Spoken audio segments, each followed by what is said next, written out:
Long before written history carved its first lines into clay, the world was a place of vast, untamed forces, oceans rising over ancient coastlines, storms that reshaped landscapes, and skies that bore witness to humanity's earlier struggles. Across distant lands, from the fertile crescent of Mesopotamia to the river valleys of the Americas, stories speak of waters that swallowed cities, of civilizations lost beneath relentless tides. Today, these myths echo in stone circles, submerged ruins, and sediment layers that whisper of events far older than we ever imagined. New discoveries, quietly emerging from archaeological digs and geological surveys, suggest that the tales of a great flood may not be mere legend, but records of a real, global cataclysm, an event that left its mark on every corner of the earth. What could have caused such an upheaval? And why do so many disparate cultures preserve memory of the same catastrophe, as if they were recalling a shared dream? In this journey, we will trace the traces left in the soil, the bones, and the myths themselves, seeking evidence of a world transformed by waters. Step with us into the depths of history, where the line between myth and reality begins to blur, and the forgotten story of the Great Flood waits to be unveiled. Chapter 1: Mesopotamian Flood Tablets. In the cradle of civilization, between the Tigris and Euphrates rivers, lie the broken remnants of humanity's oldest stories. Beneath the sands of Iraq and the silted ruins of ancient Sumer, clay tablets whisper of a time when the gods drowned the world. These tablets, etched in wedge-shaped cuneiform, script over 5,000 years ago, speak of floods so vast that memory itself was remade in their wake. They come from cities whose names still echo faintly through time. Uruk, Shuruppak, Kish, Nippur. Each was a citadel of early human ingenuity, where clay became both record and revelation. On these tablets, we read the story of Utnapishtim, the man who survived the Great Deluge. His tale appears in the Epic of Gilgamesh, the world's earliest surviving masterpiece. But the flood story it preserves was already ancient long before Gilgamesh himself was first sung by temple scribes. The earliest fragments date to around 2100 BCE, though the oral traditions behind them may reach centuries deeper, perhaps as far back as 2900 BCE.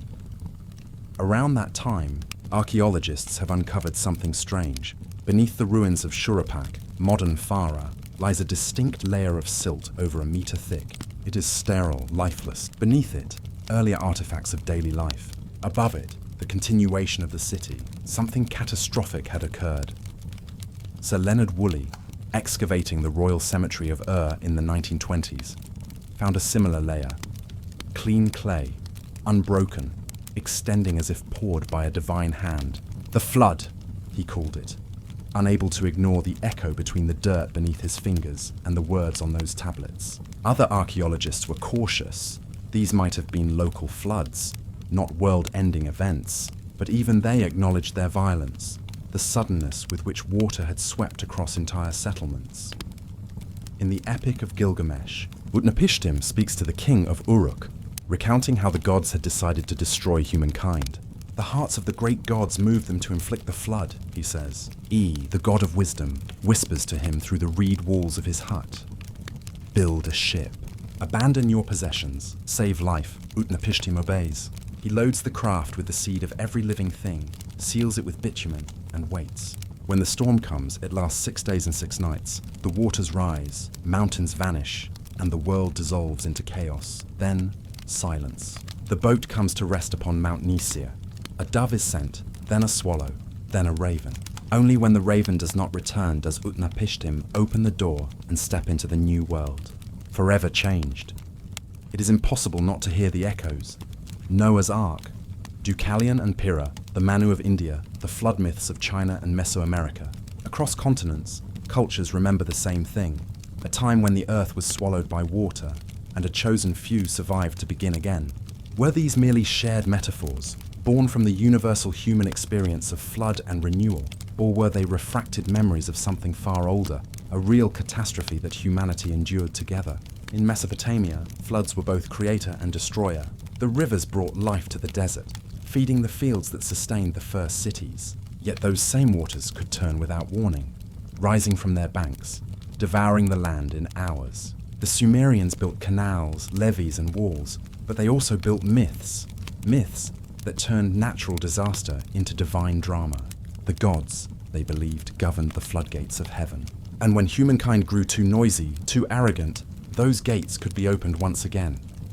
When we look at the tablets themselves, baked clay fragments recovered from Nineveh, Asher and Sippar, we see the evolution of the story over centuries. The flood narrative appears not only in the Epic of Gilgamesh, but also in the earlier Atrahasis epic, and in Akkadian and Babylonian recensions. In one, the survivor is called Ziusudra, in another Atrahasis, in another still Utnapishtim. Each retelling refines the theology, reshapes the moral, obedience rewarded, hubris punished, divine mercy revealed. Yet beneath the names and languages, the pattern remains unchanged. The flood always comes, the chosen always escape, and civilization is reborn from the mud. Some scholars have suggested that these parallel versions reflect a cultural trauma, a memory transmitted through generations, ritualized into story. Around 2900 BCE, the southern Mesopotamian plain experienced a series of catastrophic inundations, possibly triggered by shifts in the Euphrates delta or intense monsoon cycles. Villages disappeared beneath layers of silt. Survivors fled north, carrying with them tales of the waters that had erased their world. In time, these tales became the myths we now decipher, but others look deeper still. They see in the flood tablets not a record of local calamity, but the faint echo of something far more ancient. Perhaps the melting of the last ice age, when seas rose hundreds of feet and coastlines vanished beneath the waves. Could fragments of that primordial trauma have survived in collective memory, encoded in the myths of every people? Could the story of Utnapishtim be a final ripple from that deeper flood? An event that reshaped the human mind as much as it reshaped the earth? The tablets themselves tell us only so much. Written in wedge marks pressed into clay, they are both fragile and eternal. Fire has preserved many of them, baking them into accidental immortality. The first of these were rediscovered in the mid-19th century by Austin Henry Layard and Hormuzd Rassam, excavating the library of King Ashurbanipal at Nineveh. Among thousands of fragments, one stood apart, a text describing a flood so vast that even the gods trembled before it. When George Smith, a British museum scholar, deciphered the passage in 1872, he reportedly leapt from his chair, crying out in astonishment. The story of Noah, it seemed, had been told long before the Bible, on clay, in a language dead for millennia. That discovery shattered long-held assumptions about sacred history.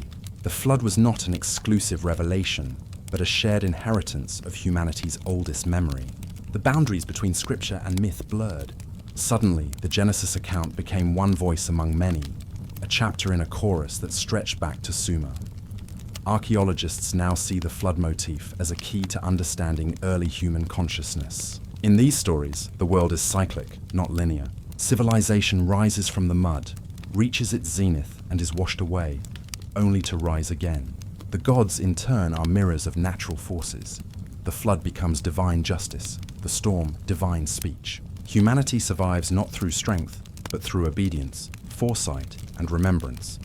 Yet even after thousands of years, the tablets leave us uneasy. Their precision feels more than allegorical. The mention of bitumen, the architectural detail of the ark, the naming of mountains, all feel like the residue of first-hand experience. Why such specificity, if not to preserve the memory of something real? Why did the scribes of Uruk take such care to copy and recopy these words across centuries, ensuring their survival into the modern age? Perhaps the answer lies in the Sumerian understanding of writing itself. To inscribe was not merely to record, it was to bind the past to the present. The flood story was a ritual of remembrance, a way to keep the memory of destruction alive so that it would not return. Each new generation read it as both warning and promise. The gods could destroy, but they could also preserve. Civilization, fragile as it was, might still endure if it remembered its beginnings in the flood. And so, the tablets endure, buried, broken, yet immortal. They remind us that our oldest story is one of survival. Beneath every ruin, beneath every empire, lies the same layer of silt, a silent testament to how easily the waters can rise. When we hold these tablets today, under museum glass or in the shadowed halls of archives, we are holding the memory of the first apocalypse, a memory so old it has become myth, a myth so persistent it still shapes how we understand the end of the world. Somewhere in the depths of ancient Mesopotamia, the rivers still murmur.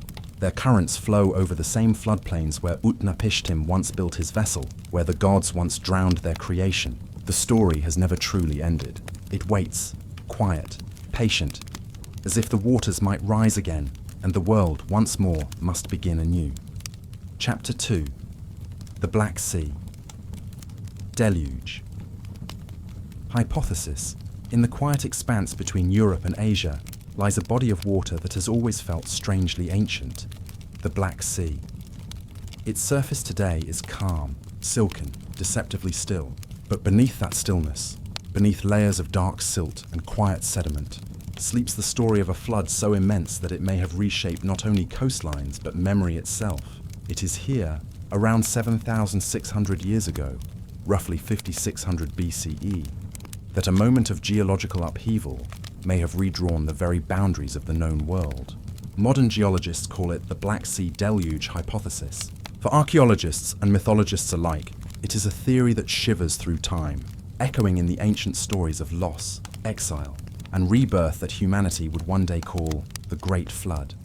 Before the deluge, the Black Sea was not the vast saline expanse we know today. It was a freshwater lake, fed by rivers like the Danube, the Dniester, and the Dnieper. Its shores were green and fertile, its valleys home to Neolithic communities, farmers, herders, early traders who lived at the edge of an inland paradise. Excavations around the northern coast have revealed stone tools, pottery fragments, and traces of settlement dating to this period. Signs of people living in relative peace, unaware of the cataclysm to come. Then, something changed. Around 5600 BCE, global sea levels, still rising from the end of the last ice age, reached a critical threshold. In the narrow Bosporus Strait, what is now Istanbul, a barrier of land and sediment separated the rising Mediterranean from the lower-lying basin of the Black Sea. And one day, that barrier gave way. The Mediterranean poured in. Geologists studying sediment cores from the Black Sea floor have uncovered a dramatic transformation. Layers of freshwater deposits abruptly overlain by marine sediments. Shells of saltwater organisms replacing those of their freshwater cousins. The shift is instantaneous, visible, undeniable. For many, this is the geological signature of the flood itself. Some researchers, like William Ryan and Walter Pittman of Columbia University, have argued that the waters surged through the Bosporus with unimaginable force, perhaps a torrent 200 times stronger than Niagara Falls. They suggest that in just a few years, the Black Sea's level rose by nearly 150 meters, expanding its shoreline by thousands of square kilometers. Entire river valleys, farms, and villages were swallowed by the advancing tide. For those living on the shores, the sound must have been unlike anything they had ever heard. The roar of water crashing through the newly opened channel, the trembling of earth as the sea devoured its way inland, families fleeing uphill, clutching what they could carry, watching their homes vanish into the rising blue. In time, the floodwaters stilled. The Black Sea became what it is today, deep, saline, and vast. But perhaps something else remained, the memory of that loss. It is here that myth enters the story. Across the ancient Near East, tales of a great flood appear like ripples spreading from a single drop. The Epic of Gilgamesh speaks of Utnapishtim, the man who survived a divine flood meant to cleanse the earth. The Hebrew Bible tells of Noah, who built an ark to preserve life from a deluge sent by God. Even in the Greek world, there was Deucalion, who with his wife Pyrrha, survived when Zeus drowned a corrupt humanity. Could these stories, scattered across civilizations, be distant echoes of one event, remembered, retold, reshaped through generations of oral tradition? The Black Sea flood would have displaced tens of thousands of people, sending waves of refugees into Anatolia, Mesopotamia, and beyond. Such migrations might have carried with them not only material culture, but also stories. Myths of the day when the sea rose and the land was lost. Archaeologists have long noted how flood motifs reappear across early agricultural societies, especially those along great river valleys, the Tigris, the Euphrates, the Nile. Memory, it seems, travels with the displaced, and beneath the modern surface of the Black Sea, explorers have begun to find traces of what could be those lost worlds. In the late 1990s, underwater archaeologist Robert Ballard, famed for discovering the wreck of the Titanic, led expeditions into the Black Sea's depths. Using sonar mapping and remotely operated submersibles, his team discovered ancient shorelines and river channels, now more than 100 meters below the surface. Near the Turkish coast, they found what appeared to be the remains of wooden structures, beams, planks, and posts, preserved in the oxygen-poor waters where time itself seems suspended. Radiocarbon dating placed these structures around 5,000 to 5,500 BCE, the very window of the hypothesized deluge. If these findings truly mark human habitation, they represent something extraordinary. The physical remnants of a drowned Neolithic landscape, frozen in place since the moment the flood consumed it. Yet, as with all great discoveries, doubt remains. Some scientists argue that the transition was gradual, that the inflow from the Mediterranean occurred over centuries, not days or years. They point to sediment data suggesting a slower mixing of salt and fresh water, a gentle encroachment rather than a cataclysm. If so, then perhaps there was no single dramatic flood, only a rising tide, patient and inevitable. But even gradual change, to those who lived it, might have felt apocalyptic. To a community watching the shoreline retreat year after year, the distinction between a sudden deluge and a slow drowning would blur into the same human experience: loss. In the sediment layers, marine geologists have also found microfossils, tiny shells of foraminifera, organisms that live only in salt water. Their sudden appearance in what was once a freshwater ecosystem testifies to the transformation. The sea had changed its very nature, and perhaps, in that moment, humanity's understanding of nature changed with it. The hypothesis remains controversial, but the emotional truth it suggests is difficult to ignore. That the Black Sea flood, whether swift or slow, was a moment of profound rupture, a dividing line between the old world and the new. The surrounding myths, then, are not mere superstition, but encoded testimony. They speak to an ancestral trauma carried across time, the moment when the earth itself seemed to betray its inhabitants, when the boundary between land and water, life and loss, was redrawn before human eyes. The story's resonance endures because it is not limited to one region or one era. Around the same time, meltwater pulses from the collapsing Laurentide ice sheet reshaped the North Atlantic. Coastlines shifted across the Mediterranean and the Persian Gulf. Vast tracts of land vanished beneath rising seas, from Deucalion in northern Europe to the Sunderland plains of Southeast Asia. The Black Sea may have been just one chapter in a global pattern of remembrance, a patchwork of local catastrophes that coalesced over millennia into a universal myth. To this day, sonar surveys of the Black Sea reveal strange terraces descending like steps into the abyss, possible remnants of ancient shorelines. Archaeologists debate whether these were carved by nature or human hands, but their symmetry, their silence, continues to invite speculation. Each discovery, each submerged beam, each layer of shell feels like a whisper from the deep, reminding us that civilization's roots extend beneath the waters we take for granted, that our collective past is not only buried in deserts or mountains, but drowned beneath the shifting tides of geological time. If the Black Sea deluge truly occurred as described, it represents not only an environmental event, but a psychological one. It redefined humanity's relationship with the sea, from a giver of life to a force of erasure. It may have marked the birth of one of our oldest archetypes, the flood as both punishment and purification, destruction and renewal. In the depths of the Black Sea, where sunlight cannot reach and the water holds no oxygen, wood does not decay and time moves slowly. There, in the black stillness, perhaps the bones of forgotten villages still rest, perfectly preserved. Homes where families once gathered, fields where they planted grain, altars where they prayed for protection, all lying beneath a sea that was never meant to exist. As we look down into that silent abyss, we are reminded that history is not only what remains above the surface. Sometimes it is what lies beneath. The chapters written in water, the stories erased yet never forgotten. And in that darkness, one question lingers, unresolved and unspoken. If our world could be lost to the sea once before, could it happen again? Chapter 3. Çatalhöyük and Early Settlement. Vulnerability. In the heart of the Konya Plain, in what is now central Turkey, lies a low, unassuming mound. To the untrained eye, It seems little more than a rise in the earth. Yet beneath it sleeps one of humanity's oldest cities, Çatalhöyük, a name that, even today, carries the quiet resonance of something monumental. Here, around 9,400 years ago, life gathered in a form both fragile and profound. When archaeologists first cut into this mound in the mid-20th century, they were met not with a single layer of ruins, but with an intricate stratigraphy of human persistence. Level upon level of habitation, 18 in all, compressed into a single rise of mud brick and memory. Each layer told the same story in different tones, people building, living, dying, and rebuilding upon the remains of their own ancestors. The site dates to roughly 7400 BCE, long before the pyramids, long before Sumer's cities of brick and bitumen.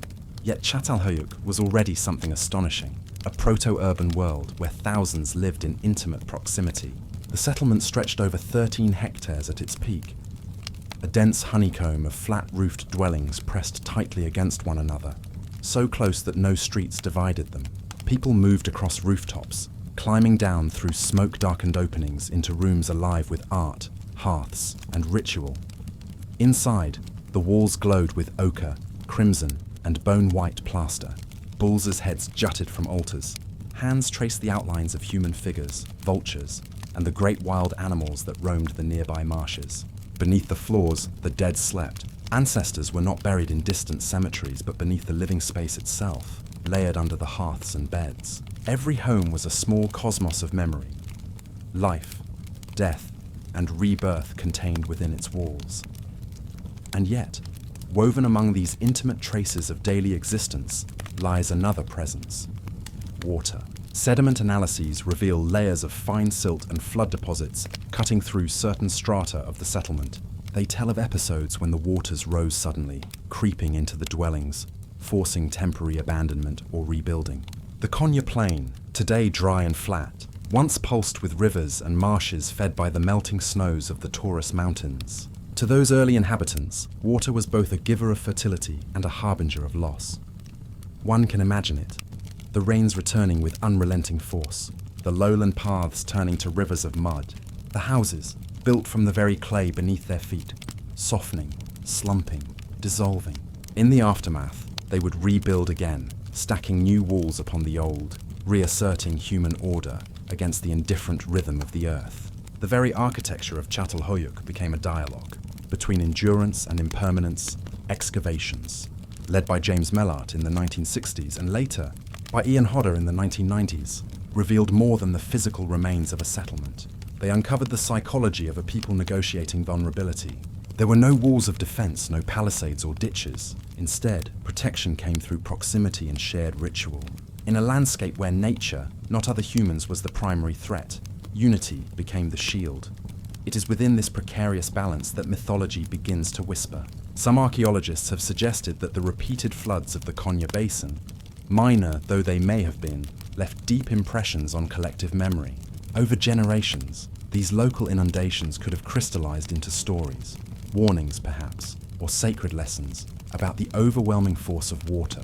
The seeds of the flood myth may have been sown not in a single cataclysm, but in the slow accumulation of experience, water rising, life disrupted, the world remade. At Çatalhöyük, the boundaries between the human and the elemental blur. The art that adorns its walls may hold echoes of this dual relationship. Consider the famous mural depicting what appears to be a twin-peaked volcano, perhaps Hassan Dağ, looming over a clustered settlement. For decades, scholars debated whether it was the world's first map, or a symbolic landscape, a vision of destruction and renewal. If it indeed represents an eruption, the painting becomes a testament to memory's power. The attempt to fix in pigment the awe and terror of nature's upheaval. But just as striking are the water-related motifs: wavy lines, flowing forms, the persistent recurrence of fertility symbols. The people of Çatalhöyük understood that life depended upon cycles beyond their control.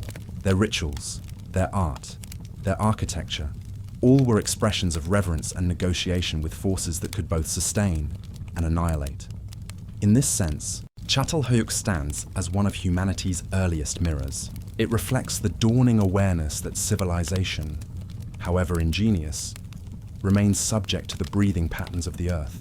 The walls may have been close, the hearths warm, but outside those doorways of mud brick waited a landscape that shifted with each season, each storm. The settlement's density was not only practical, it was existential. Togetherness offered resilience.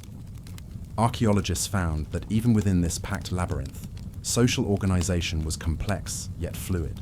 There were no palaces or temples, no obvious rulers. Power seems to have diffused through shared ritual rather than hierarchy. Shrines were embedded within ordinary homes. Every family became the keeper of sacred space. It was a world still balancing between the egalitarian and the hierarchical, between village and city, between myth and record. And still, the memory of water lingered. Flood deposits at several levels suggest periods when habitation paused or shifted. Sometimes the floodwaters may have receded quickly. Other times, the settlement pattern changed. People adjusted, learned, adapted. The resilience of Çatalhöyük was not in its walls, but in its memory. Each generation built literally upon the remains of the last, an architectural metaphor for survival itself. This layering, this insistence on continuity, transforms the site into something more than an archaeological curiosity. It becomes an archive of human emotion. Each house buried beneath another is an act of remembrance. The acknowledgement that what came before still matters. Perhaps the people believed that by sealing the old beneath the new, they preserved something eternal. Yet the same earth that preserved their dead also preserved the memory of their vulnerability. Today, as archaeologists brush away the dust of 9 millennia, the questions grow quieter, more personal. What did it mean to live in a world where every rainfall carried both promise and threat? What fears and hopes did they paint on their walls as they watched the horizon darken with thunder? Were the first whispers of the flood, those tales that later became the deluge of Utnapishtim, the Ark of Noah, the sinking of lands, born here in the slow, recurrent pulse of Anatolia's waters? We cannot know.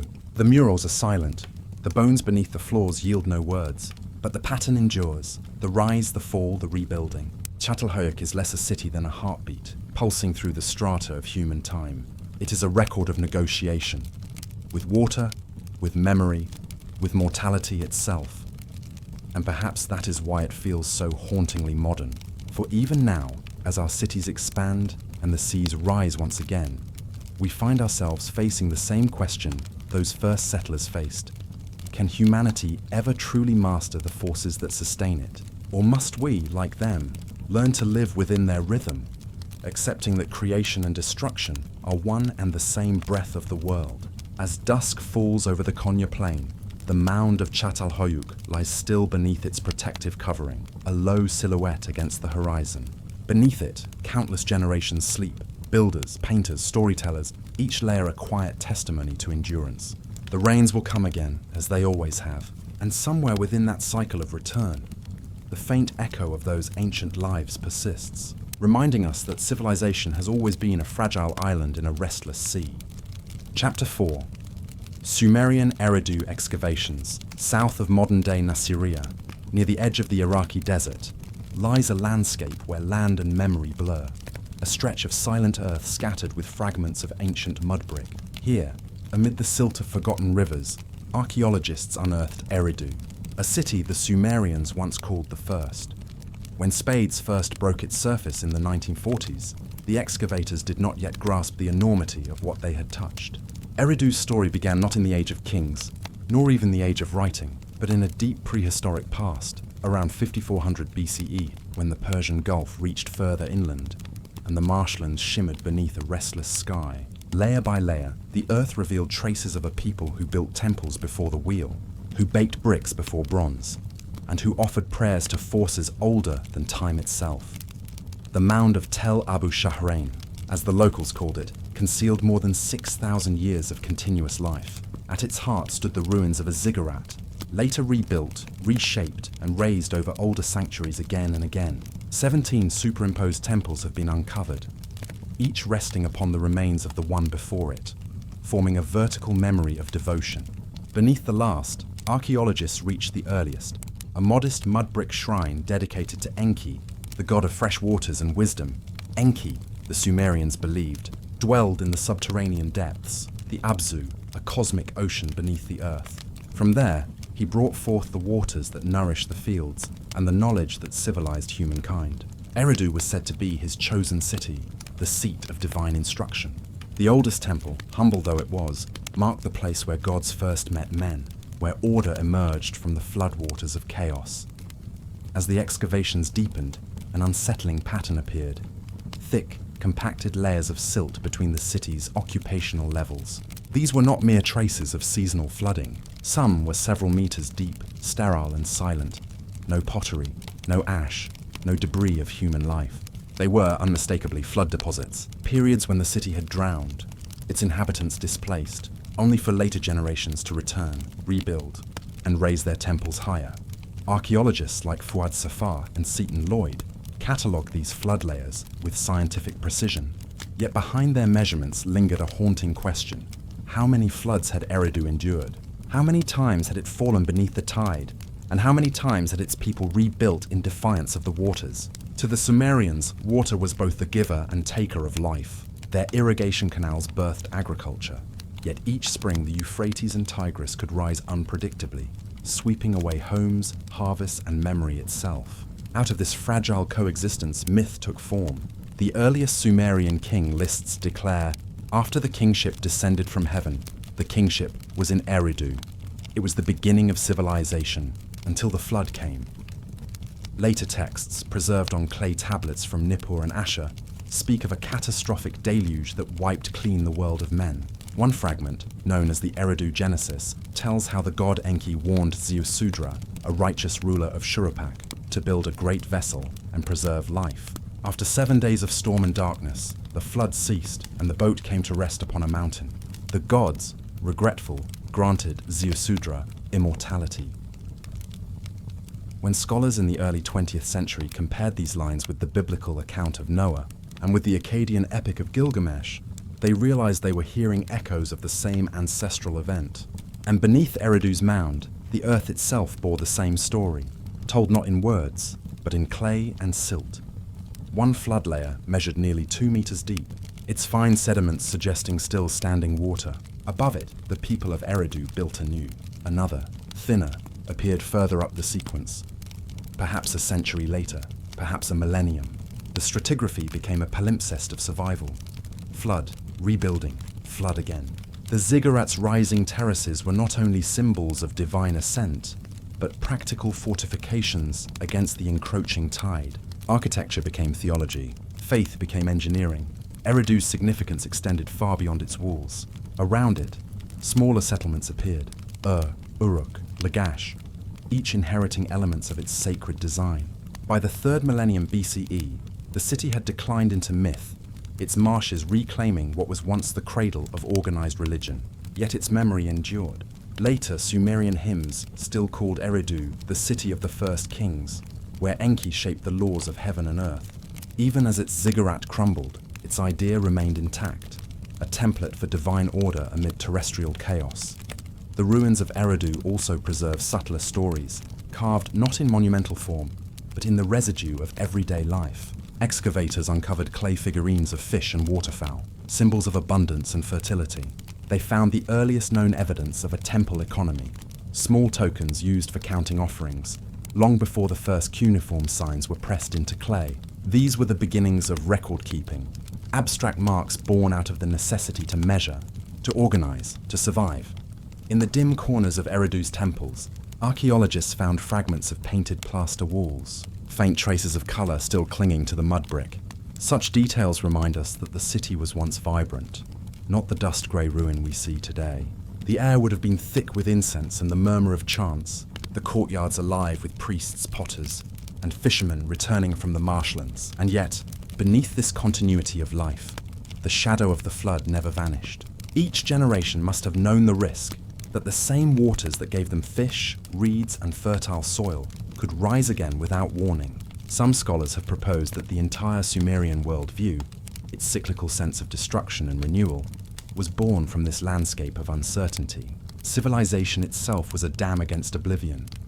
Eridu's archaeological sequence thus mirrors a philosophy, a dialogue between permanence and loss. To build upon the ruins of one's ancestors was not merely practical, it was ritual. Each new temple layer reasserted humanity's fragile alliance with the gods. In this sense, Eridu was not simply the first city. It was the first experiment in memory, the first attempt to inscribe endurance into the earth. Today, as the desert winds sweep across its low mound, the site seems almost featureless. The ziggurat is reduced to faint outlines. The surrounding city lies half buried in sand and salt. Yet for those who know what lies beneath, the silence is profound. It is the silence of the world's first city, whose story began with water and ended in dust. Modern surveys using magnetometry and satellite imaging suggest that beneath the visible mound lie networks of canals and levees, hydraulic systems that once connected Eridu to the open Gulf. In antiquity, the shoreline was much closer. Boats could have sailed directly to its docks. Over millennia, shifting sediment pushed the sea back, leaving the city stranded inland, a relic of a vanished coastline. This slow retreat of water may have shaped the myths of separation between heaven, earth, and the underworld, each receding further into distance as human habitation adjusted to new realities. What once was the shore of the gods became the desert of men. Archaeologists continue to debate the origins of Eridu's people. Some argue they were descendants of earlier Ubaid communities migrating northward with the sea's regression. Others see in Eridu a synthesis, a convergence of coastal and inland traditions, marsh dwellers uniting with desert nomads. Whatever their ancestry, they carried with them an intuition that the boundary between survival and destruction was perilously thin. In this awareness, perhaps lies the true legacy of Eridu. Its myths were not naive imaginings, but encoded recollections of environmental memory. The flood, rather than a singular catastrophe, became an eternal principle, a reminder that the stability of the world is always temporary. The tablets that speak of Ziusudra and Enki may therefore preserve more than allegory. They may be the human mind's response to geological trauma, a way of transforming loss into story, silt into scripture, and as each civilization built upon the last, the memory deepened. Standing at Eridu's summit today, one might imagine the ancient temple rising once more, tier upon tier of sun-baked brick, gleaming white in the heat, surrounded by a labyrinth of waterways. The call of marshbirds echoes faintly across the salt flats. The air carries a memory of moisture long gone. It is here, perhaps, that myth and archaeology meet, not as opposites, but as reflections of the same truth. Beneath the dust lies not just a city, but the idea of civilization itself, born from the waters, tested by them, and always yearning to rise again. And as the evening light fades over the ruins, one can't help but wonder, how many more Eridu sleep beneath the silt of forgotten floods, waiting to tell their stories once more? Chapter 5, Göbekli Tepe, Pre-Flood Rituals. High on a limestone ridge overlooking the Harran Plain of southeastern Turkey, the wind moves through a landscape of scattered stones, ancient, deliberate, and impossibly old. This is Göbekli Tepe, a name that means potbelly hill, but beneath its unassuming form lies a mystery that reaches back to the edge of human memory, around 9600 BCE. Here, long before the rise of agriculture, long before the first cities, hunter-gatherers carved into stone a vision of the sacred that defies our understanding of prehistory. Discovered in the 1990s by Klaus Schmidt of the German Archaeological Institute, Göbekli Tepe changed the timeline of civilization. The site's T-shaped limestone pillars, some weighing more than 10 tons, stand in circular enclosures, monumental rings aligned with celestial patterns and encased in deliberate backfill, as if entombed to preserve them for eternity. Around 20 of these circles have been identified through radar and excavation, though only a handful have been uncovered. Each bears the mark of human hands, carvings of animals, abstract symbols, and humanoid figures with folded arms, the world's first known temple architecture. The stones themselves speak in silence. Foxes, serpents, vultures, scorpions, and boars adorn the pillars, their forms deeply incised, alive with movement.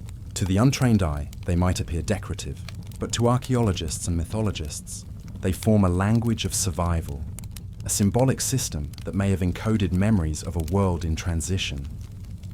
For Göbekli Tepe was built at a threshold in time, just as the last ice age was ending.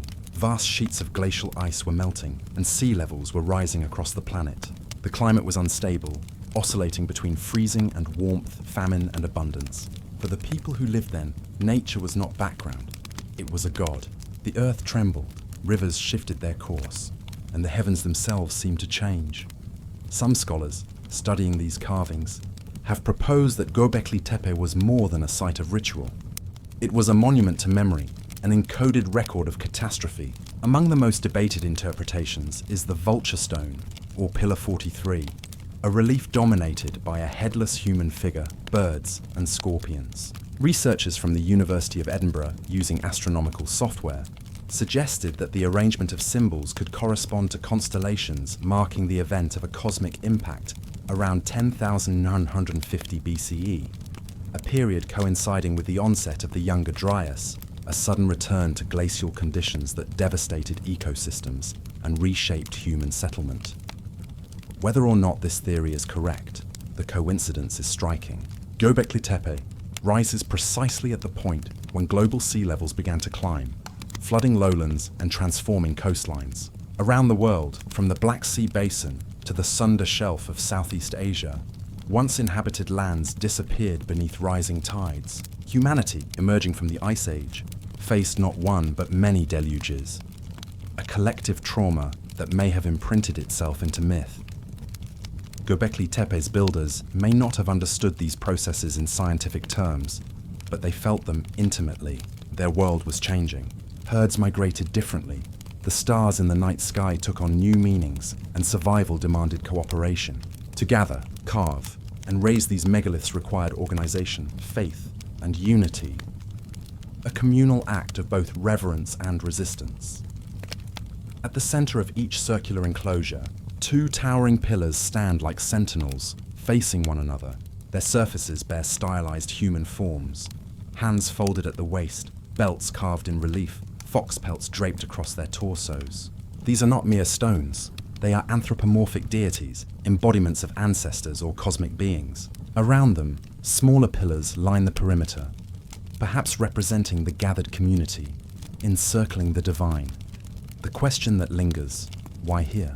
The limestone plateau of Göbekli Tepe offers no rivers, no fertile soil, no obvious resource. It was not a village. No domestic structures, no hearths, no graves. This was a place of gathering, not habitation. People may have traveled for days or weeks to reach it, bringing offerings and memories. The deliberate burial of the site, filling the enclosures with earth and debris after centuries of use, adds another layer of mystery. It was as if the builders, having completed their purpose, sought to hide their creation, protecting it from time or desecration. To stand before these stones is to feel time collapse. The artistry and scale suggest a consciousness far beyond what archaeology once attributed to hunter-gatherers. The old narrative that agriculture led to civilization seems reversed here. Göbekli Tepe implies that ritual came first, that the impulse to gather, to commemorate, to reach toward the sacred, this, not farming, was the seed of civilization. And yet, in the motifs of serpents and vultures, one senses an undercurrent of unease, a preoccupation with death and transformation. The serpent, in Near Eastern symbolism, often represents the underworld, the cycle of life and decay, but also water, the coiling, shifting essence of rivers. The vulture, devourer of the dead, is also a psychopomp, a creature that carries souls to the sky. Together, they form a cosmology that bridges the living and the divine, the earth and the flood, life and its renewal. Some interpret these carvings as reflections of seasonal cycles, the eternal rhythm of birth and death that govern the natural world. Others see a coded story, a recollection of a flood that erased earlier lands, remembered not as history, but as myth. In this view, Göbekli Tepe becomes a pre-flood monument, built in the memory of survival, or perhaps as a plea to prevent recurrence. The builders of Göbekli Tepe eventually abandoned it. Over the following millennia, new ways of life emerged. Farming spread through the Fertile Crescent, villages turned into towns, and towns into cities. The gods became codified, the rituals formalized. Yet the echoes of Göbekli Tepe endure. Its motifs reappear in later cultures, from the serpent symbolism of Mesopotamia to the vulture iconography of Çatalhöyük. Across time, the same archetypes persist, as if humanity carried these memories forward like embers in the dark. Today, the site remains both an archaeological marvel and a philosophical mirror. The soil around it yields no written tablets, no clear explanation of its purpose. What we have are stones, silence, and speculation. The pillars stand as mute witnesses to a moment when humanity first reached beyond mere survival, to confront the mystery of existence itself.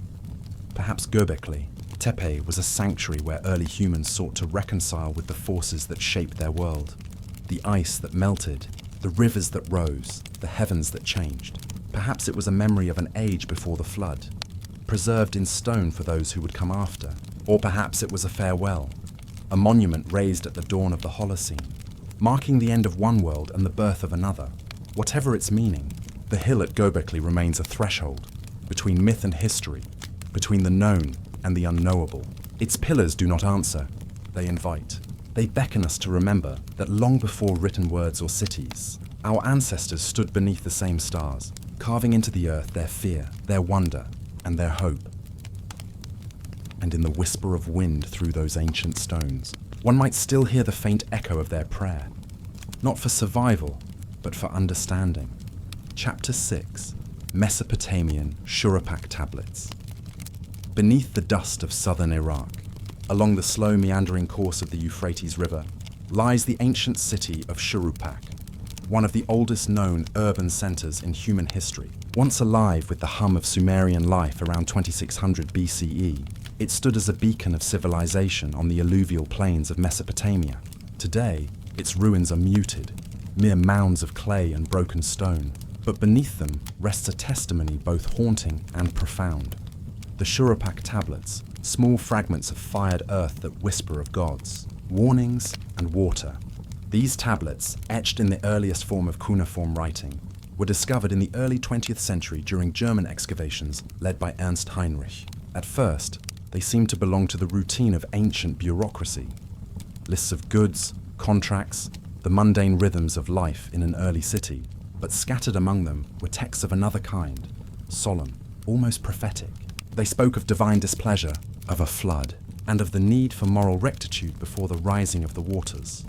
To the archaeologists who brushed them clean from millennia of silt, this was more than coincidence. Shuruppak lay directly along the fertile floodplain, a region eternally blessed and cursed by its rivers.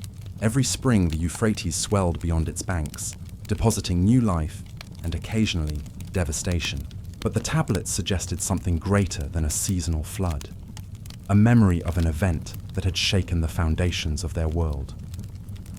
Among the most famous of these inscriptions is the tale of Ziusudra, the righteous king of Shuruppak. The text, fragmentary yet unmistakable, tells of how the gods, angered by human corruption, decided to wipe out mankind. One god, Enki, broke divine silence and whispered to Ziusudra through a reed wall, "Tear down your house, build a boat, abandon possessions, save life." What followed mirrors the later epic of Gilgamesh, and even the story of Noah in Genesis, a vessel, a flood, the salvation of a chosen few.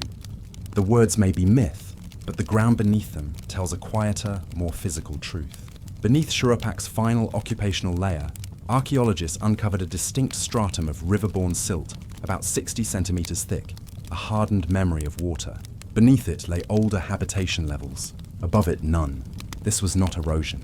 This was catastrophe. Radiocarbon dating placed the event around 2900 to 2600 BCE, aligning eerily with the very period when the flood legends first appear in Sumerian text. To the Sumerians, gods were never abstract. Their moods were written in wind and river, in drought and deluge. A city's survival depended on reading these signs, on aligning ritual, governance, and agriculture with the will of the divine. The tablets from Shuruppak describe offerings, purifications, and civic decrees that seem, in retrospect, like measures taken in expectation of something inevitable. Some texts even warn, "The walls of the city shall not stand if man forgets the order of the heavens." Whether that referred to divine justice or the fragile engineering of levees and canals, we cannot know. There is a peculiar intimacy in these records, as if we are eavesdropping on a civilization whispering to itself in the dark. They knew water could both nourish and destroy. They built canals that mirrored the celestial rivers of their gods. and they prayed to Enlil, lord of the storm, to restrain his hand. But perhaps the flood they feared was not symbolic at all. Across Mesopotamia, similar flood layers have been uncovered at Kish, and Uruk. Each bears traces of sudden inundation, each dated roughly to the same horizon of time. It is as if, within a few generations, much of early Sumer was reshaped by a series of violent floods. Not enough to erase humanity, but enough to carve the story of survival deep into cultural memory. The Shuruppak tablets transform that geological reality into a moral one. They describe a civilization grappling with its vulnerability, translating nature's indifference into a divine narrative. Their flood was not only punishment, it was renewal. When Ziusudra's boat came to rest and the waters receded, life began again. The gods, it is said, granted him immortality, not as a man, but as a symbol, a bridge between eras. Scholars continue to debate the connection between these tablets and later flood myths. The parallels with the Akkadian Atrahasis, the Babylonian Utnapishtim, and the Hebrew Noah are undeniable.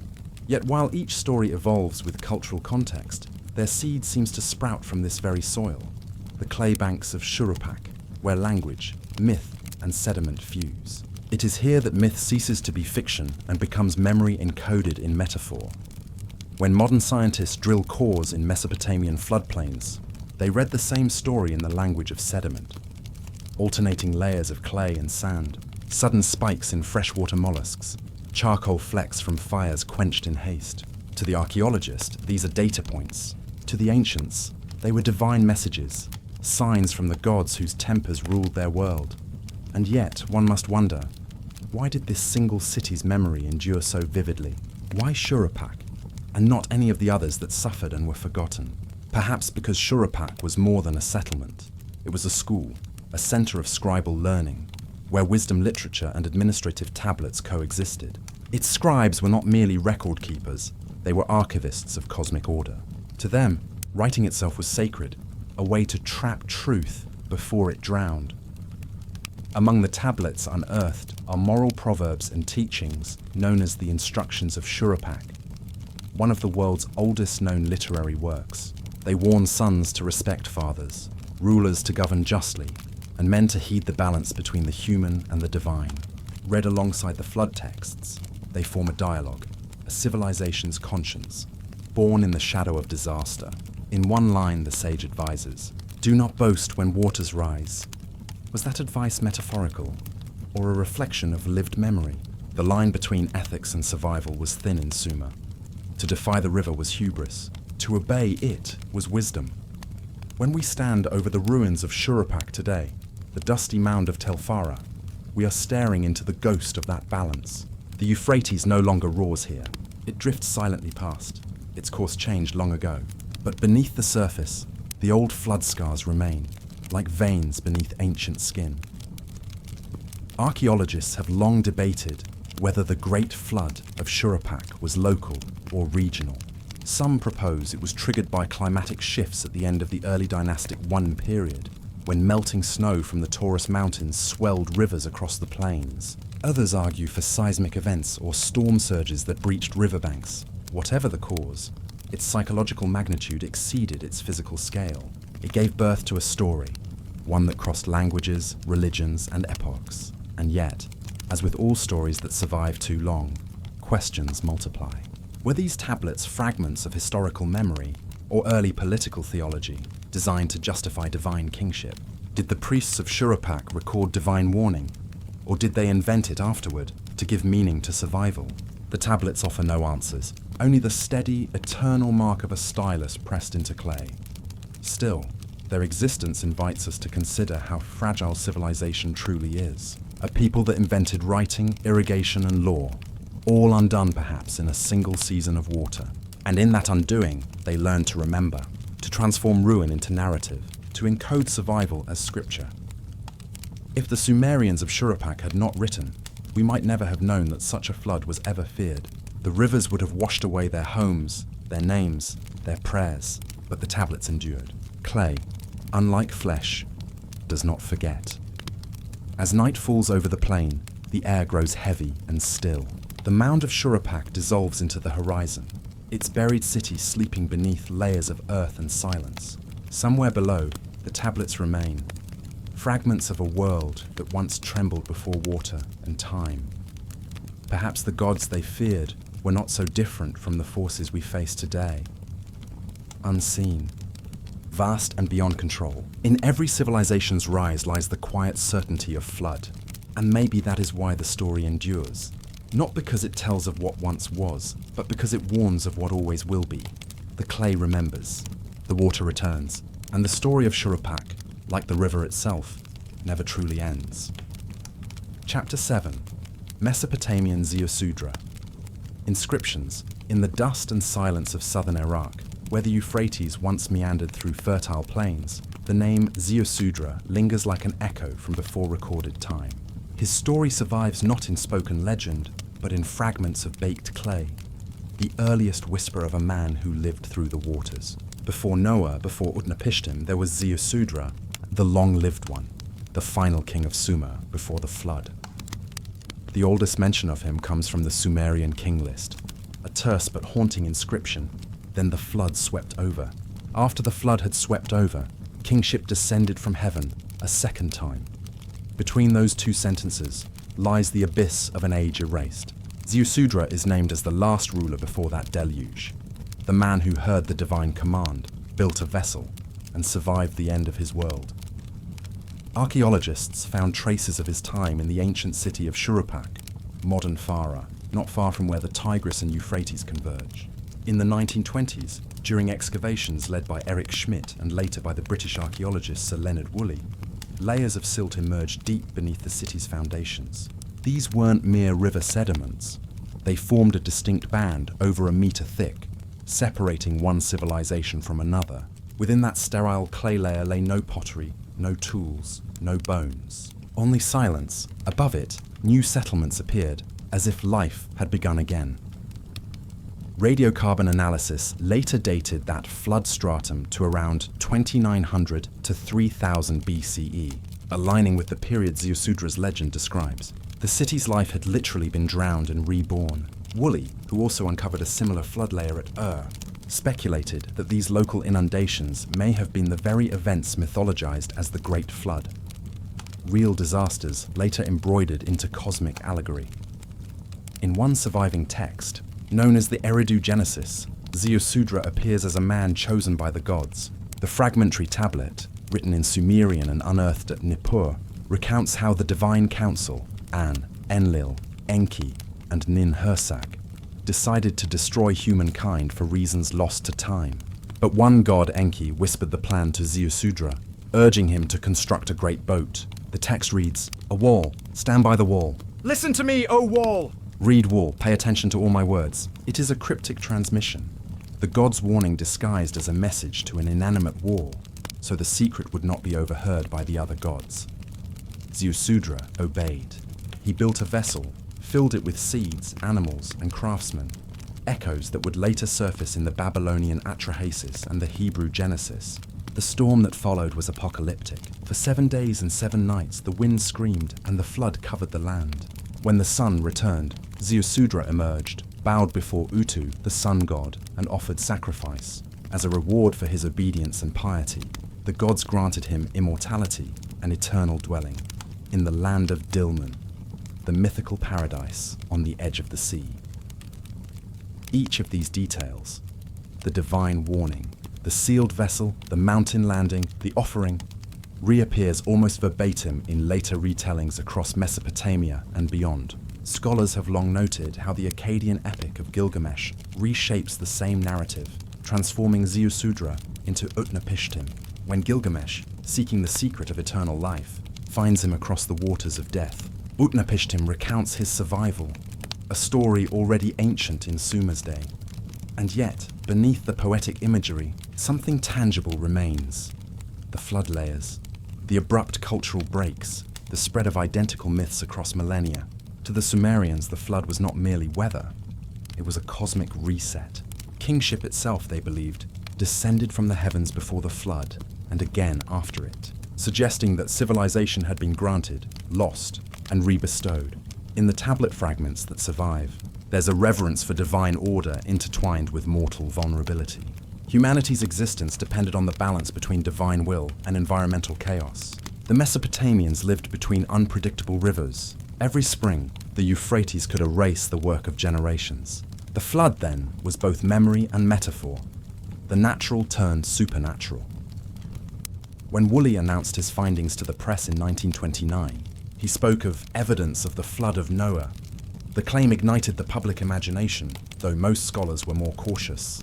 The flood layer at they noted, was local, the product of river overflow, not a global cataclysm. Yet the symbolic power of the discovery could not be undone.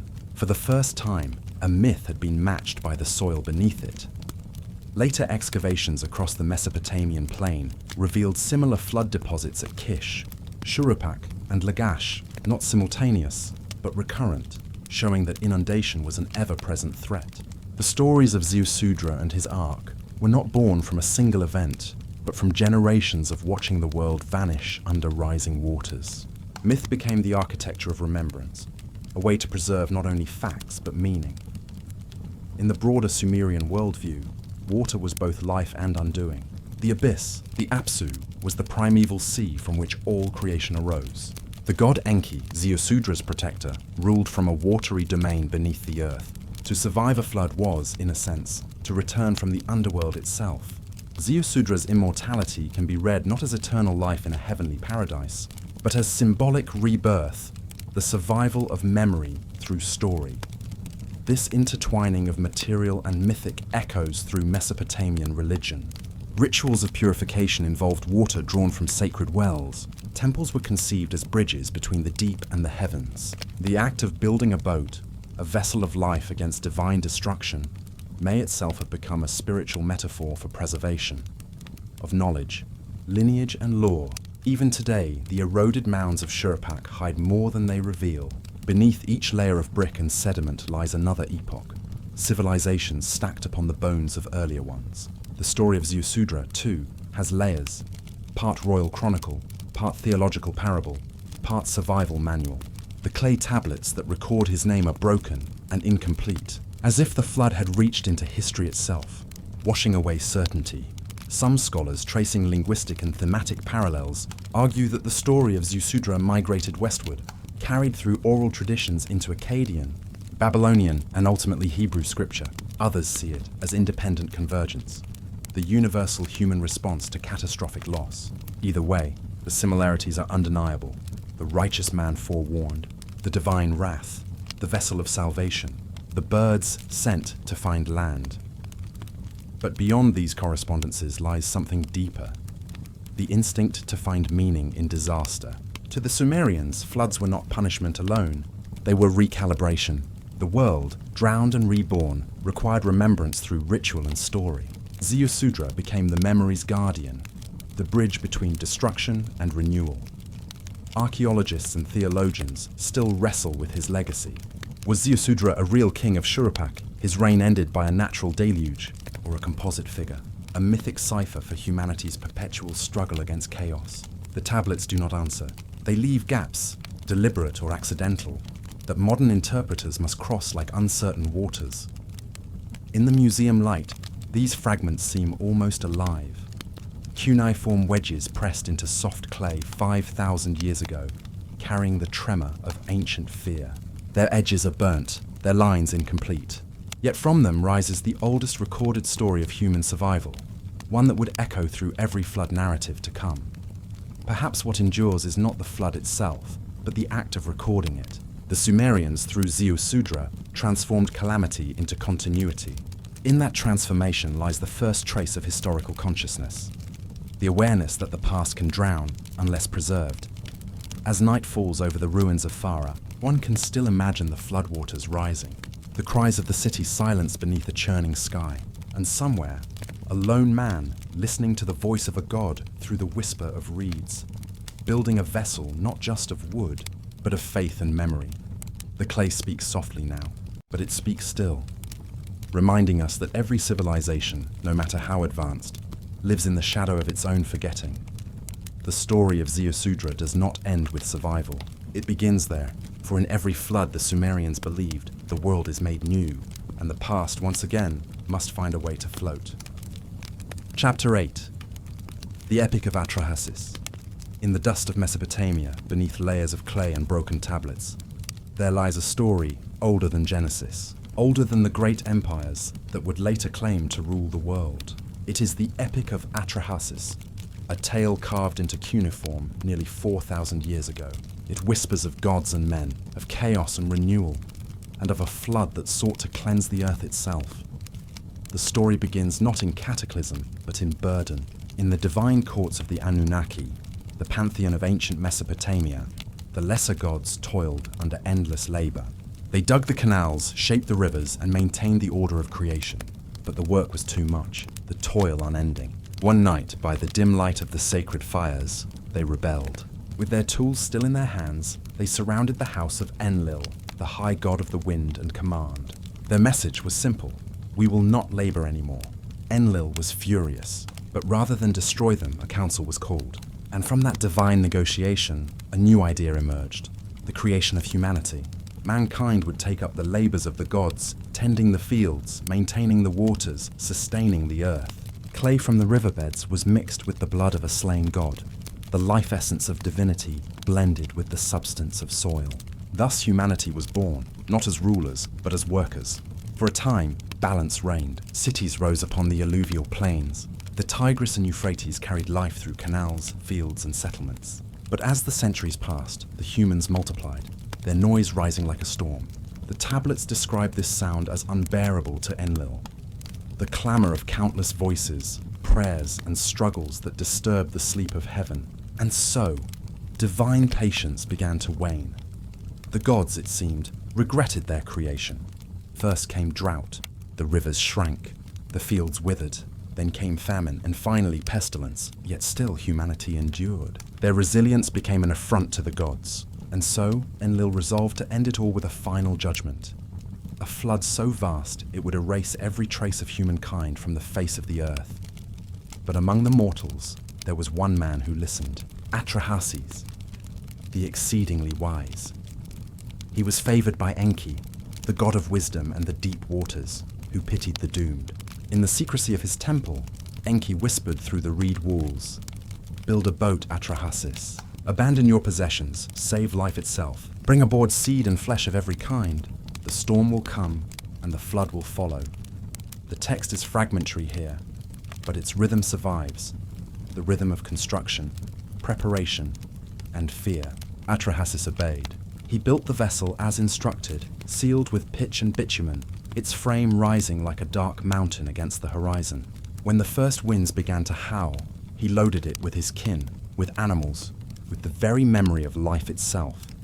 And then, as the tablets tell, the skies broke. For 7 days and 7 nights, the floodwaters raged. The storm god Adad unleashed thunder. The earth cracked beneath the waves. Even the gods, watching from their heavens, were terrified. They huddled together, like flies around a brazier, mourning the destruction they had unleashed. When finally the deluge subsided, the world was unrecognizable, a silent, endless sea under a pale sun. Atrahasis released a dove, then a swallow, and finally a raven. Only the last found dry land. When he stepped onto the new earth, he offered a sacrifice. The smoke rose into the heavens, and the gods, famished and regretful, gathered like flies over the offering. Life, once extinguished, began again. The story, as inscribed on the clay tablets of ancient Akkad around 1700 BCE, predates the epic of Gilgamesh and the biblical book of Genesis by centuries. Yet its echoes are unmistakable. A man warned of a flood, a divinely ordained ark, a promise of survival. The continuity of this mythic structure suggests not mere coincidence, but a shared memory, a cultural echo of catastrophe, carried forward through time and tongue. Archaeological evidence lends haunting weight to this idea. Excavations at sites such as Shuruppak, the legendary home of Atrahasis, reveal layers of riverine silt interrupting the strata of early urban occupation. A flood layer, dated to around 2900 BCE, once buried the region's earliest houses and temples beneath meters of mud. To those who lived through it, it must have felt like the world itself was drowning. Such events were not uncommon in the volatile ecology of ancient Mesopotamia. The Tigris and Euphrates rivers could rise unpredictably, transforming fertile plains into desolation overnight. Yet the human response, to mythologize, to assign divine intention, reveals something deeper. For the people of Atrahasis' world, the flood was not simply a natural disaster. It was a moral drama between gods and men, between hubris and humility, between creation and correction. In the Atrahasis epic, humanity's sin was not wickedness, but abundance. Overpopulation was seen as defiance, noise as rebellion. The flood, therefore, becomes an act of population control, a divine rebalancing. This notion, both chilling and profound, reveals how the ancients perceived the fragility of harmony between humanity and the cosmos. Too many voices, too much ambition, and the world itself would collapse under its own weight. But Enki's intervention, the whisper through the reed wall, changes the meaning of the story. It becomes not only one of destruction, but of transmission. Atrahasis preserves more than life. He preserves memory. His ark becomes an archive of continuity, a vessel that carries not just animals and kin, but the possibility of remembering. In that sense, Atrahasis stands as one of humanity's first storytellers, ensuring that even as the waters erased the world, the meaning of that erasure would not be lost. When scholars unearthed fragments of the epic in the 19th and 20th centuries, they were astonished by the sophistication of its theology. The text reveals gods who debate, regret, and even fear their own decisions. It presents creation not as perfection, but as an experiment, one that must be recalibrated again and again. Humanity, in this view, is neither puppet nor villain, but a necessary presence, too noisy to be ignored, too essential to be erased. Modern interpreters like Stephanie Dalley and Benjamin Foster have noted the psychological depth of the Atrahasis epic.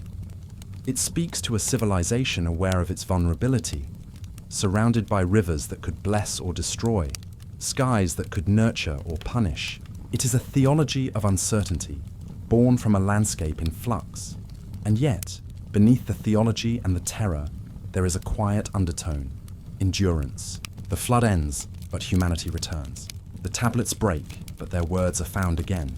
Even in their fragmented state, the cuneiform signs bear witness, each wedge-shaped mark a flicker of thought that crossed 4 millennia to reach us. There is a haunting symmetry in that, the story of a man who preserved life, preserved again by those who sought to uncover his memory. Clay carrying clay, hand meeting, hand across time. In the faint light of the museum halls, the tablets of Atrahasis rest today, silent, cracked, incomplete. Their Akkadian lines still bear the cadence of water, the tension between despair and salvation. Archaeologists may read them as literature, but for those who listen differently, they feel like something older, an ancestral recall, the voice of a world that once drowned and dreamed of surviving. And perhaps that is why flood myths persist, not as fables, but as reflexes. Deep within the human psyche lies the memory of loss, the instinct to rebuild, the fear of nature's reset. From Mesopotamia to the Indus, from the Nile to the Andes, civilizations would echo Atrahasis' tale in countless forms. Was it all born from one primordial flood, or from many floods retold through the ages? Was it a memory of rising seas at the end of the Ice Age, or a metaphor for humanity's own cycles of destruction and rebirth? We cannot say for certain. The tablets, after all, end abruptly. Their edges are broken. The final line's lost, but perhaps that is fitting, because the epic of Atrahasis is not meant to conclude. It is meant to continue. In every retelling, in every warning whispered across generations, the waters recede, but the story remains. And somewhere, beneath the silence of the earth, the clay still remembers. Chapter 9. Lake Titicaca. Flood layers at an altitude where clouds drift like whispers over the Andes. There lies a mirror of the heavens, Lake Titicaca. Its waters shimmer with an ancient stillness, suspended between Bolivia and Peru, a body of light and memory, perched nearly 3,800 meters above the sea. The surface is calm now, but beneath it lies a story of upheaval, of water that rose and fell like breath, of civilizations that came and vanished, and of a flood that may have rewritten the soul of an entire people. Archaeologists call it the highest navigable lake in the world, but to the people who have lived by its shores for millennia, it has always been far more than that. It is the navel of the world, the place where the first dawn broke after an age of darkness. The Aymara and Quechua tell of Viracocha, the creator god, who emerged from these waters when the earth was still silent, sculpting the sun, the moon, and the stars before fashioning humankind from stone. But before he did, he is said to have unleashed a great flood, a cleansing deluge that swept away the corrupt beings of an earlier age. This myth, echoed in countless Andean tales, is not just a story of divine wrath, it is a memory, a geological one. Around the shores of Lake Titicaca, divers and archaeologists have uncovered terraces and stone constructions now submerged several meters beneath the waterline. Some date back to periods when the lake level was dramatically lower, others when it surged suddenly higher, drowning what human hands had built. Near the small village of Tiwanaku, the heart of a pre-Incan civilization, traces of ancient harbors and piers have been found, now well below the modern surface. This pattern of rise and fall, frozen in sediment and stone, speaks of climatic extremes that tested the endurance of every community that called this place home. In the 1960s, core samples taken from the lake bed revealed alternating layers of silt and diatom deposits, microscopic algae that flourish in changing water conditions. Each layer told a story. Long droughts followed by torrential rains, centuries of calm followed by catastrophic floods. Radiocarbon dating suggested that some of these upheavals occurred around 10,000 to 12,000 years ago, near the end of the last ice age, when glaciers melted and sea levels across the planet rose. It was a time when the world itself seemed to shift beneath human feet. Could it be that the Andean flood myths are the living echo of those cataclysms? When the last ice age drew to a close, vast sheets of ice that once blanketed the southern Andes began to retreat. Rivers swelled beyond their banks, and the basins they fed, including Titicaca, filled with meltwater. Yet in this fragile balance of mountain and sky, even small temperature changes could bring dramatic consequences. Geological studies show that the lake's level once fluctuated by more than 100 meters, transforming its size and shape repeatedly through the millennia. Entire shorelines disappeared beneath rising waves, leaving behind ghost terraces and drowned fields, faint fingerprints of human adaptation and loss. And then, there are the ruins. Off the Bolivian shore near the island of Coa lies a submerged temple complex discovered by a team of archaeologists in the year 2000.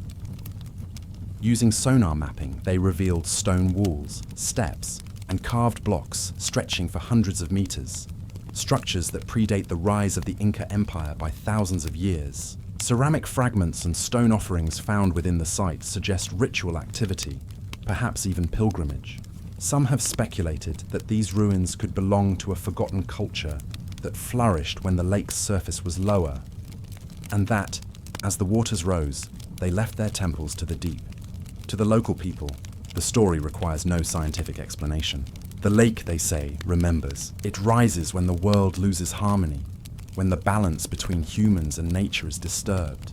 It withdraws when peace is restored.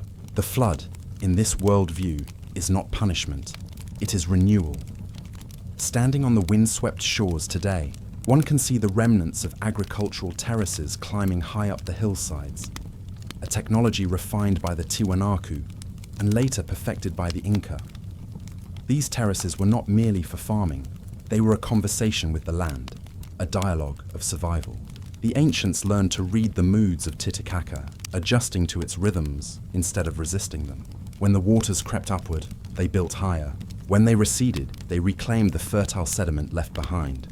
But every adaptation carries a memory of loss. Beneath the blue expanse, the lake guards its secrets. Reed boats fossilized in the mud, animal bones layered with pottery shards, remnants of ceremonies offered to unseen gods. The Aymara people still perform rituals to appease the spirits of the lake, casting small effigies into the water with prayers for balance, for protection, for mercy against the capricious force that both gives and takes. There is a deeper mystery, too, one that challenges the linear story of civilization itself. The ruins of Tiwanaku, just 15 kilometers from the lake's edge, have long puzzled researchers. Some of its megalithic blocks, cut with astonishing precision, suggest a level of engineering that seems out of place for their supposed age. The city's alignment with solstices and celestial markers points to an advanced understanding of astronomy. Could this civilization, and others like it, have emerged in response to climatic chaos, rebuilding culture and knowledge after the great floods that marked the end of the Pleistocene? In this light, the myth of Viracocha's flood takes on new meaning. It becomes not only a tale of divine retribution, but a collective memory of survival, a story passed through generations to explain why the world once drowned and was born anew. Geologists continue to probe the lake's depths for answers. Each sediment layer they extract is a page from the book of Earth's forgotten climates. They find traces of ancient pollen, evidence of shifting vegetation, signs of fire, and even microfossils of freshwater snails that vanished when salinity rose. These subtle markers align with global evidence of rapid climate shifts at the end of the Ice Age, the same period when myths of flood and renewal emerged across the planet. From the Sumerians and the Egyptians, to the Greeks, the Hindus, and the peoples of the Andes, could it be coincidence that the world's highest lake preserves one of the oldest flood memories on Earth? Or does Lake Titicaca represent a nexus, a high-altitude echo of a global event that reshaped the very fabric of human history?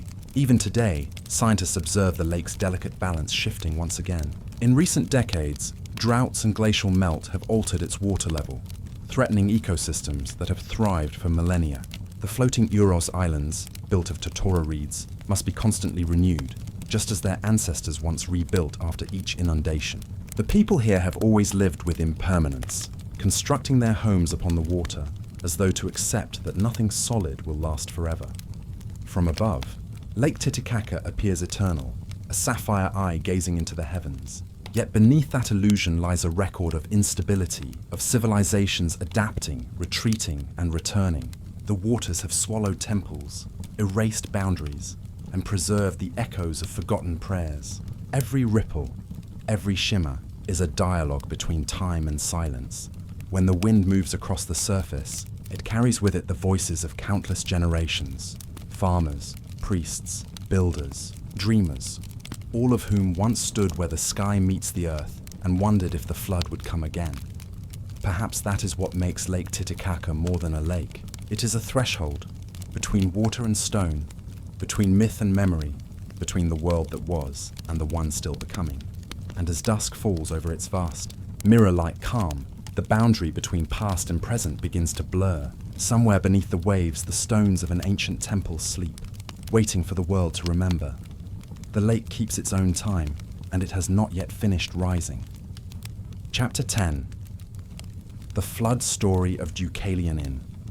The ancient silence of the Greek world, before the marble temples, before the names of gods were fixed in the minds of men, there was water, endless rising water. It swallowed the mountains and washed the plains clean of memory. When the storm broke and the winds quieted, only two figures remained, Deucalion and Pyrrha, standing upon a lonely peak as the world below them drowned. The Greeks called it cataclysmos, a word that meant not simply flood, but downwashing and obliteration. The myth of Deucalion was not born in isolation. It was the echo of something older, perhaps older than Greece itself. It carried the faint vibration of Sumerian hymns, the cadence of Akkadian epics, the whispers of Mesopotamian flood tablets, long buried in clay. In those stories too, the gods were angry, the rain unending, and the survivor chosen. In the Hellenic telling, Zeus, angered by the corruption of humankind, resolved to cleanse the earth. The Titan Prometheus, who had once stolen fire for man, warned his son Deucalion of what was coming. He built an ark, not unlike the boat of Utnapishtim in the Epic of Gilgamesh, or Noah in the Hebrew Bible, and filled it with provisions. When the heavens opened and the rivers burst from their beds, Deucalion and his wife Pyrrha drifted for 9 days and 9 nights until their vessel came to rest upon the slopes of Mount Parnassus. There, as the clouds cleared, they stepped onto land, surrounded by silence. No birds called, no human voices rose from the valleys below. Only the wind whispered through the stones. In their solitude, they turned to the oracle of Themis, asking how to restore the human race. The oracle answered in riddle, "Cover your heads and throw the bones of your mother behind you." Confused at first, they soon understood the cryptic message. The mother was the earth itself, and her bones were the stones that lay scattered upon the ground. As they cast them behind, each stone that Deucalion threw became a man, and each that Pyrrha cast became a woman. Thus humanity was reborn, not from flesh, but from stone.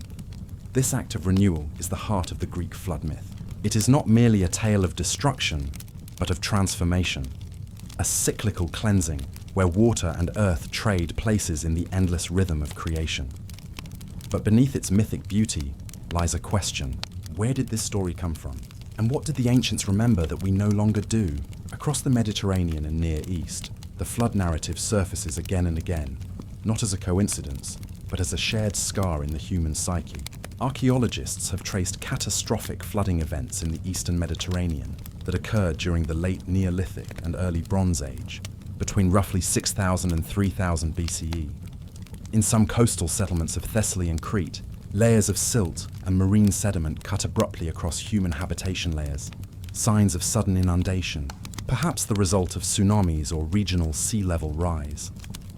Climate scientists studying core samples from the Aegean seabed found evidence of abrupt climate change around 5000 BCE, a period marked by heavy rainfall, flooding, and shifting coastlines. These disturbances may have shattered local communities and, in time, solidified into story. When the survivors retold what they had seen, the flood was no longer mere weather. It was divine judgment. It was purification. The Greeks inherited their mythic landscape from the east. Long before Hesiod and Ovid gave voice to Deucalion's story, sailors and traders moved along the waterways connecting Mesopotamia to the Aegean, carrying not only goods, but stories. The Mesopotamian flood hero, Ziusudra, later known as Utnapishtim, was preserved in Sumerian texts dating to the 3rd millennium BCE. His tale, recorded on cuneiform tablets, describes gods weeping as the flood drowns humankind, and a single ark-bearer emerging to offer sacrifice. It is difficult not to see in Deucalion's tale a reflection, softened, Hellenized, but unmistakably ancient. The parallels are too precise. Divine anger, prophetic warning, survival in a vessel, the resting upon a mountain, and the repeopling of the earth. These are not merely literary echoes. They are cultural memories refracted through centuries of retelling. And yet, in the Greek version, there is a gentleness, an introspection. Zeus's wrath is tempered, his cleansing followed by forgiveness. Deucalion and Pyrrha do not save animals or cities. They save the essence of humanity itself. From stone, they rebuild life, as though reminding us that the earth holds within it the blueprint for our return. Archaeological excavations across the Greek mainland have revealed intriguing correlations between myth and geology. In Thessaly's Peneus Valley, for example, the ancient city of Cranon rests atop deep flood deposits dated to the early Bronze Age, around 2200 BCE, a period marked by widespread climatic upheaval across the eastern Mediterranean. The same period saw the collapse of Old Kingdom Egypt and the fall of the Akkadian Empire in Mesopotamia. Civilizations undone, perhaps by environmental disaster. Could these cascading collapses have inspired, or at least reinforced, the mythic memory of a global flood? It is possible. The Mediterranean is a fragile world, where tectonic faults, volatile weather, and the rise and fall of sea levels weave catastrophe into the landscape itself. To the ancient mind, such events were not random. They were moral. When the rivers rose, it was because the gods demanded cleansing.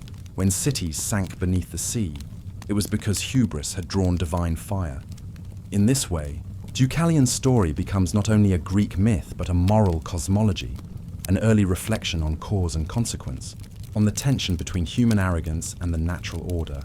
There is another layer still.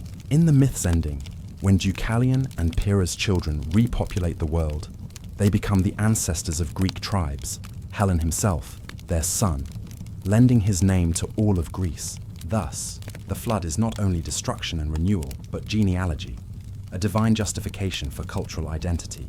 It roots the Greek people not in empire, but in survival.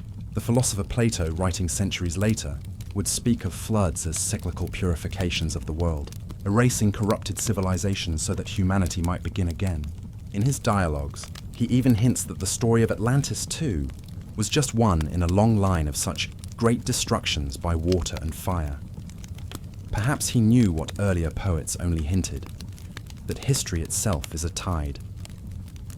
The Deucalion myth, though Greek in voice, belongs to something older and more universal, an ancient memory of water as both destroyer and womb. It was not merely myth, but the preservation of fear and reverence, a way for humans to make peace with the unknowable power of the earth. Even today, as archaeologists trace ancient shorelines and study the fingerprints of prehistoric floods, the myth remains strangely alive. In each sediment layer that reveals sudden catastrophe, in every submerged ruin discovered beneath the Aegean, one hears faintly the same story retold, of those who watched the waters rise, who climbed to high ground, and who began again. The stones. Deucalion and Pyrrha cast behind them are metaphors for memory itself, heavy, enduring, shaped by time. Each generation throws its own stones, building the next humanity from what survives the flood. But what if these myths are not only echoes of ancient deluge, but warnings, records encoded in story, so that future civilizations might remember what water is capable of? The ancients may not have had the tools of modern geology, but they had something we often lose: the instinct to listen to the Earth's rhythms, to read catastrophe as communication. When the rains came, they saw not just weather, but reckoning. When the flood receded, they saw rebirth. Somewhere in the Greek highlands, the bones of their mother, the stones of the earth, still rest beneath our feet. And perhaps, if one listens closely, the story of Deucalion still hums within them, the tale of a world washed clean, waiting to begin again. The flood recedes. But the question remains, was it ever only a story? Or the faint memory of a world that once drowned and will one day, quietly, rise again? Chapter 11. Ubaid Period. Flood evidence in the stillness of southern Mesopotamia, beneath layers of dust and shifting clay, lie the silent testimonies of a forgotten age, the Ubaid period. Long before the rise of the Sumerian kings, before cuneiform carved its first words into wet tablets, this ancient world breathed through rivers. The Tigris and the Euphrates, restless, unpredictable, divine, were both the lifeblood and the undoing of those who dwelled beside them. Archaeologists date the Ubaid era to between 6500 and 3800 BCE, a time when the land that would become Sumer was not yet a network of cities, but of scattered villages built from the earth itself. At sites such as Eridu, Tel al-Abyad, and Ur, layers of sediment tell a story not of slow decay, but of abrupt, violent change. Thick deposits of river clay, streaked with organic debris, separate one settlement phase from the next. These are not the traces of gentle seasonal flooding, they are signatures of cataclysm.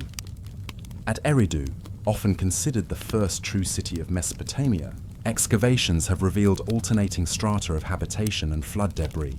Each layer is like a heartbeat, marking the rise and fall of life against the relentless pulse of the rivers. In some levels, the remains of reed huts lie crushed beneath compacted mud, as though an ancient deluge had swept across the plain, burying not only homes, but histories. The people returned, rebuilt, and were buried again.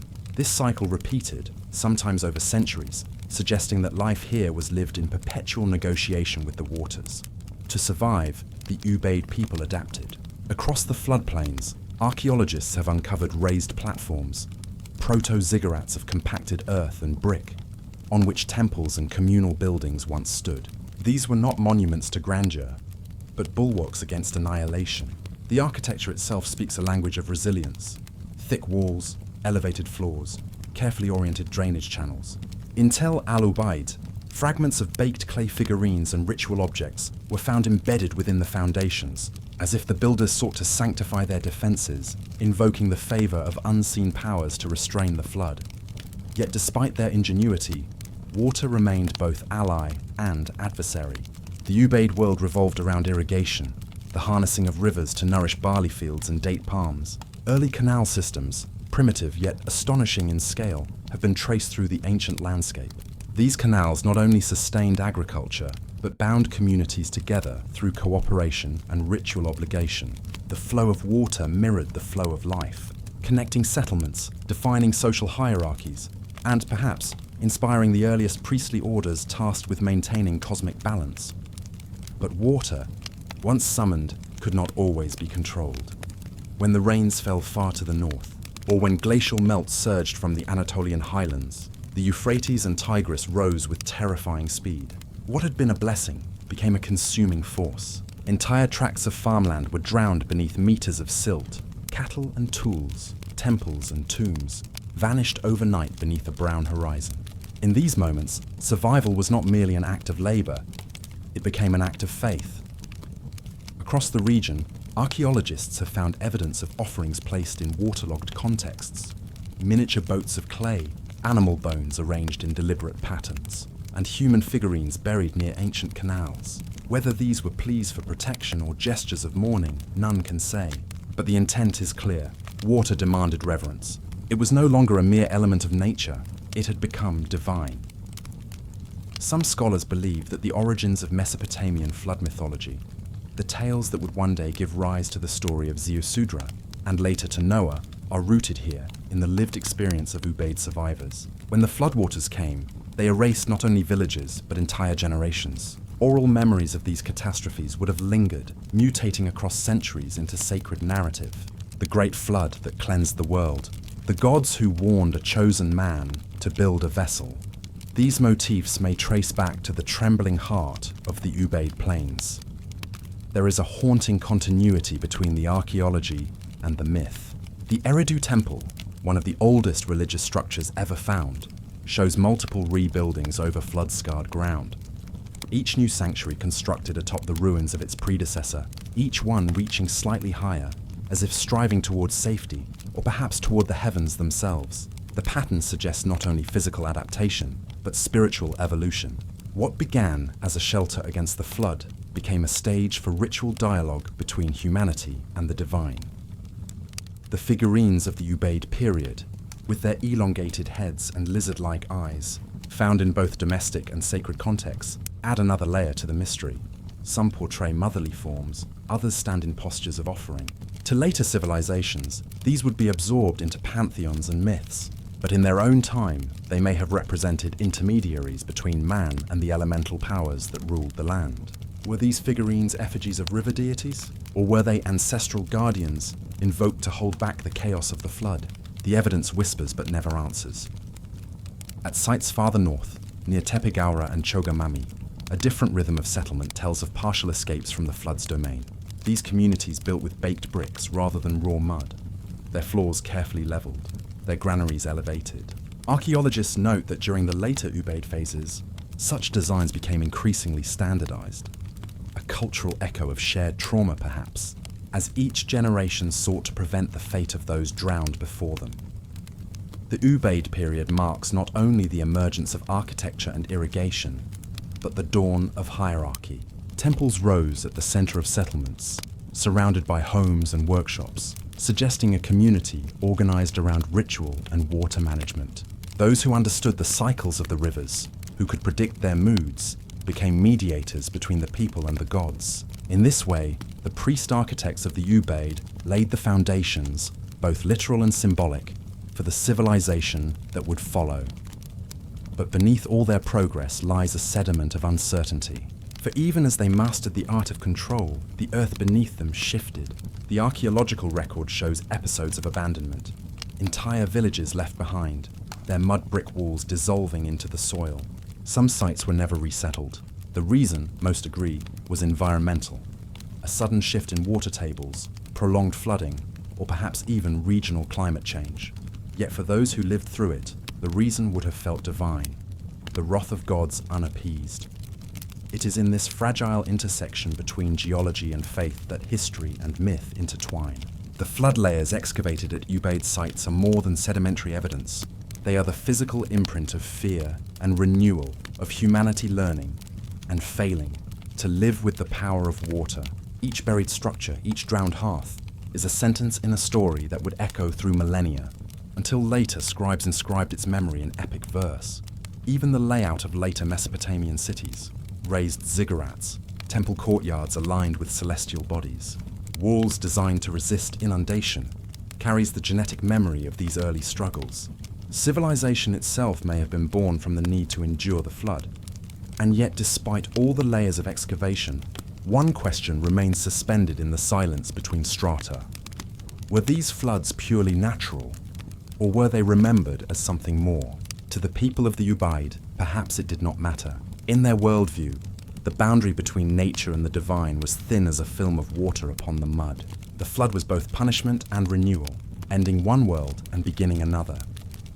As night falls over the desolate mounds of Eridu and Tel al-Ubaid, the wind whispers through the broken bricks, a sound like the distant rush of returning waters. The archaeologist's trowel uncovers fragments of pottery and bone, but beneath them, an older story stirs of how humanity first learned to live at the mercy of the flood, and how, in that struggle, the seeds of civilization and myth were sown. And so, the Ubaid layers rest in quiet witness, neither fully buried nor fully revealed. Like a memory the earth itself refuses to forget. The rivers still flow, the clay still breathes, and somewhere beneath the soil of Mesopotamia, the echoes of the first flood still murmur, waiting for the next hand to uncover them. Chapter 12, Ancient Egyptian Nile Catastrophes. For thousands of years, the Nile was both lifeline and enigma. It rose, fell, and rose again, a rhythm so steady that the Egyptians built their very concept of time upon its pulse. Yet within this constancy lurked unpredictability. The same river that nourished crops and sustained kingdoms could, without warning, turn against the land it had made fertile. Every year, from roughly June to September, the waters of the Nile swelled, carrying with them the silt of the Ethiopian highlands. When the flood was balanced, Egypt flourished. But when it grew too strong, the results were biblical. Villages disappeared beneath swirling waters, granaries were washed away, and famine followed in the flood's retreat, like a shadow that could not be shaken. Ancient scribes wrote of these years with reverence and dread. The Nile was divine, not merely a river, but a god. To the Egyptians, its flooding was not a natural event, but a message from the unseen. The river's will was tied to that of Hapi, the personification of the inundation, and to the balance of Ma'at, the cosmic order that held the world together. When the floods came too high, it was not chaos alone, but imbalance, a warning that something had disturbed the harmony between gods and men. Archaeologists have traced these moments of imbalance through both text and earth. In the sediments of the Nile Delta, layers of dark silt interspersed with coarse, chaotic debris tell silent tales of floods more destructive than ordinary. Radiocarbon dating places some of these anomalies around the end of the Old Kingdom, roughly 2,000 years ago, when Egypt's centralized power began to fracture. This period, known as the First Intermediate Period, has long been associated with famine and political collapse. But what caused such widespread hardship has remained an open question. Recent studies suggest that environmental extremes, particularly catastrophic Nile floods, followed by years of drought, played a decisive role. Inscriptions like the Famine Stela from Sehel Island, though composed centuries later, preserve memories of an older crisis. It tells of a time when the Nile failed to flood, when grain was scant, and every man robbed his neighbor. Yet other records, buried deeper in temple walls and tomb inscriptions, speak of floods so immense that entire nomes, the provinces of ancient Egypt, vanished overnight. In the Old Kingdom, rulers such as Djedkare Isesi and Pepi II commissioned vast irrigation and canal systems, perhaps as responses to increasingly erratic river behavior. These early efforts show a civilization trying to mediate between human order and natural chaos. But the limits of control were clear. When the waters rose beyond expectation, they brought ruin. When they failed entirely, the same ruin came in another form. The Egyptians were not passive witnesses to these cycles. They watched, measured, and adapted. Along the banks of the Nile, priests observed the rise of the flood from sacred structures known as nilometers, stepped stone wells carved into the riverbanks, inscribed with markings to measure the height of the waters. These were both scientific instruments and ritual sites. The reading of the flood's height was an act of divination as much as observation. It determined not only the agricultural tax of the coming year, but the perceived favor of the gods. Too high a reading signaled impending destruction. Too low meant starvation. Between those extremes lay life itself. Yet despite such careful monitoring, nature often defied prediction. Archaeologists excavating near Hierakonpolis and Abydos have uncovered settlement layers abruptly buried beneath flood sediments, suggesting sudden and overwhelming inundations. In these strata lie the remnants of pottery, hearths, and tools, daily life frozen beneath the silt of catastrophe. Each layer is a thin boundary between prosperity and collapse. The most dramatic of these events appear to align with a global climatic shift around 2200 BCE, the so-called 4.2 kiloyear event. Across the ancient world, from Mesopotamia to the Indus Valley, societies experienced simultaneous upheavals, droughts, collapses, migrations. In Egypt, however, the evidence suggests a paradox, both flood and famine. Some regions were scoured by too much water, others soon after by too little. The result was dislocation. Central authority weakened. Local governors, or nomarchs, rose in power, governing independently while the old royal order disintegrated. The pyramids ceased to rise. The voice of the pharaoh, once considered the mediator between heaven and earth, fell silent.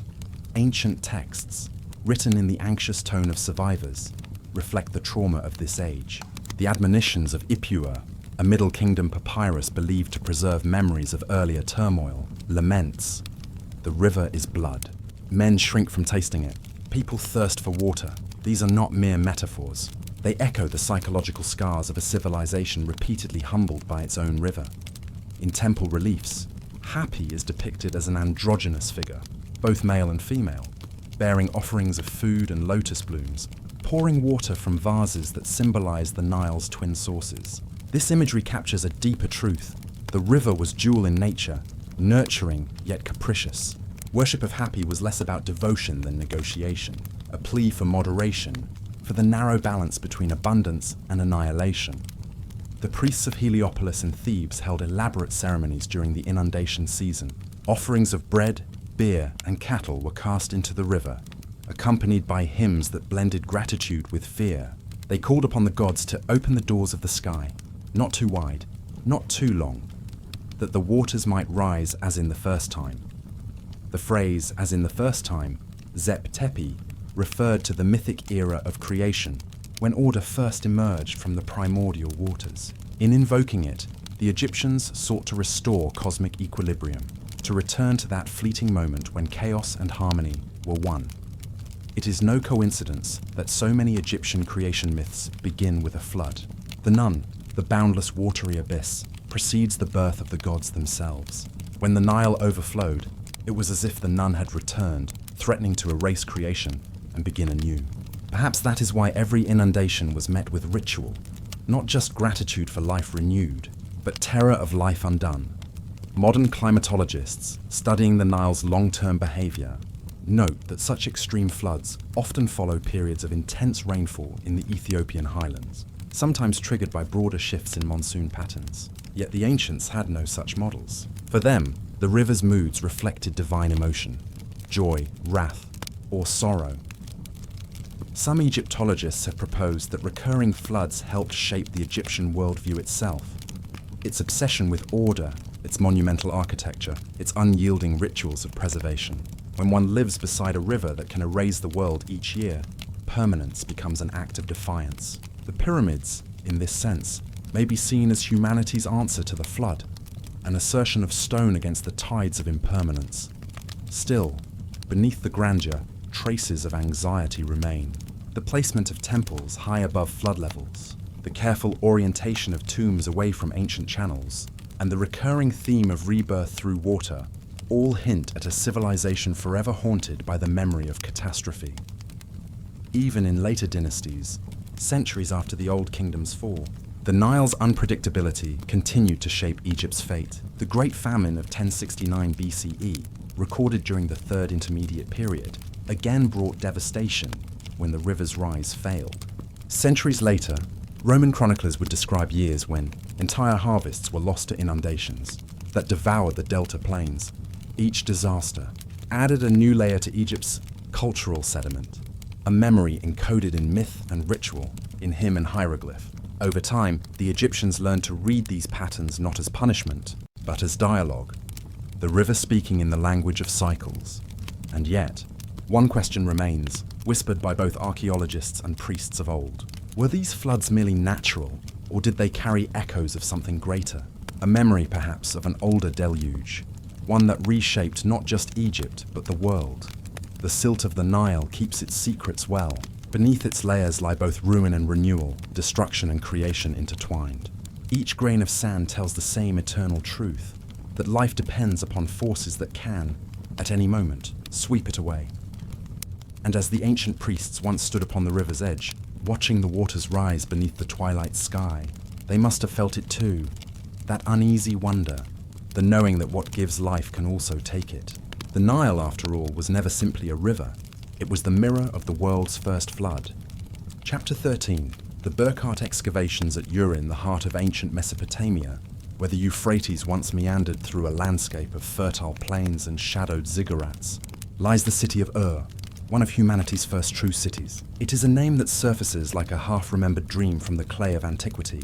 Its bricks, baked by sun and time, whisper the language of kings, floods, and forgotten empires. When the German archaeologist Ernst Burckhardt began his excavations at Ur in the early 20th century, he was not expecting to unearth evidence of a catastrophe that had haunted human memory for millennia.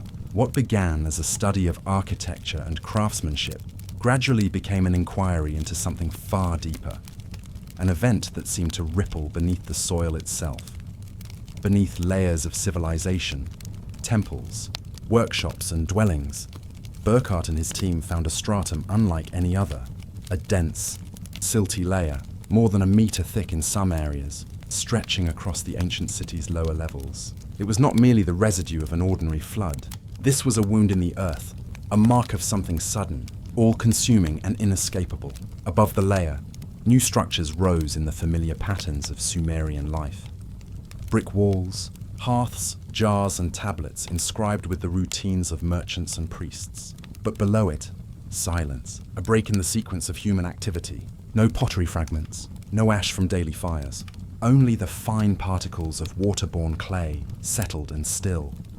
When Burckhardt sent samples for analysis, the verdict was clear. This was the signature of an ancient deluge, a flood that had swept through the heart of Sumerian civilization, forcing its inhabitants to flee, rebuild, and remember. The deeper question, however, was how this geological evidence aligned with the oldest stories known to humankind. For as the archaeologists brushed away the clay, they were brushing against the edges of myth itself. The Epic of Gilgamesh, inscribed on cuneiform tablets centuries after the flood layers were deposited, speaks of Utnapishtim, the man who survived the great deluge sent by the gods to cleanse the earth. His tale, nearly identical in theme to that of Noah, is not a lone myth, but part of a continuum of memory that stretches across Sumer, Akkad, and Babylon. In this epic, the flood is not metaphorical, it is visceral.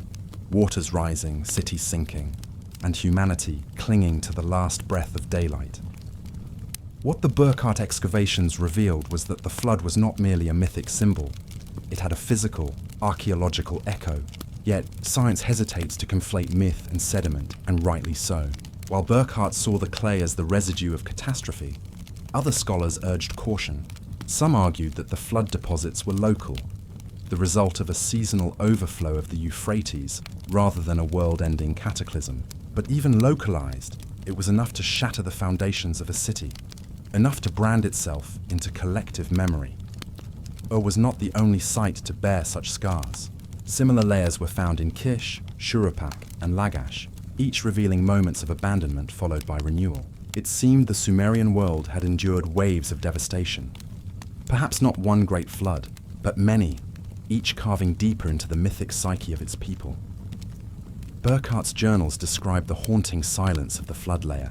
It is, he wrote, as if the world stopped for a moment, the hand of man withdrawn, the tools of life abandoned in haste.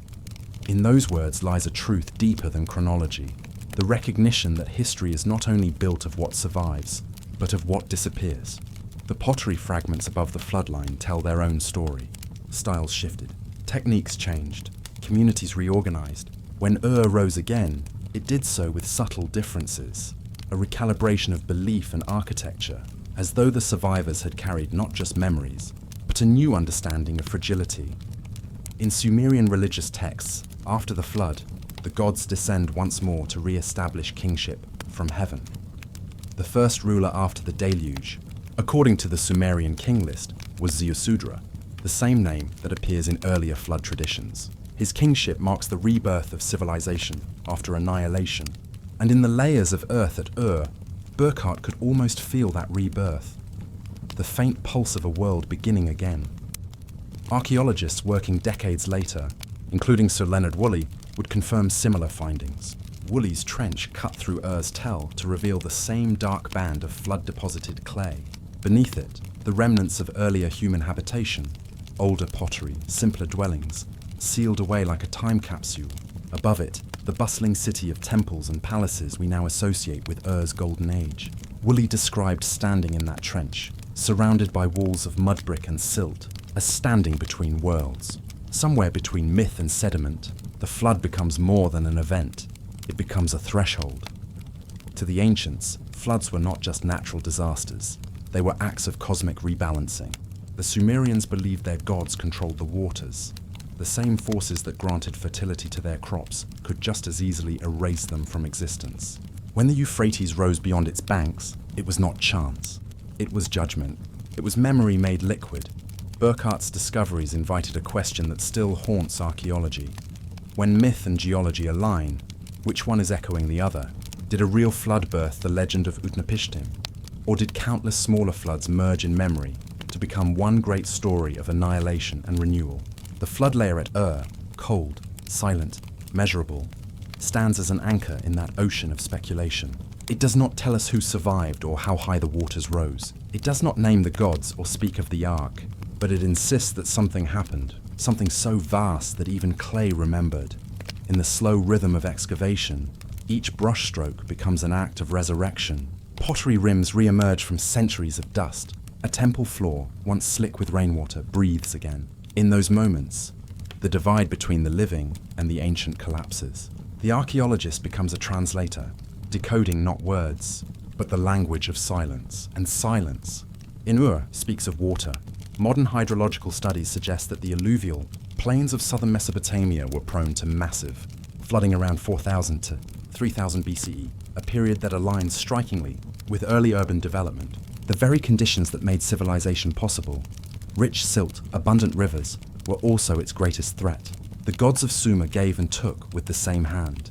It is tempting to see in Burckhardt's trench the proof of a biblical or global flood, a singular event that unified myth across continents. Yet the truth, as always, is more intricate. The flood layers at do not prove the story of Noah or Utnapishtim. They do something subtler. They remind us that myths are built on human experiences that once tore lives apart. Every myth begins with someone watching the world they know disappear beneath the horizon. As night fell over the dig site, Burckhardt often described the sound of the desert wind rushing through the empty foundations of It was, he wrote, like the sea retreating, leaving its song behind, that song of lost survival. And return is perhaps what the flood stories were always about. The rediscovery of equilibrium after chaos, the humility of rebuilding when the gods have spoken, the memory of silt that once covered everything, and the quiet resilience of those who rose again from beneath it. Standing at the edge of that ancient pit, one can almost sense the hands of those who came before, not as myths, but as people. People who woke to find their world drowned, who rebuilt from clay, and who, in doing so, taught us that civilization itself may be nothing more than the art of remembering after the flood. And perhaps that is what still teaches us. That beneath every monument to human progress lies a layer of silence, a reminder that the waters always return. The story of the flood, then, is not one of ending, but of beginning again, and somewhere beneath the sands of that beginning still waits to be heard. Chapter 14. Harappan Civilization. River Dynamics. Beneath the dust of Sindh and Punjab, in the quiet hum of the Indus Plains, once stood cities that seemed to breathe with the rhythm of water. The Harappan civilization, or Indus Valley civilization, thrived between 2600 and 1900 BCE, stretching across what is now Pakistan and northwestern India. Its people built cities of brick and symmetry, of drainage and design, of silence and strength. Yet, at the heart of their genius lay an ancient anxiety, the awareness that rivers both give life and take it away. The Indus was not one river, but a living system, a braided web of channels, seasonal floods and silt-heavy tides. Its flow was unpredictable, meandering across millennia, carving new courses and abandoning old ones. And the Harappans, They built their world within this shifting pulse, aligning their cities not against nature, but with it. When archaeologists unearthed Mohenjo-Daro in the 1920s, they found streets laid in a precise grid, drainage systems that ran beneath baked brick pavements, and reservoirs carved into the earth with geometric care. To the modern eye, it looked like urban perfection, but to those who understand water, it looked like preparation. Every channel, every brick slope, every culvert was a quiet acknowledgement of the floods that came without warning. Sedimentary layers tell their own story. Beneath the ruins of Mohenjo-Daro and Harappa lie alternating bands of silt and habitation, signs that the cities were drowned, rebuilt, and drowned again. Floodwaters from the Indus, fed by monsoons and Himalayan snowmelt, could rise without mercy. Yet each time the people returned, they repaired, they endured. It was as though the flood was part of a cosmic rhythm, a cycle not to be fought, but to be lived through. Some archaeologists, like Gregory Possel and Rita Wright, have suggested that the Harappans were not passive victims of their riverine environment, but active engineers and masters of adaptation. Their granaries were elevated, their wells were deep, their drainage was intricate. The Great Bath of Mohenjo-Daro, with its watertight brickwork and bitumen sealant, stands as both a technological marvel and a ritual symbol. Was it simply for purification, or a sacred reenactment of survival, a controlled imitation of the deluge itself? Farther north, at Harappa, the Ravi River's ancient channels whisper another truth. Geological studies show that around 2000 BCE, the river began to shift, slowly at first, then decisively, altering the lifeblood of settlements that depended on its flow. To the east, the once mighty Gaga Hakra, often identified with the mythic Sarasvati River of the Vedic hymns, dried into silence. The Harappans who lived along its banks may have watched as their river vanished into sand. The decline of the Indus civilization, often framed as a mystery, may thus be less about collapse and more about movement. Populations drifted eastward following water. Cities emptied not because they fell, but because the rivers changed their minds. And yet, memory lingers. Centuries later, as the Vedic hymns were composed, a tale emerged, the story of Manu, the first man, who was warned by a small fish of an impending flood. The fish, growing in size with every passing day, begged Manu to build a vessel. When the flood came, Manu tied his boat to the horn of the great fish, sometimes said to be the god Vishnu, and was carried across the waters to safety. From him, a new humanity was born. To some scholars, this story is a mythic echo of lived experience, a memory of flood and survival preserved in the language of gods. It mirrors older Mesopotamian accounts like that of Atrahasis and Utnapishtim, suggesting that across the ancient world, floods imprinted themselves not only on soil, but on soul. The Harappans may never have written their flood, but the people who followed them remembered. At sites like Dolavira, on the island of Kadir in the Rann of Kutch, water management reached architectural perfection. The city was designed around massive reservoirs, stepwells, and channels that captured monsoon runoff. Even in a semi-arid landscape, they turned scarcity into rhythm. To stand among those stone reservoirs today is to feel an intelligence that understood impermanence, that knew the land could one day drown, or dry, or both. In the Harappan world, water was both a tool and a teacher. It dictated where bricks were laid, where crops grew, where people prayed. The civilization's script, still undeciphered, appears on seals depicting bulls, unicorns, and water-bearing motifs. Some show scenes of ritual ablution, small figures standing before what could be pools or flowing streams. Others bear the image of a horned deity surrounded by animals, seated in meditation. Scholars call him the Proto-Shiva, or Pashupati, Lord of Beasts, whose later form in Hinduism is associated with asceticism, fertility, and the cyclical power of nature. Could this early god also have been a guardian against the flood, the balance between destruction and regeneration? The question remains, suspended in clay. Archaeologists walking through the ruins of Lothal, near the Gulf of Kambat, discovered what appeared to be a massive dockyard, a basin connected to an ancient river channel that once opened into the sea. The people of Lothal built floodgates, retaining walls and platforms, engineering solutions for tides and floods. They traded with Mesopotamia and the Persian Gulf, sending carnelian beads and shell ornaments in exchange for metals and grain. To do this successfully, they had to understand the moods of water. its rise, its retreat, its timing. Flood was not chaos to them. It was a pattern to be read, but over time, that pattern began to break. Climatic data from lake sediments and ice cores suggest a weakening of the Indian monsoon around 2000 BCE, a slow desiccation that turned fertile plains into dust. The once mighty Indus began to withdraw, leaving behind stranded cities and salt flats. Archaeological layers show fewer rebuilding phases. Wells ran dry, trade dwindled. The great cities, Mohenjo-daro, Harappa, Dholavira, became echoes. Yet even as the physical structures faded, the hydrological imagination persisted.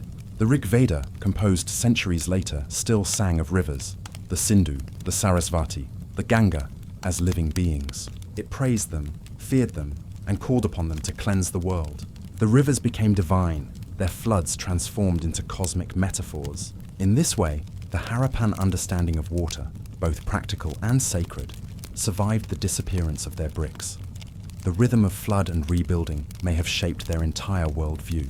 For a people who lived in an unpredictable landscape, resilience became ritual.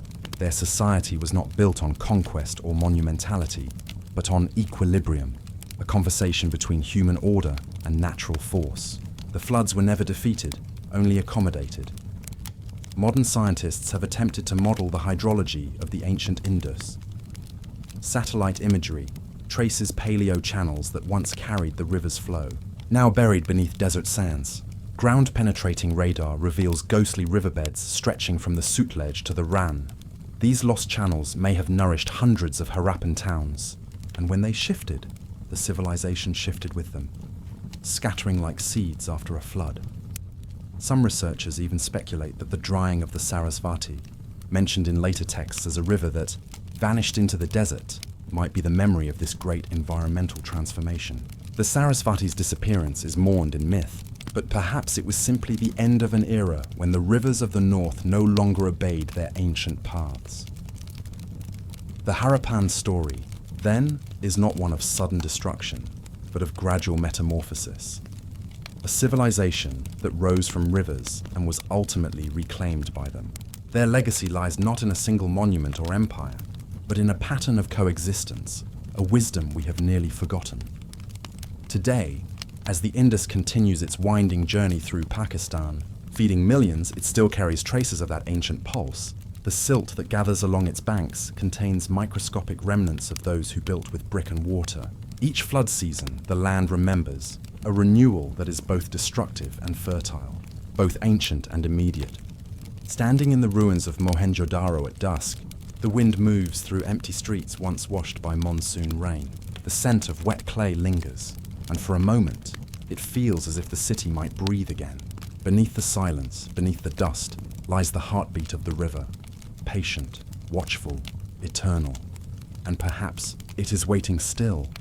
Chapter 15, Mesopotamian flood layers at Kishin, the heart of ancient Mesopotamia, where the rivers Tigris and Euphrates wove a shifting cradle of civilization. The city of Kish once stood as both witness and survivor to the whims of the flood. Its ruins, now a quiet rise of dust and stone near modern Tel Al-Hamir in Iraq, conceal within them a story written not merely in cuneiform, but in layers of earth, each stratum a silent record of waters, power to erase and renew. Kish was among the first great city-states to emerge after the mythical flood described in the Sumerian king list, a text that begins pointedly. After the flood had swept over and the kingship had descended from heaven, Kish became the seat of kingship. These words, inscribed on clay tablets thousands of years old, suggest that Kish was more than a city. It was the dawn of a new era, the first light after the deluge. Yet archaeology reveals that this poetic introduction may rest upon tangible events. Beneath the ancient mounds of Kish, excavators uncovered distinct layers of fine silt and clay, uniform, sterile bands sandwiched between older cultural debris and later reconstructions. These are not ordinary strata. They bear the unmistakable signature of flood. Waterborne deposits laid down swiftly, rich in riverine sediment, sometimes containing traces of organic material, reeds, and driftwood. When these layers were first identified in the 1920s and 1930s, they startled scholars. The same kind of flood deposits had already been found elsewhere, at Shurapak, at Ur, at Kish itself, often separating older settlement phases from newer ones. Some archaeologists began to suspect that these were not isolated local incidents, but regional catastrophes, a sequence of devastating inundations that reshaped the Mesopotamian plain. The Kish flood layer, in particular, tells of sudden inundation. The silt is clean and homogeneous, suggesting a rapid deposit from powerful, sediment-laden waters, not the gradual accumulation of marshland sediment. The flood seems to have covered the earlier city entirely, halting occupation for a time. When rebuilding began, it followed new lines of urban planning, with reorganized quarters, fresh walls, and renewed temple platforms. The flood had erased, and the people had begun again. The archaeologists Stephen Langdon and El Chiera, among others, noted that these flood layers seemed to coincide with abrupt cultural transitions, shifts in pottery styles, administrative systems, and even religious emphasis. In Kish, the flood may have marked a psychological boundary between worlds, before and after, chaos and order. The kingless statement that kingship descended from heaven after the flood gains a new resonance in this light. To ancient eyes, divine legitimacy may have been required to rebuild what the waters had destroyed. The sediment, however, holds no theology, only memory encoded in mineral and clay. Microscopic analysis shows alternating ripples of coarse and fine grains, indicating turbulence and retreat, as if a vast sheet of water swept through and then withdrew. The organic inclusions, charred seeds, splinters of wood, speak of human habitation abruptly interrupted. In that silence between flood and rebuilding, the land itself was a palimpsest, waiting for civilization to be written anew. Across the Mesopotamian plains, the rivers were never static. The Euphrates and Tigris shifted their courses frequently, depositing new soils, abandoning old channels, drowning settlements that had once thrived along their banks. In this unstable geography, water was both life and threat. Irrigation brought fertility, but every gain carried risk. Dams broke, embankments failed, and the delicate equilibrium between man and river could vanish overnight. In the wake of each catastrophe, the people of Kish rebuilt. Their architecture adapted. Foundations were raised higher, walls reinforced, drains redirected. The temples of the gods were reconstructed upon older ones, each new sanctuary built atop the ruins of its predecessor, as if humanity's dialogue with the divine required constant renewal after nature's interruption. Over centuries, the mound of Kish grew upward, layer upon layer, its height a testament to resilience. And through all these cycles, myth began to crystallize around the memory of flood. In nearby Shurapak, texts tell of a righteous man, Ziusudra, warned by a god to build a vessel and preserve life from an approaching deluge. This story, later mirrored in the Akkadian Atrahasis epic and eventually in the Epic of Gilgamesh, may have been born from the very events recorded in the soil of Kish. The correspondence between the archaeology of silt and the literature of survival is too intimate to dismiss. Each retelling, Sumerian, Akkadian, Babylonian, carries echoes of lived trauma, the loss of cities, the renewal of kingship, the conviction that humanity's order exists only by divine grace. For the inhabitants of Kish, flood was not merely a natural event. It was a revelation, a reminder that civilization stood upon the edge of chaos. The rebuilding of the city became a ritual act, a reaffirmation of harmony between gods, humans, and the unpredictable earth. When modern archaeologists cut through the mounds, their trenches became like cross-sections through time. The sterile flood layers lay between vibrant cultural strata. Beneath them, the artifacts of the early dynastic period. Above, the rebuilt city with new brickwork and fresh inscriptions. Each layer was a heartbeat: rise, destruction, rebirth. The deeper the excavators dug, the more the story repeated itself. It is tempting to imagine what those ancient citizens saw. The slow darkening of the sky, the scent of wet clay rising as the rivers swelled, the cries of animals, the rush of water breaking through the levees, then silence. Later, the slow return, the muddy landscape where a city once stood. How easily myth would have grown in that silence. Myth as memory's refuge, explaining what could not be endured in simple human terms. Today, the Tell of Kish is quiet. Wind drifts over its eroded ziggurat foundations. The The outlines of temples and houses lie buried beneath dust. Yet even now, the stratigraphy beneath the surface whispers of its cyclical past, flood after flood, each reshaping human destiny. The city's greatness rose not despite disaster, but because of it, forged by an understanding that endurance requires renewal. The flood layers at Kish are more than geological curiosities. They are a mirror held up to civilization itself, evidence that progress often begins with loss, that human order is written upon a landscape in constant motion. Between silt and scripture, between myth and measurement, lies a truth older than writing, that water remembers, and somewhere, beneath the sand and the weight of time, that memory still stirs, waiting for the next uncovering, the next moment when the past rises like a tide through the soil. Kish sleeps beneath its floods, and the rivers, as always, continue their slow conversation with eternity. Chapter 16. Ancient Chinese flood records across the yellowed plains of northern China, where the Lus Plateau meets the restless waters of the Yellow River, lies one of humanity's oldest and most haunting memories, the battle between man and the flood. Here, the river that nurtured the birth of dynasties also carried within it the power to erase entire civilizations. Chinese tradition remembers this conflict not as mere history, but as cosmic struggle, a war between chaos and order, water and earth, heaven and humankind. The ancient texts that survive, the bamboo annals, the book of documents, Shu Jing, and the classic of mountains and seas, Shanhai Jing, speak with reverence and fear of floods so vast that they reshaped the land. They tell of an age before the Xia dynasty, long before written history, when waters swallowed valleys and plains alike. In these early annals, the flood is not a single catastrophe, but a living presence, cyclical, punishing, divine. In one of the earliest imperial recollections, the world itself was said to have tilted, sending torrents cascading down from heaven. The Great Flood, as described in the Book of Documents, rose until it touched the skies, destroying homes and scattering the people. The only salvation came through the labor of Emperor Yu, remembered as the Temmer of the Waters. It is said that Yu worked for 13 years without once crossing the threshold of his own home, passing even his doorway 3 times without rest, until the floods were contained and the land restored to order.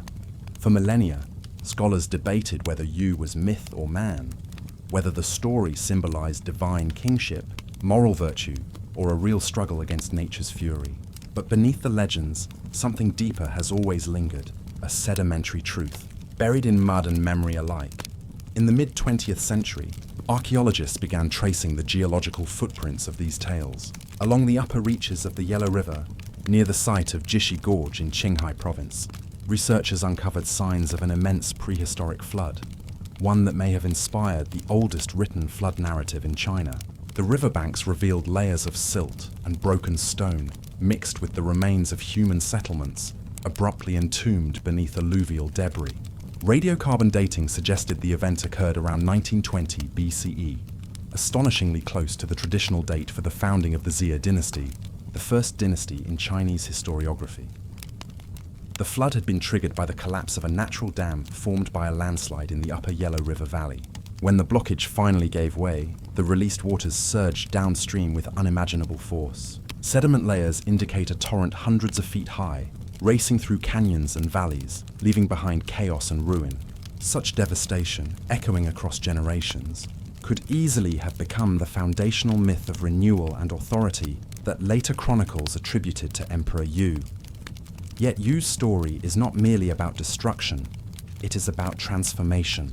Unlike the Mesopotamian or biblical floods, where divine wrath extinguishes humanity, the Chinese flood myth centers on human ingenuity, moral perseverance, and the restoration of balance. Yu does not build an ark to escape, he builds channels to endure.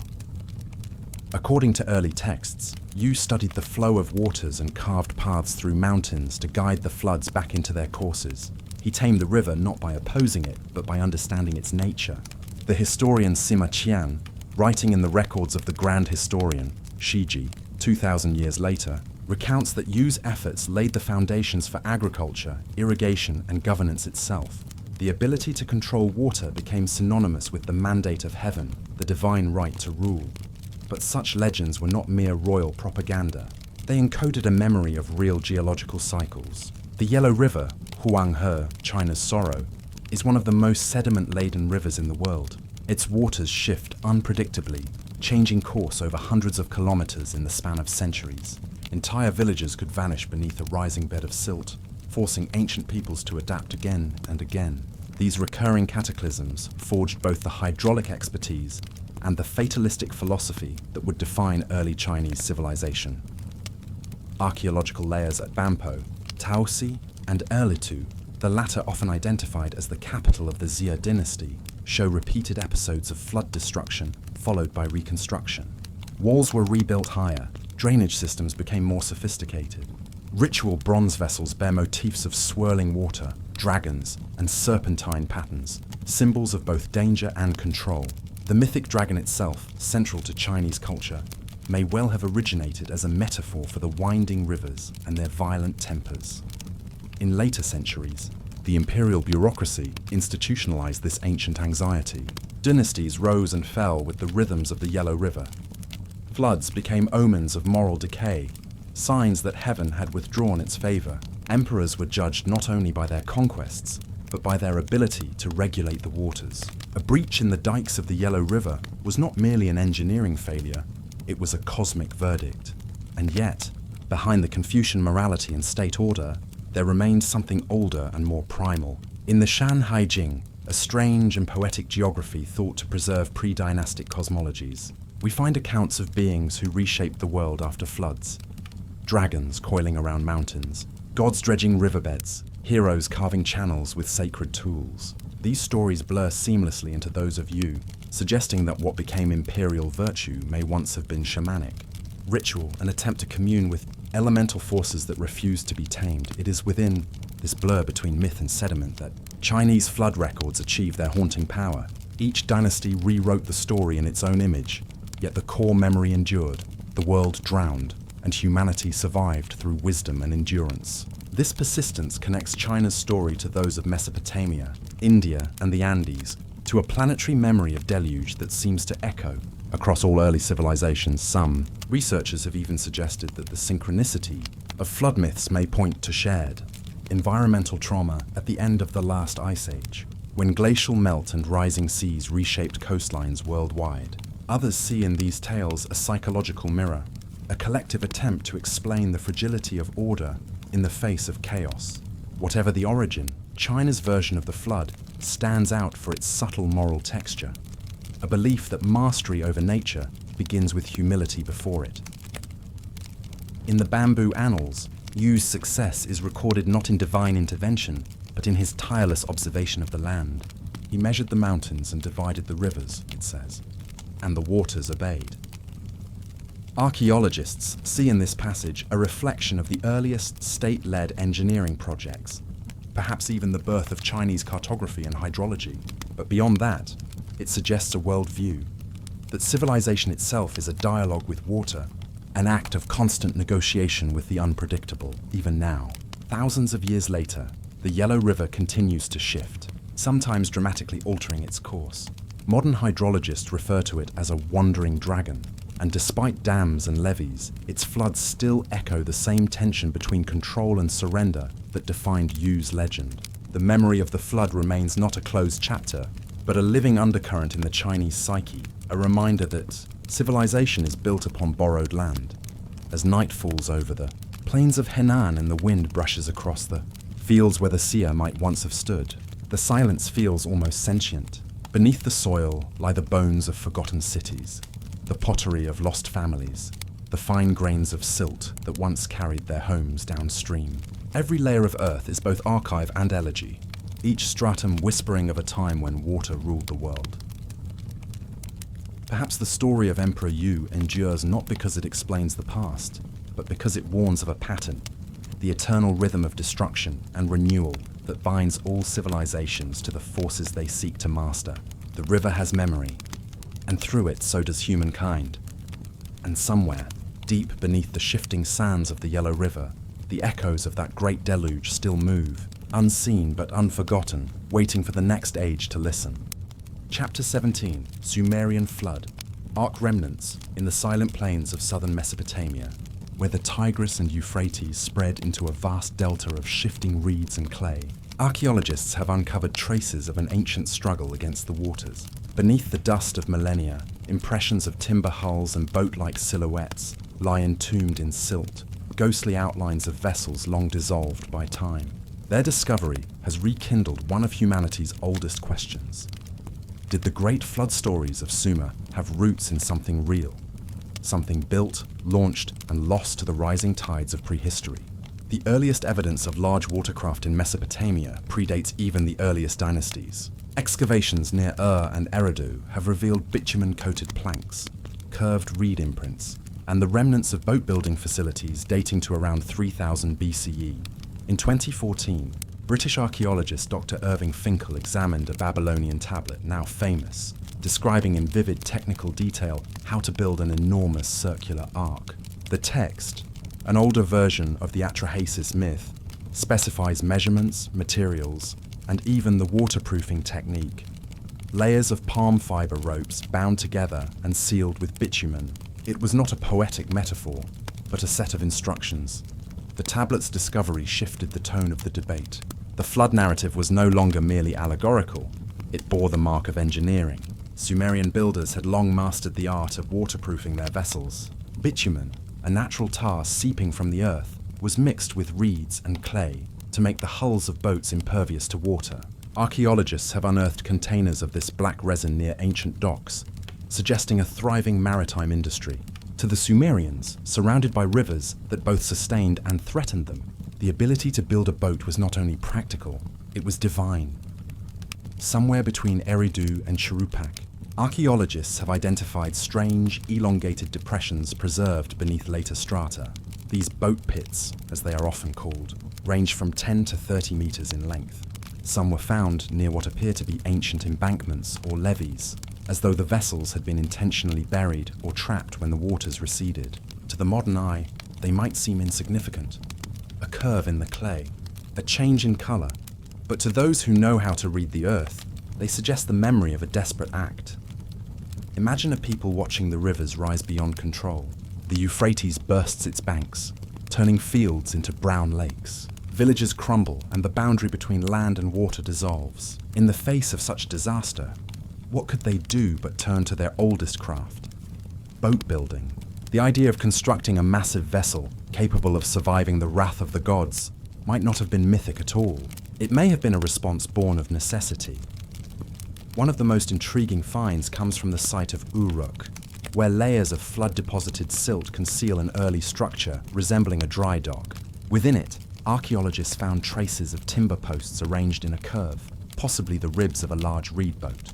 Radiocarbon dating places them near the period of the so-called Sumerian flood, layer around 2900 BCE, the same date, associated with the deluge recorded in Sumerian, king lists and in the tale of Ziusudra, the man who survived the flood by building a great ship. The convergence is uncanny, text and earth aligning in a single moment of shared silence. The Sumerian flood tablet, written centuries later, recounts how Ziusudra received a divine command. Build a boat of vast dimensions, roof it over like the Apsu, that it may shelter the seed of all living things. The story speaks of foresight, preparation, and craftsmanship, qualities deeply rooted in Sumerian life. The builders of irrigation canals and temple ziggurats were not strangers to grand design. They understood the relationship between structure and survival. Their gods, too, were engineers, shaping the cosmos as men shaped clay, while no single artifact has yet been identified. As the Ark of Ziusudra, the archaeological record paints a picture of a civilization perpetually building against the flood. Levees, reservoirs, and massive canal networks appear as early as the Ubaid period. Settlements were raised on artificial mounds, tells, lifted above the floodplain like islands. Even temples were often designed as high terraces, layered step pyramids reaching toward the sky. To live in Sumer was to live with the constant memory of the flood, and to build as if tomorrow might wash everything away. Ancient engineers adapted to this instability through experimentation. In the marshlands of the southern delta, the Madan, descendants of those ancient peoples, still build reed houses and boats much as their ancestors did. Their vessels, the Mashuf and Tarada, glide over shallow waters, woven from bundled reeds and sealed with bitumen. They are light, resilient, and easy to rebuild. Observing them is like seeing an echo of the past, a living remnant of flood-era technology, unchanged across 5,000 years. Archaeological surveys in the region reveal that many flood deposits show signs of organized rebuilding immediately afterward. Within years, or sometimes months, new settlements rose directly atop flood-destroyed ones, as though the survivors had planned for the deluge all along. The cycle was almost ritualistic: flood, ruin, reconstruction. Over generations, that rhythm may have crystallized into myth. The people of Sumer did not just endure the flood, they remembered it, inscribed it, and sanctified it. Yet there are darker mysteries embedded in the soil. In 2009, ground-penetrating radar near ancient Shuruppak detected an anomalous shape beneath a flood layer, an elongated formation roughly 20 meters long, composed of compacted organic residue and mineralized bitumen traces. Excavators found nothing resembling a hull, but the chemical analysis suggested a mix of reed fiber and tar, precisely the materials described in the Atrahasis tablet. Was this merely a docked barge, abandoned and buried by time, or something that once bore sacred cargo? The evidence remains inconclusive, but the resonance lingers. Even the Sumerian language itself preserves subtle hints of a world perpetually at risk of drowning. The word Apsu, meaning the deep, was not only a physical realm, but a cosmic one, the primeval waters from which creation emerged. To seal a roof like the Apsu, as the flood text instructs, was to mirror divine architecture. The ark was not simply a boat, it was a microcosm of the world, a vessel of cosmic order afloat upon chaos. To the Sumerians, myth and engineering were never separate. A levee was as sacred as a temple. A canal was an act of devotion. The ark, whether real or imagined, was the ultimate symbol of harmony between divine instruction and human craft. It represented the hope that structure could defy entropy, that something built with care might survive even the god's anger. Today, in the deserts of Iraq, satellite imagery and drone surveys continue to map the ancient river channels, tracing the ghostly fingerprints of vanished floods. Archaeologists sift through sediments, finding faint bitumen residues and warped impressions that might once have been planks. Each fragment, however ambiguous, deepens the mystery. If a great ark ever existed, it has long since dissolved into the mud. And yet, its memory persists, in cuneiform lines, in the rhythm of rebuilding, and in the human instinct to prepare for the next storm. The ark, perhaps, was never a single ship but a collective act, the sum of all the boats, levees and shelters built in defiance of the flood. Each was an ark in miniature, a promise of survival written not in clay but in architecture and will. And so, when we read of Ziusudra, of Utnapishtim, of Noah, we may be hearing not one man's tale, but the echo of an entire civilization struggling to stay afloat. The plains of Sumer are quiet now. The rivers have shifted, their old courses buried beneath the desert. But somewhere beneath the dust, the impressions of boats still rest, curved like sleeping giants, waiting for the waters that will never return. In their silence they speak, not of myth, but of endurance, not of legend, but of remembrance. And like the flood itself, their meaning rises slowly, reshaping the shorelines of our understanding, one discovery at a time. Chapter 18, Mesopotamian Flood, Artifacts from Nipperen, the heart of ancient Sumer, where the slow and silt-rich waters of the Euphrates meandered across a boundless plain, stood the sacred city of Nippur. To the ancients, it was not merely a city, it was the spiritual axis of Mesopotamia, a place where heaven and earth met, where kings sought divine legitimacy, and where the gods were thought to watch most closely. Yet beneath its crumbling ziggurats and silent courtyards lies a more intimate record of faith and fear, one written not in scripture alone, but in mud and water. Archaeologists working at Nippur have uncovered layer upon layer of civilization, temples built upon temples, homes built upon ruins. Each layer tells the same quiet story: destruction, rebuilding, and endurance. And within those layers, like signatures of time, are traces of floods, thick bands of water-laid silt separating epochs of habitation. These are not the remnants of a single deluge, but of many. Each one redefined the landscape, cleansing and erasing in turn, as if the city were perpetually being tested by the very forces that gave it life. The earliest excavations began in the late 19th century, led by American archaeologists under the auspices of the University of Pennsylvania. They expected to find texts, temples, perhaps offerings to Enlil, the great god of the wind and the earth. What they found instead was a stratigraphy of survival. Between the foundations of mud brick walls, they encountered dense layers of fine grey silt, evidence of flooding so complete that it smothered entire quarters of the city. Embedded within those layers lay small votive figurines, fragments of tablets, and ritual vessels, objects once consecrated, now carried and entombed by the waters themselves. In some places, the silt rested directly over courtyards and doorways, sealing the final moments of habitation in a blanket of clay. When the water receded, the people returned. They built anew on top of the old, leveling what the flood had destroyed, shaping fresh bricks from the same clay that had undone them. This rhythm of destruction and renewal became the heartbeat of Nippur's history. The city's architectural layers, stacked like sedimentary time, reveal not decline, but devotion. Each rebuilding was an act of faith that the gods, having tested humanity, would once again permit their return. Texts unearthed from the same strata speak of these floods not merely as natural events, but as divine decrees. The waters, in the Mesopotamian mind, were not chaotic forces to be feared. They were the instruments of celestial will. The flood was the god's judgment and also his cleansing. One of the most remarkable finds from Nippur is a fragmentary tablet describing a flood sent by Enlil to humble humankind.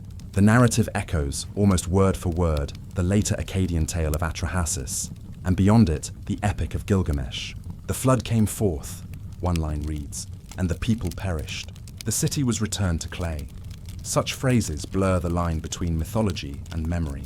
They may have originated from the lived experience of cities like Nippur, where floods were not abstract symbols, but physical, recurring catastrophes. For archaeologists, these layers of silt are as eloquent as any inscription. Each one corresponds to a moment of rupture, a reminder that Mesopotamian civilization, so often described as the cradle of humanity, was also a cradle perpetually rocked by nature's hand. The Euphrates and Tigris, whose overflow nourished the fields and sustained life, were also agents of ruin. The same waters that made wheat grow could, in an instant, erase the labor of generations. And yet, rather than flee, the inhabitants adapted. They raised their walls higher, thickened foundations, redirected canals. The city's very architecture became a dialogue with water, part defiance, part reverence. Temple precincts, like that of Eker, the great sanctuary of Enlil, were rebuilt repeatedly upon older foundations. Each reconstruction carried traces of both devotion and disaster.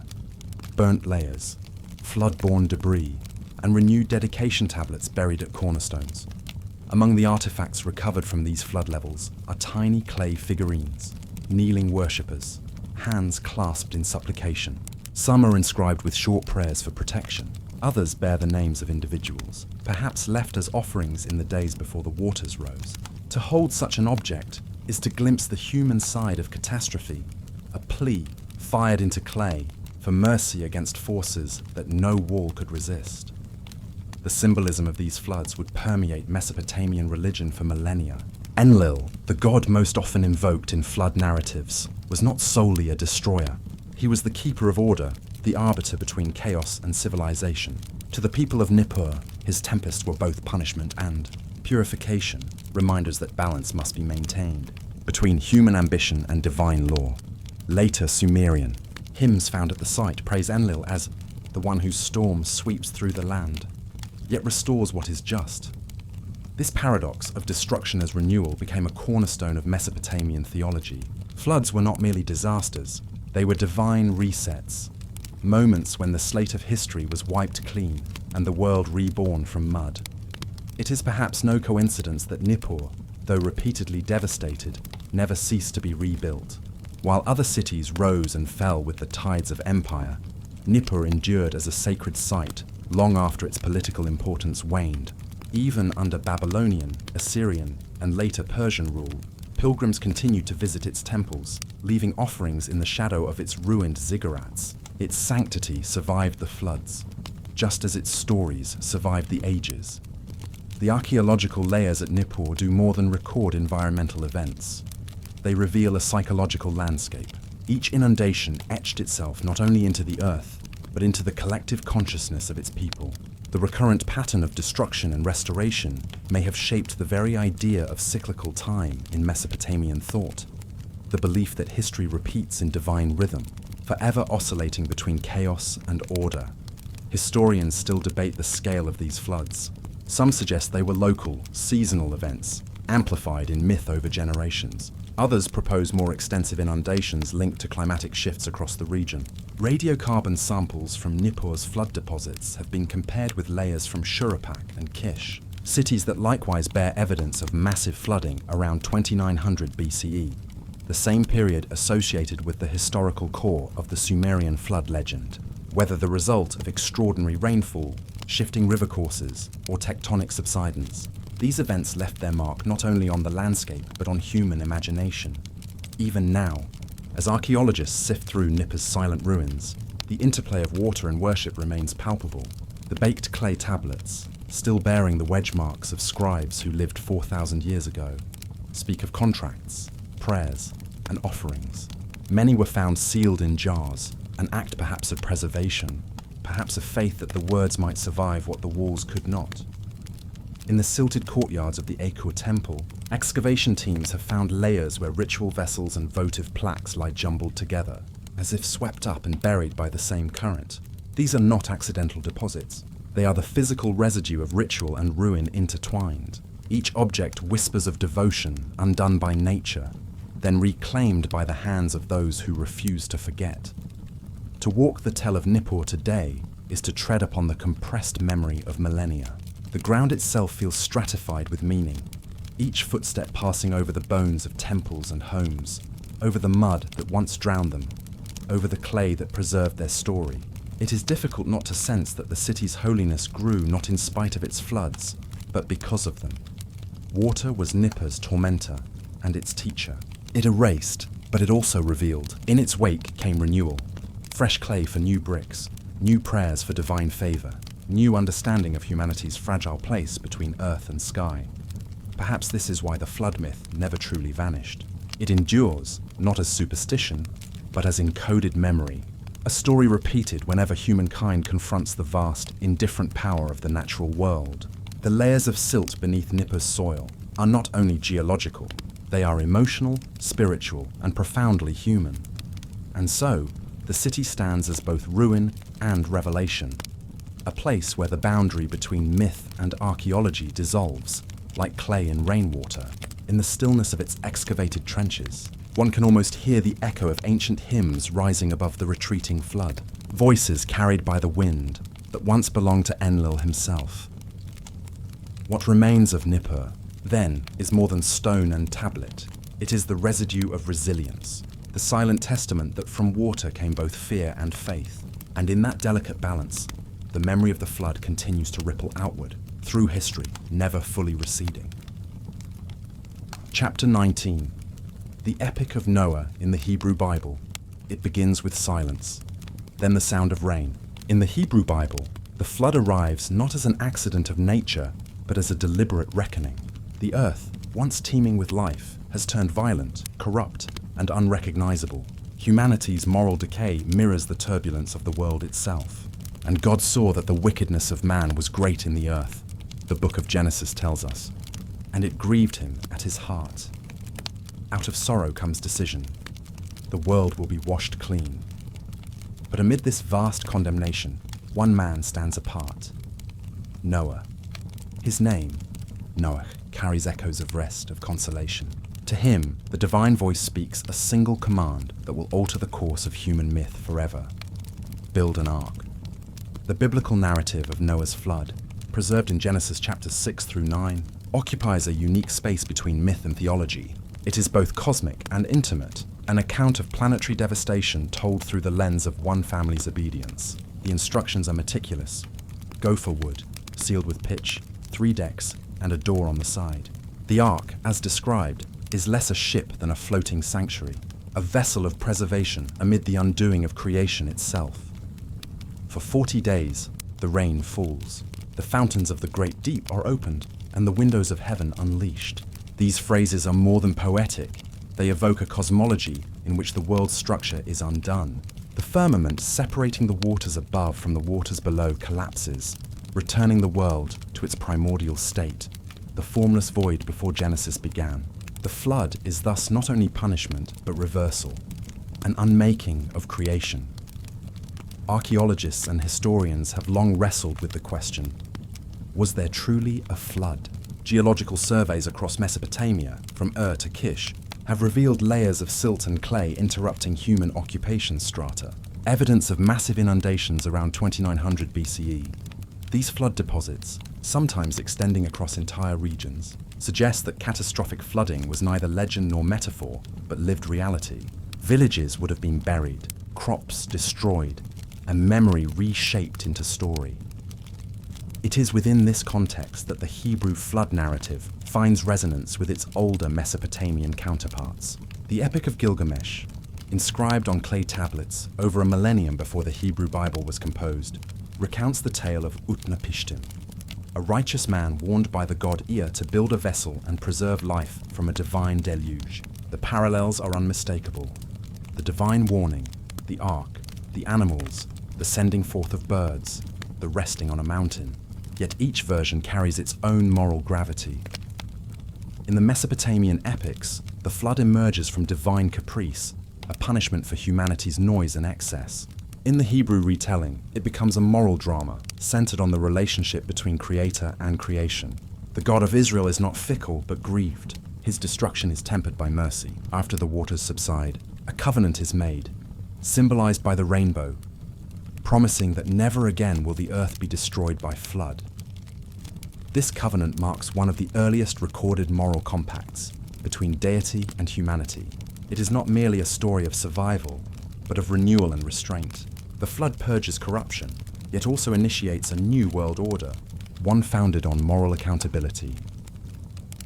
As the ark comes to rest upon the mountains of Ararat, a range still shrouded in mystery, Noah steps out into a world washed clean of memory. The first act of post-Diluvian humanity is sacrifice. He builds an altar and offers burnt offerings to the Lord, an acknowledgement of both deliverance and loss. The air is still heavy with moisture, the silence immense. Life begins again, fragile, uncertain, and profoundly aware of its dependence on divine mercy. Across centuries, this story has transcended its scriptural origins, becoming a shared archetype in human consciousness. From the marshlands of Sumer to the hills of Canaan, from the Black Sea basin to the floodplains of the Nile, echoes of a world-cleansing deluge appear in countless forms. Yet the Hebrew version stands apart for its moral architecture. The flood is not chaos without meaning. It is judgment with purpose. Still, questions persist. Was the Noah story a retelling of Mesopotamian tradition, adapted by Hebrew scribes during or after the Babylonian exile? Or did both draw from a deeper collective memory, an ancient trauma preserved in mythic form? Linguistic and textual analyses suggest the Genesis narrative was compiled around the 6th century BCE, though its oral roots may reach far deeper. The redactors of the Pentateuch shaped it into a monotheistic theology of order and covenant, transforming an old flood memory into a revelation of moral law. The Ark itself has become an object of endless fascination. From the mountains of eastern Turkey to the glaciers of Ararat, explorers, monks, and modern adventurers have searched for its remains. Traces of wooden beams, fossilized impressions, and weathered anomalies have all been claimed as evidence. Yet none have withstood rigorous verification. What endures is not the artifact, but the idea that somewhere, beneath layers of snow and time, rests a remnant of the moment when the world began again. In recent decades, geological studies have revisited the possibility of a historical core behind the flood myths. Some researchers point to the sudden inundation of the Black Sea basin around 5600 BCE, when rising Mediterranean waters may have poured through the Bosporus, drowning thousands of square kilometers of farmland and coastal settlements. Others focus on localized river floods within Mesopotamia itself, catastrophic enough to erase early cities, yet limited to the fertile plains between the Tigris and Euphrates. Whatever the cause, the memory of such events would have imprinted itself upon generations, eventually transformed into divine narrative. The symbolic power of the flood extends far beyond geology. In the Hebrew worldview, water carries a dual nature. It destroys, but also purifies. It erases sin, renews life, and marks new beginnings. The flood thus becomes a cosmic baptism, cleansing the world of moral decay. The image of the ark floating over endless waters reflects both peril and protection, a fragile capsule of order drifting through chaos. Within Jewish and later Christian traditions, Noah becomes more than a survivor. He becomes the archetype of obedience in the face of incomprehensible command. The ark itself evolves into metaphor of the temple, of salvation, of spiritual refuge. Early rabbis saw in Noah's righteousness a mirror of divine patience. Later theologians saw in the rainbow a prefiguration of grace. Through each retelling, the moral focus deepens. Humanity's fate is inseparable from its ethical conduct. Yet, as centuries passed, the flood remained more than scripture. It became a question. Could memory itself carry echoes of a real event so vast that it fractured into myth across civilizations? If so, what does that say about the human relationship to water, to destruction, to rebirth? In this light, the flood story becomes less about a singular deluge and more about a recurring pattern. Civilizations rise along rivers, depend upon them, and are undone by them. The flood is the price of abundance, the shadow of fertility. It is both literal and psychological, a symbol of the human fear that creation's gift may one day reclaim its due. The biblical account ends not with certainty, but with a promise painted across the sky, a rainbow stretched between heaven and earth, between past destruction and future hope. Yet the promise itself carries an unspoken question. Is the balance between humanity and the natural world ever truly secure? Standing at the edge of modern floods, watching rivers rise against levees and seas swallow coasts, the ancient text feels less like myth and more like memory resurfaced. Noah's story, preserved in scripture, archaeology, and collective imagination, remains a mirror held to civilization's oldest truth, that survival requires reverence, and that water, the bringer of life, forever waits at the threshold. Chapter 20. Submerged structures in the Persian Gulf. Beneath the shimmering waters of the Persian Gulf lies a landscape of memory, a drowned world that once pulsed with human life. Today, it is a shallow sea, stretching from the Arabian Peninsula to the coasts of Iran. But 12,000 years ago, it was a vast, fertile basin. Rivers braided across its floor, lakes mirrored the sky, and people built their homes along the shifting deltas. What we now call the Gulf was once the Persian Gulf oasis, a cradle of early civilization that vanished beneath rising tides at the dawn of the Holocene. For decades, this idea hovered at the edge of speculation.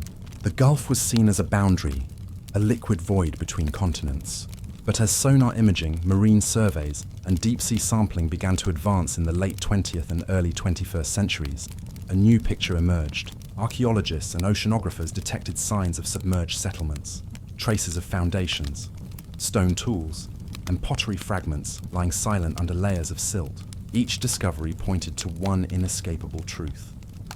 The Gulf had not always been a sea. The story begins around 20,000 years ago, during the height of the last ice age, when sea levels were nearly 120 meters lower than today.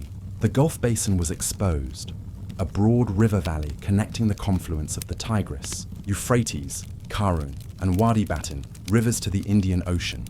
Fresh water coursed through this valley, feeding marshes and grasslands that would have supported gazelle, cattle, and migrating birds. Archaeological models suggest that it may have been one of the richest and most hospitable environments in Southwest Asia, drawing human populations who had survived the Ice Age in nearby highlands. As the planet warmed, the ice began to melt. Glaciers retreated, rivers swelled, and the sea advanced, not as a single catastrophic flood, but as a slow, relentless tide creeping inland over millennia. Between 10,000 and 8,000 BCE, the waters of the Indian Ocean began to fill the Gulf Basin. In some regions, the rise was steady. In others, abrupt pulses occurred, triggered by global meltwater events. The people who once fished and farmed along these riverbanks would have watched their world shrink year after year, their settlements consumed by the advancing sea. Geological cores taken from the Gulf's floor confirm this transformation. Beneath thick layers of marine sediment lie ancient river channels, fossilized deltas, and even buried lake beds. These formations align with what one would expect from a once-inhabited valley, a world of freshwater and vegetation now sealed beneath saltwater silence. In 2010, archaeologist Geoffrey Rose of the University of Birmingham proposed that this region could have served as a refugium for early humans, a zone of stability and abundance as the rest of the Near East faced climate turmoil. He called it the Gulf Oasis hypothesis. According to Rose and others, human groups may have flourished here during the late Pleistocene, developing early forms of agriculture, trade, and symbolic culture. The Gulf's rivers, flowing from the highlands of Mesopotamia and Arabia, would have connected distant tribes, fostering exchange and innovation. When the sea rose, it did not merely drown settlements. It erased an entire chapter of prehistory. The memory of that loss may have endured, carried in the myths and origin stories of later civilizations. In Sumerian and Akkadian texts, the gods are said to have emerged from the sea, bringing wisdom and law to humankind. The sage Oannes, described by the Babylonian priest Berossus, rose from the Erythraean Sea, a term often used for the waters of the Persian Gulf, to teach writing, mathematics, and agriculture before returning to the depths. To some scholars, these tales are not random mythology but echoes of remembrance, the personification of an older culture swallowed by the sea. Archaeological dives along the Gulf's western margins, near the coasts of Kuwait, Qatar, and the United Arab Emirates have yielded tools, hearthstones and pottery fragments dated to the early Holocene. Off the coast of Kuwait, the site of As-Sabiya revealed artifacts consistent with those of the Ubaid culture, which later flourished in southern Mesopotamia. Beneath the sediments, sonar scans detected linear anomalies, possible walls or foundation outlines, lying several meters below the seabed. Each piece of evidence, though fragmentary, gestures toward a lost continuity between the Mesopotamian plains and the now-drowned Gulf Basin. Off the coast of Abu Dhabi, underwater researchers discovered stone structures and shell middens, remnants of Neolithic coastal life, dated to around 7,500 BCE, just before the final flooding of the Gulf. These people lived on the shifting threshold between land and sea, their homes literally overtaken by the rising tide. Excavations reveal hurried abandonments, hearths still intact, tools left in place, pottery fragments scattered as if dropped in flight. The sea came quietly, but it did not stop. In geological terms, this transformation was immense. Over a span of just 2,000 years, an area the size of the British Isles disappeared beneath water. What had been rivers and lakes became seabed. The Gulf as we know it today, about 990 kilometers long and up to 90 meters deep, was born from this inundation. Yet to the people who witnessed it, the change would have felt apocalyptic. Villages submerged, sacred places lost, ancestors buried beneath the waves. Across time, such events imprint themselves not only on the land, but on the human psyche. The Mesopotamian epic of Atrahasis, the flood tablet of Gilgamesh, and even later biblical traditions may preserve fragments of this collective trauma. In each, a deluge is sent by divine will, cleansing, punishing, or renewing. But beneath the theology lies geology, a memory of waters that rose beyond comprehension. The Sumerians built their earliest cities, Eridu, Ur, and Uruk, along the receding shoreline, perhaps in deliberate remembrance of what had been lost to the south. Their myths spoke of a paradise beneath the waves, the dwelling of gods, the source of life. The evidence from the Gulf blurs the line between myth and material record. Here, the physical ruins of drowned settlements align with narratives of divine floods that dominated Mesopotamian thought. The earth itself testifies to the truth that ancient peoples did not imagine cataclysm. They experienced it. Still, the Gulf keeps its secrets. The seafloor remains largely unexplored, its sediments thick and difficult to penetrate. Shifting currents bury and reveal traces unpredictably. Advanced remote sensing technologies, sub-bottom profilers, side-scan sonar, magnetometers, have only begun to map its hidden topography. Each expedition uncovers more: fossilized shorelines, traces of ancient lagoons, even patterns resembling canal systems. But the full picture remains submerged, just beyond reach. The implications reach far beyond regional archaeology. If the Gulf Oasis truly supported early complex societies, then the story of human civilization may need rewriting. The Fertile Crescent may not have been the beginning, but rather the continuation of an earlier, now vanished world. The rise of Mesopotamia might represent not the birth of order from chaos, but the rebuilding of memory after the flood. To walk along the modern shores of the Gulf is to stand at the edge of that forgotten land. Beneath the turquoise shallows lie the foundations of villages, hearths that once burned, and paths that once led inland through reeds and rivers. The air hums with heat, and yet, somewhere below, silence reigns. The silence of millennia of sediment, concealing the pulse of the first human experiments in community, trade, and faith. Perhaps this is why the ancient myths endure.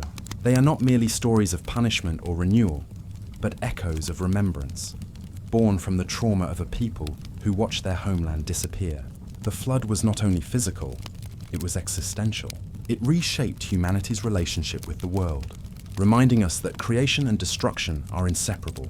And so the Persian Gulf, with its hidden ruins and sunken plains, becomes a symbol of time, loss, and continuity. Beneath its calm surface sleeps the memory of an age when the sea itself rose to reclaim the land, and with it, an entire chapter of our forgotten past. Chapter 21. Sumerian Gilgamesh Flood Tablets. In the dim halls of the British Museum, under controlled light and watchful eyes, lie fragments of clay, scarred, brittle, and inscribed with the oldest story ever told. The tablets of Gilgamesh, recovered from the sands of Nineveh in the mid-19th century, would forever alter humanity's understanding of its own memory.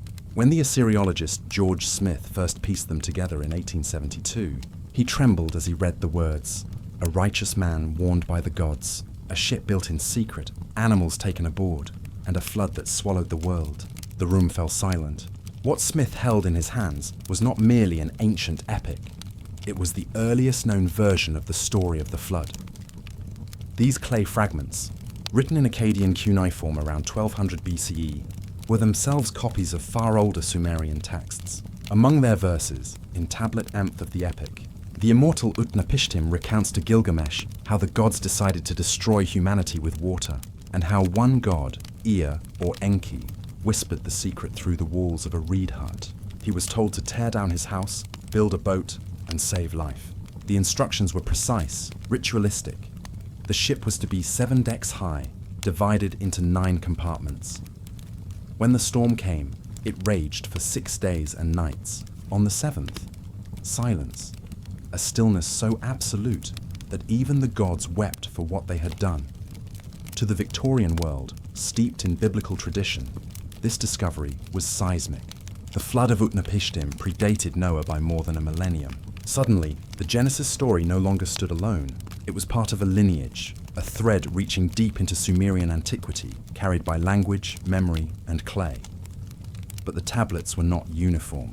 The fragments from Nineveh, Sippar, and Nippur each contained variations, subtle divergences that spoke to centuries of retelling. In one version, the flood is a punishment for human noise disturbing the gods' rest. In another, it is the cleansing of a moral world gone astray. Some copies name the survivor Ziusudra, others Atrahasis, others still Utnapishtim. The essence, however, remains the same. Divine wrath, warning, survival, and rebirth. These are not contradictions. They are echoes, refracted across time, each retelling reshaped by its scribes, each adding another layer to the memory of water. When these tablets were uncovered from the ruins of Ashurbanipal's library, they emerged from a civilization already obsessed with preservation. The Assyrian king had ordered copies of every known text to be gathered and catalogued. An act of archival devotion that inadvertently saved Sumerian myth from oblivion. His scribes carved the ancient flood story into durable clay, sealing memory against decay. Thousands of years later, when Nineveh's walls collapsed under Babylonian assault, the library burned. The flames hardened the tablets, preserving them by accident. Destruction had become salvation once again. Outside the museum, archaeologists turned to the land itself, searching for the physical truth behind the myth. The Tigris-Euphrates floodplain, the cradle of civilization, bears the unmistakable scars of sudden inundations. Beneath the ancient cities of Ur, Shuruppak, and Kish, excavators found distinct layers of river-deposited silt, thick and abrupt, sandwiched between strata of habitation. Radiocarbon analyses date these deposits to around 2900 BCE. an era matching the Sumerian king lists and the timeline of the early flood narratives. At the British archaeologist Sir Leonard Woolley uncovered a layer of clean water-laid clay nearly 10 feet deep. Beneath it lay artifacts from a pre-flood culture. Above it, a newer city rising from the mud. Here, Woolley wrote, was the evidence of the flood itself, the very deluge that inspired the legend. His conclusion sparked fascination and skepticism alike. Later studies suggested that the flood may not have been universal but local, a catastrophic river surge that overwhelmed much of southern Mesopotamia. Yet, in an age when the known world extended only as far as the rivers flowed, such an event would indeed have seemed global. The Gilgamesh flood tablets preserve not merely a tale of destruction, but a meditation on survival. Utnapishtim's ark becomes more than a vessel. It is a microcosm of civilization, carrying knowledge, seed, and song through the storm. When the waters recede, he releases a dove, then a swallow, then a raven. Gestures of hope that later reappear, almost verbatim, in the Hebrew account. When the bird does not return, he knows the earth has dried. He steps out, offers sacrifice, and the scent of it moves the gods to mercy. The world begins again. For the ancients, the flood was not a random act of nature. It was a divine cycle, a necessary cleansing that re-established balance. The Mesopotamians lived under the shadow of unpredictable rivers. Each spring, the Euphrates and Tigris rose with glacial melt from the distant mountains, erasing boundaries, submerging fields, swallowing temples. Their irrigation systems tamed the waters, but never completely. The flood was both terror and renewal, destroying crops while replenishing the soil. Out of this duality grew theology, that life itself required destruction to continue. In the Gilgamesh epic, this truth takes human form. Gilgamesh, seeking immortality, finds only the memory of flood, the one act that defined the boundary between gods and men. Utnapishtim tells him that the gods granted him eternal life, not as a reward, but as an anomaly, never to be repeated. The life that you seek, he warns, you will not find. In this way, the flood becomes a metaphor not only for physical cataclysm, but for mortality itself. To live is to endure the waters. To survive is to remember. Modern geology and archaeology now lend quiet credence to what the ancients already knew. Sediment cores extracted along the Euphrates show abrupt interruptions in settlement patterns, layers of alluvium consistent with massive flooding. The timing aligns with a broader climatic event, the 4.2 kilo-year aridification, when changing rainfall patterns destabilized early river systems. In this sense, the flood story may preserve collective memory of environmental upheaval, a trauma encoded into myth. But to reduce it solely to science is to miss its resonance. The power of the Gilgamesh flood tablets lies in their ambiguity, the space where fact dissolves into meaning. The flood was both real and symbolic, both natural and divine. It was the sound of rain remembered as wrath, the surge of rivers retold as judgment, the resilience of survivors recast as grace. Every generation of scribes who copied these tablets added their own inflection, their own theology, their own fear. Some added verses of repentance, others of wonder. By the time the epic reached Babylon, the flood had become a cosmic drama, a dialogue between humanity and eternity. Yet, through all versions, the essence remained constant, a warning carried by clay. When George Smith finished translating the flood story in 1872, he reportedly stripped off his coat, overcome by awe. "I am the first man to read this after 3,000 years, he said. And in that moment, he became part of the same lineage, a modern scribe, decoding the voice of antiquity. His discovery bridged millennia, reminding us that the first thing humans ever wrote about, after kings and harvests, was loss, and the will to survive it. Today, when we look upon the flood tablets, cracked, incomplete, yet unmistakably human, we glimpse the mind of a civilization that sought to make sense of chaos. Their world was one of mud and fire, of gods who ruled through tempest and tide. Writing was their defiance, a way to speak against oblivion. In the end, the flood of Gilgamesh is not merely a myth of the past. It is a mirror reflecting humanity's timeless dialogue with destruction. For though the rivers have shifted and the languages faded, the question remains, whispered across 4,000 years of clay. What do we choose to remember when the waters rise again? Chapter 22. Lake Van archaeological layers high in the mountains of eastern Anatolia, where snow-fed rivers vanish into the folds of basalt and salt, lies Lake Van, a vast inland sea shimmering beneath the Armenian highlands. It is an ancient lake, older than most civilizations that have ever gazed upon its surface. Its waters are alkaline, its depths opaque, and within those depths, history sleeps. Beneath the calm expanse of turquoise lie the ruins of forgotten settlements, buried under silt and volcanic ash. Silent witnesses to a time when the earth itself was still trembling out of the Ice Age. Lake Van's story begins long before humanity wrote in clay. Around 12,000 years ago, at the close of the Pleistocene, glaciers retreated from the Anatolian plateau, releasing torrents of meltwater into the enclosed basin. The lake swelled beyond its natural boundaries, rising dozens of meters and drowning the valleys around it. Archaeologists studying its layered sediments, thick bands of clay, tephra, and organic remains, describe an intricate stratigraphy of climate upheaval. Each layer tells of alternating drought and flood, volcanic eruption and renewal, echoing the rhythms of a volatile planet awakening from ice.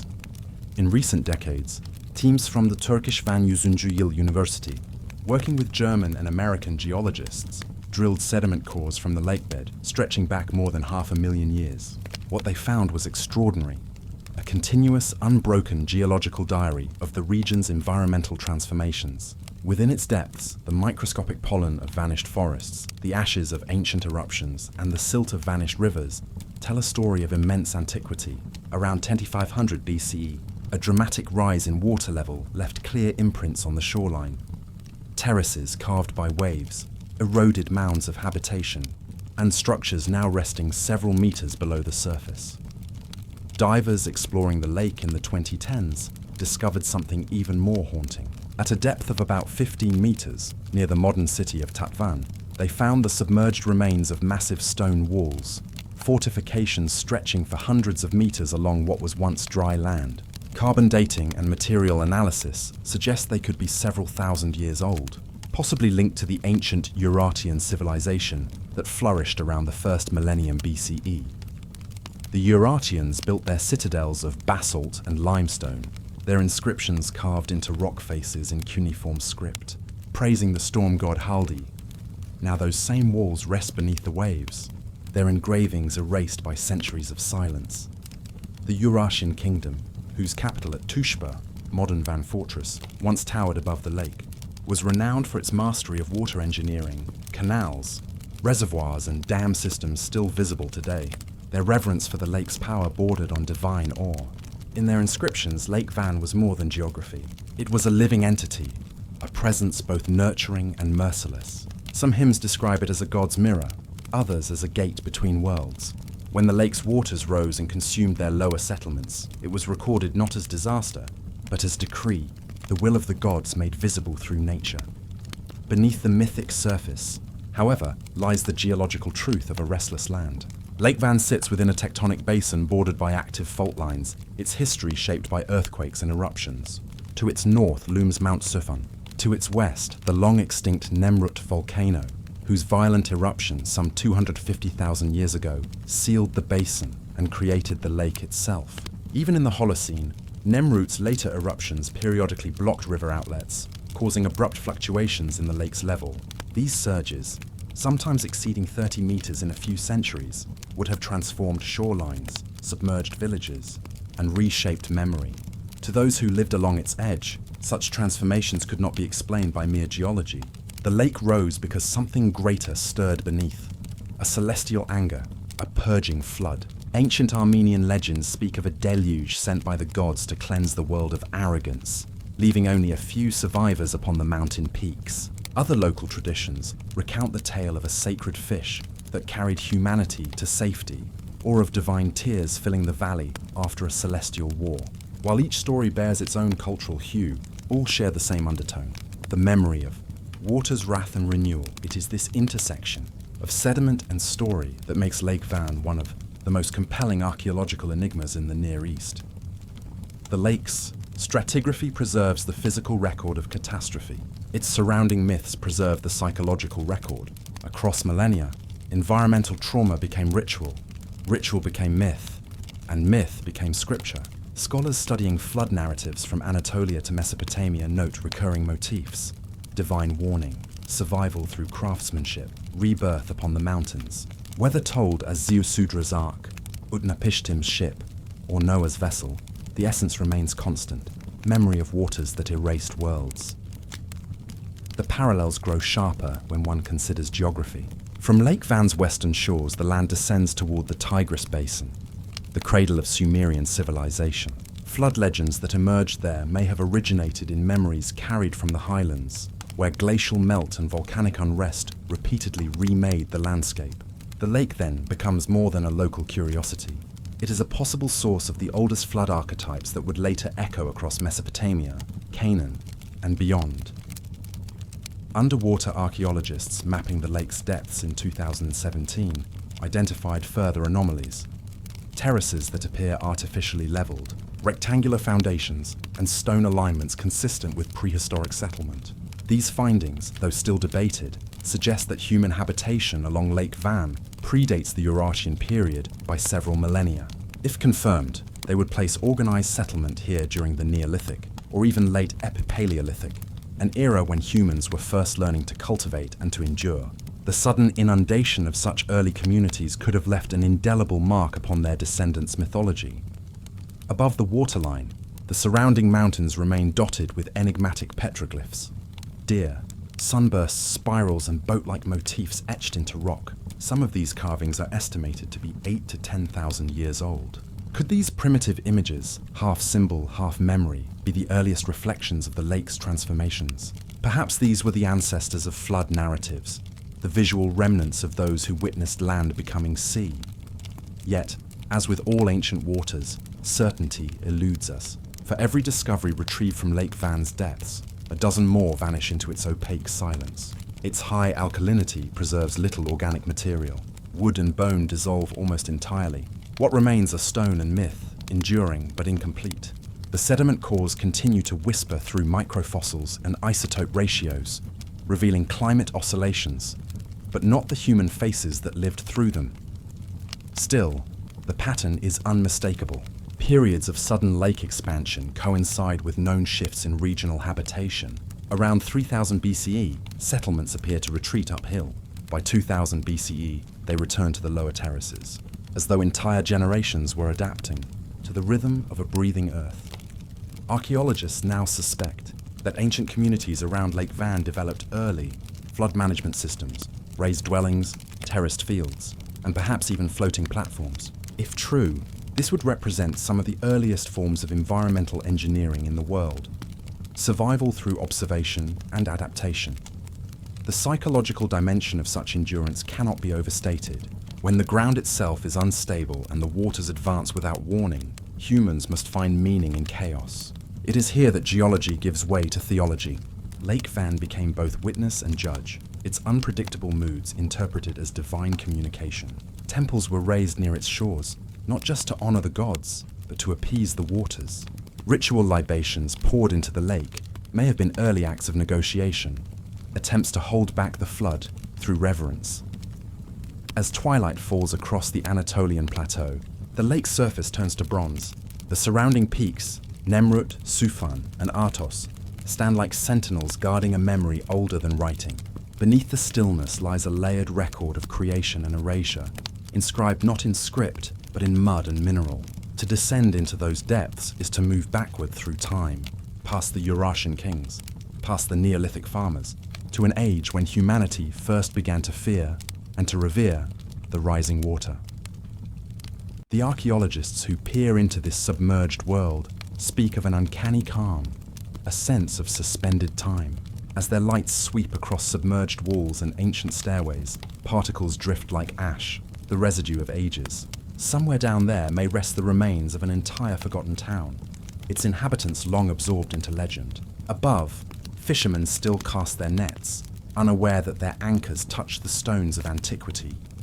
In the silence of Lake Van, myth and sediment converge. Each ripple across its surface might be the faint echo of a story retold for 10,000 years, of gods who wept, of mountains that swallowed cities, of people who refused to forget. The lake remains a mirror of Earth's volatility, and of humanity's will to remember through story what nature sought to erase. And as night gathers across Anatolia, the surface reflects the stars like the eyes of the past, patient, watching, waiting for us to listen once more to the language written in water. Chapter 23, Minoan Flood. Myths beneath the turquoise waters of the Aegean. The ruins of Crete whisper of a civilization once radiant with colour and rhythm. The Minoans, masters of the sea, builders of palaces that gleamed like sunlit coral. For more than a millennium, from around 3000 to 1450 BCE, they ruled the waves of the eastern Mediterranean, trading gold and saffron, olive oil and myths. Yet beneath their brilliance, a shadow grew, the shadow of water itself. The Minoans lived on an island carved by both beauty and danger. Crete sits astride the restless boundary of the Aegean tectonic plate, where the Earth's crust trembles, folds, and sometimes explodes. The sea was their lifeblood, but also their destroyer. Archaeologists have long wondered whether the echoes of the Minoan world, its sudden collapse, its half-remembered legends, were born from the sea's revenge. The heart of this mystery beats within the story of Thera, the island now known as Santorini. Around 1600 BCE, it was home to a flourishing Minoan outpost, Atrahasis, a city of frescoes, winding streets, and bright pigments that defied time.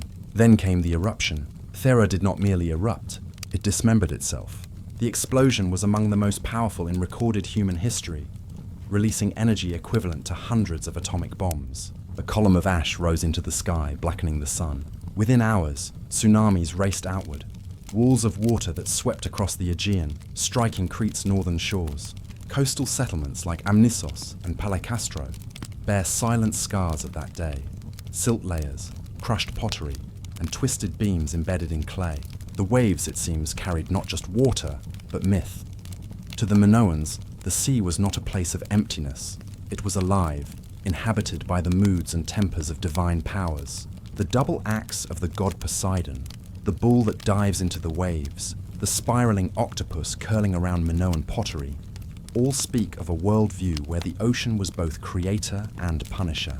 When the tides turned violent, when the horizon disappeared behind a wall of black water, it must have felt like the gods themselves were reclaiming what was theirs. Archaeologists have uncovered at least 2 major flood strata on Crete, one associated with tsunami deposits from the Thera eruption, and another from later seismic events. At Palekastro, layers of marine sediment rest directly atop human habitation levels, filled with shells and sea gravel where hearths once burned. At Amnisos, near the ancient port of Knossos, houses were found collapsed inward, as if the sea had rushed in and withdrawn with terrible force. These are not the marks of ordinary storms. They speak of catastrophe on a scale vast enough to erase generations. And yet, as always, myth endures where memory breaks. Some scholars believe that Minoan flood traditions may have been ancestral to later Greek myths, fragments preserved and reimagined through the centuries. One of these is the story of Deucalion and Pyrrha, the Hellenic version of the flood narrative, in which Zeus, angered by human corruption, sends a deluge to cleanse the world. Deucalion, warned by the Titan Prometheus, builds an ark-like chest to survive the rising waters. When the flood subsides, he and Pyrrha repopulate the earth by casting stones over their shoulders, each one transforming into a new human being. This tale, recorded centuries later, bears the unmistakable structure of older Near Eastern flood myths, and yet its landscape feels Mediterranean. Mountains, islands, waves. It may be no coincidence that Deucalion's home was said to be near Thessaly, not far from the Aegean's trembling shores. The story could well be the mythic echo of real events witnessed by the ancestors of the Minoans, or their survivors. In Minoan art, water is everywhere. Dolphins leap across frescoes. Women stand beside flowing vessels, their hands raised in gestures of offering. Spiral motifs, symbols of the sea's endless motion, dominate the walls of palaces and shrines. To live in Minoan Crete was to live within a theology of flow. The sea was both temple and tomb. When the Thera eruption struck, it would have rewritten that theology in fire and ash. The tidal waves that followed may have obliterated ports, cut trade routes, and plunged the Minoans into economic isolation. The skies darkened, crops failed, and perhaps even the rhythms of their sacred rituals synchronized with the cycles of the sea, began to falter. The archaeological record tells us that after the mid-2nd millennium BCE, something shifted. Knossos survived for a time, but the island's outlying settlements dwindled. Palatial centers were abandoned or destroyed, the once unified culture fragmented. To later Greeks, the Minoans became a memory, a civilization swallowed by myth. And what myth more fitting than one of flood and punishment, of gods who drowned the proud? Even the labyrinth, that enduring symbol of Minoan mystery, may conceal watery undertones. Some researchers have suggested that the labyrinth myth, with its underground passages and monstrous bull, reflects a memory of the earth itself convulsing, of subterranean rumblings and roaring tides. In this reading, the Minotaur's prison becomes not a literal maze, but a metaphor for the underworld forces that reshaped the island, the hidden chambers of fire and sea that tore Thera apart. Centuries after the Minoans vanished, the Greeks would still tell stories of islands destroyed by divine wrath, of Atlantean realms swallowed by the ocean. Plato's Atlantis myth, written over 1,000 years later, bears uncanny parallels, a powerful island civilization undone by its own hubris, lost beneath the waves in a single night of earthquakes and floods. Was Plato's Atlantis a philosophical allegory, or the ghost of Minoan Crete, refracted through generations of retelling? The evidence invites but never confirms. Beneath layers of legend lies a geological truth. The Mediterranean world was shaped by the sea's volatility. Floods, eruptions, and tremors were woven into the fabric of life. The Minoans, perhaps more than any people of their age, understood this balance, revering it in ritual, depicting it in art, and encoding its power in myth. When modern divers descend off Crete's northern coast, they sometimes find walls of dressed stone, stairways leading into sand, remnants of harbours now claimed by the sea. The silence there is immense. It is easy to imagine that beneath those waters lies not only architecture, but memory, a civilization that once danced beside the waves, unaware of how quickly the sea could change its rhythm. Each shard of pottery, each fresco fragment, is a syllable of a lost language, a story told not in words, but in tides. The Minoans may have been among the first to turn natural disaster into sacred narrative, to interpret destruction not as senseless, but as cyclical, the sea taking, then giving back. In that sense, the Minoan flood myths are not just stories of survival. They are stories of translation, from geology into theology, from catastrophe into culture. The sea speaks, the volcano answers, and humanity listens, trying to find meaning in the roar. And though the palaces of Knossos and Phaistos stand today as ruins, their frescoes faded but still alive with colour, one can still feel that ancient pulse, the heartbeat of an island that once knew the gods by the sound of the surf. In the end, the Minoans vanished into the same waters that had once sustained them, but their myths remained, carried across centuries by sailors and poets, re-emerging as fragments in Greek legend, in whispers of Atlantis, in the universal memory of the flood. Perhaps that is the true legacy of the Minoan world, that it taught us how to remember through destruction, how to read meaning in the movement of the sea. The tides rise, the islands tremble, the story continues. Chapter 24. Submerged cities in the Persian Gulf. Beneath the shimmering turquoise waters of the Persian Gulf lies a lost world, an ancient landscape once carved by rivers, shaded by palms, and alive with the pulse of early human settlement. Today, it rests under 40 meters of salt water, a drowned memory between Arabia and Persia. But once, between 10,000 and 6,000 years ago, this was not sea at all. It was a vast, fertile plain, a cradle of humanity where life flourished long before recorded history began. Archaeologists and geologists call it the Gulf Oasis. It was here, in this vanished heartland, that the tides of human civilization first met the rising tides of the earth. Before the Gulf filled with seawater, it was a low-lying basin drained by ancient rivers, tributaries of the Tigris, Euphrates, and a long-lost waterway now buried beneath the sea. These rivers converged in a delta rich with wildlife, fresh water, and fertile soils, an environment that would have sustained tens of thousands of people. The story begins at the end of the last ice age.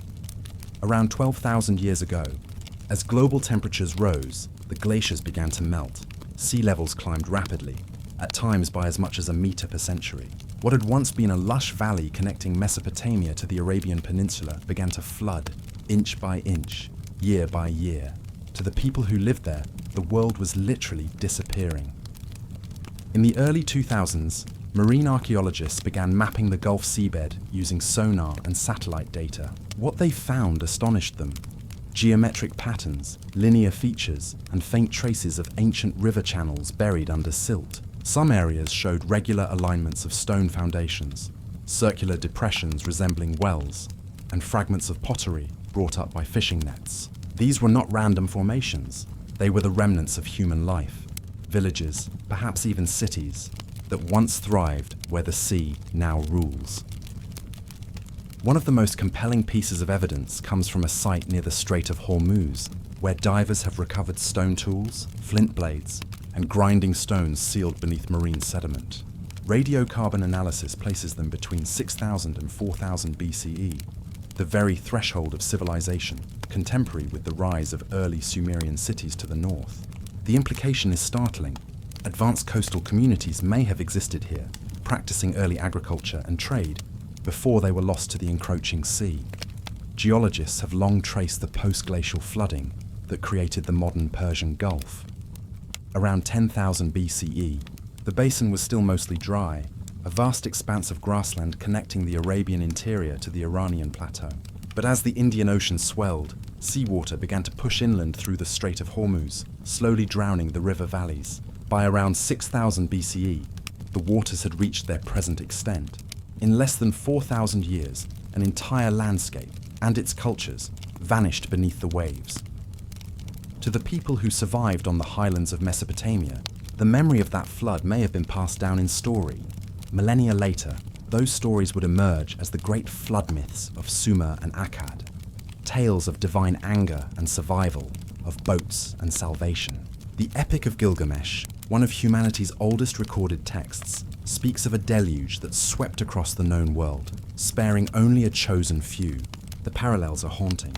The timing, the geography, even the emotional weight, all echo what might have been a real event, etched deep into the collective human psyche. Could it be that the biblical flood of Noah, the Sumerian deluge of Utnapishtim, and the drowned cities beneath the Gulf all stem from the same catastrophe? A memory of the sea's slow but relentless invasion. This possibility, once dismissed as mythic speculation, has gained new traction among archaeologists and paleoclimatologists. Dr. Geoffrey Rose, a British archaeologist working in the Arabian Peninsula, proposed that the Persian Gulf oasis may have been a refuge for early human populations during the harsh glacial periods. As the world warmed, these people developed new technologies, fishing, irrigation, and perhaps even proto-urban settlements. When the flood came, their descendants migrated outward, carrying with them not only their skills but their stories. Stories of a paradise lost to the sea. Excavations along the modern Gulf coast, from Bahrain to Kuwait, have revealed traces of this migration. Pottery styles, burial customs, and architectural techniques appear suddenly in regions that were previously sparsely populated. It is as if a displaced culture spilled outward from a drowned homeland, rebuilding fragments of its past on higher ground. These settlers became the ancestors of the Ubaid and later Sumerian peoples, the very ones who would later write the world's first texts about floods and gods and the rebirth of civilization. In the stillness beneath the Gulf, the sediments preserve not only artifacts, but also the fingerprints of environmental transformation. Core samples extracted from the seabed reveal alternating layers of clay, sand, and marine shell, evidence of tidal surges, freshwater pulses, and abrupt ecological shifts. Pollen trapped within these layers tells of lush wetlands giving way to salt marshes and then to open sea. In the narrow window of transition, human hands left their mark: hearth ash, animal bones, and carbonized seeds, all testimony to a society living on the edge of a rising tide. Yet, unlike a single cataclysmic flood, this was a drawn-out drowning, an inexorable encroachment that forced generations to adapt, migrate, or perish. The mythic flood, then, may not recall a single day of disaster, but centuries of loss remembered as one overwhelming act of nature. The ocean was not a sudden punishment. It was a slow erasure, Even the landscape's shape hints at a forgotten complexity. Beneath the gulf, sonar imaging has revealed an ancient river system now entombed in darkness. A vast delta where the Tigris, Euphrates, Karun, and Wadi Batin once joined in a confluence that drained into what was then a shallow basin. Along its banks, archaeologists envision fishing villages, reed-built dwellings, and perhaps early temples, places of gathering where the first myths were spoken aloud beneath starlit skies. The name Eden itself has long been associated with a region watered by 4 rivers. Could this sunken delta, this drowned confluence, be the origin of that memory? Some researchers suggest that the biblical Garden of Eden, described as lying eastward in Eden, where 4 rivers met, may have been inspired by this very landscape, long before it vanished beneath the gulf. If true, then the gulf does not merely conceal forgotten cities. It conceals the emotional birthplace of humanity's oldest stories, of creation, of loss, and of the boundary between divine and mortal worlds. Modern technology continues to probe these depths. Autonomous submersibles and underwater drones map what once was dry land, revealing topographies that match terrestrial settlement patterns. On the seafloor, sonar scans have detected mound-like structures consistent with tells, the accumulated ruins of ancient habitation. Each new anomaly raises questions. Were these trade ports, ritual centers, or simply villages swallowed by time? The answers remain buried beneath layers of silt and salt, guarded by the patient silence of the sea. As the 21st century faces its own rising waters, the story of the Gulf takes on a haunting relevance. What happened here 6,000 years ago may be a prelude to what awaits coastal civilizations today. The Persian Gulf's drowned cities are not just archaeological curiosities.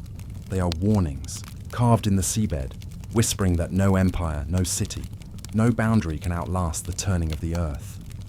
For the Gulf peoples, from the Bedouin tribes to the pearl divers of Bahrain, the sea has always been both giver and taker. It feeds, it buries, it remembers. And beneath its luminous calm, a civilization sleeps, its temples and homes resting where sunlight fades into green twilight. Perhaps, one day, the tides will recede again, and the Gulf oasis will breathe once more. The riverbeds will re-emerge, the winds will uncover the stones, and the stories of those who came before will rise like echoes through the shimmering air. Until then, the sea keeps its vigil, vast, silent, and eternal, over the lost cities of the Persian Gulf. Their rooftops are coral now, their streets currents of sand, but somewhere beneath the waves, humanity's first memories of loss still drift, waiting to be found. Chapter 25, Ancient India, Manu and the Flooding, the deep stillness of prehistory, when the land that would one day be called India was still raw with rivers and monsoon breath. A story began to take shape, whispered through generations, spoken beside sacred fires, and finally written into the Sanskrit verses of antiquity.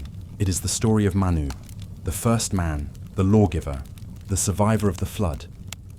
Long before his tale was committed to the Shatapatha Brahmana and the Matsya Purana, its roots ran through the fertile valleys of the Sarasvati and Indus, carried in oral memory like seeds across the floodplains. It tells of a world washed clean, of a fish that spoke, and of the dawn that followed a deluge. Yet beneath the mythic shimmer, modern archaeology and geology detect a faint resonance, the echo of a real inundation, vast and transformative. Around 7,000 to 5,000 BCE, the Indian subcontinent was in the midst of profound climatic change. The last ice age had long receded, and meltwaters from the Himalayas poured into the rivers that threaded the north. The Ganga, Yamuna, and the now vanished Sarasvati swelled with torrential strength. Along the coasts of Gujarat and the ancient delta plains of the Indus, the sea began to rise. Settlements that once stood firm upon dry land found themselves swallowed by shifting tides. Archaeologists studying the prehistoric sites of Mehrgarh, Lothal, and the submerged remains near the Gulf of Kampat have found traces of ancient floods, thick layers of silt, mixed with marine shells and charcoal, sealing entire habitation levels. The evidence suggests not a single event, but a series of overwhelming inundations that reshaped both land and memory. In such a world, survival itself became a sacred act, and stories were the vessels through which memory endured. The myth of Manu begins with a moment of compassion. an act so small that it could have passed unnoticed in a world on the brink of destruction. One morning, as the ancient texts tell, Manu was performing his ritual ablutions in the river when a small fish swam into his cupped hands. The creature pleaded, "Protect me, and I shall protect you." Moved by its words, Manu placed the fish in a jar, and as it grew, he transferred it from vessel to pond, from pond to lake, and finally to the ocean. There, before departing, the fish, revealed as the divine Matsya, an avatar of Vishnu, warned him of a flood that would destroy all life. The god instructed Manu to build a boat large enough to carry the seeds of every living thing, and to be ready when the waters rose. When the deluge came, the fish appeared once more, bearing a great horn. Manu tied his vessel to it, and together they rode the cosmic storm through endless night, until the waters subsided, and the boat came to rest upon the peaks of the northern mountains, the Himalayas.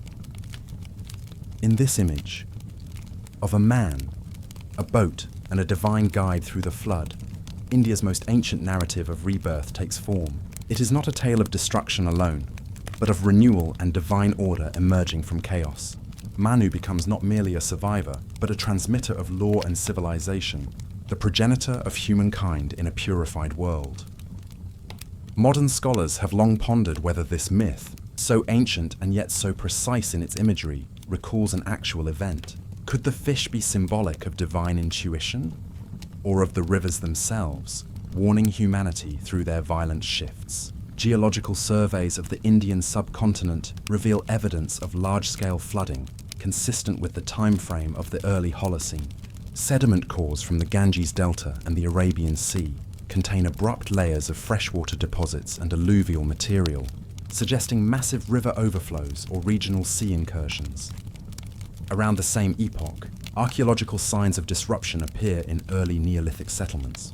Layers of destruction, followed by reconstruction, trace a pattern familiar to flood archaeology elsewhere, as seen in Mesopotamia or the Levant. The people of these lands adapted through resilience, building platforms, elevating homes, storing grain in sealed pots, and aligning their rituals with the cycles of the waters. These survival patterns, half practical, half spiritual, formed the bedrock of what would later crystallize into India's mythic consciousness.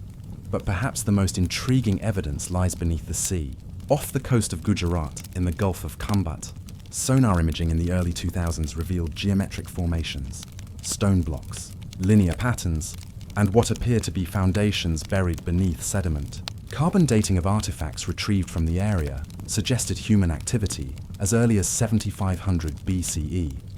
Though debated fiercely among archaeologists, the find reawakens an ancient question.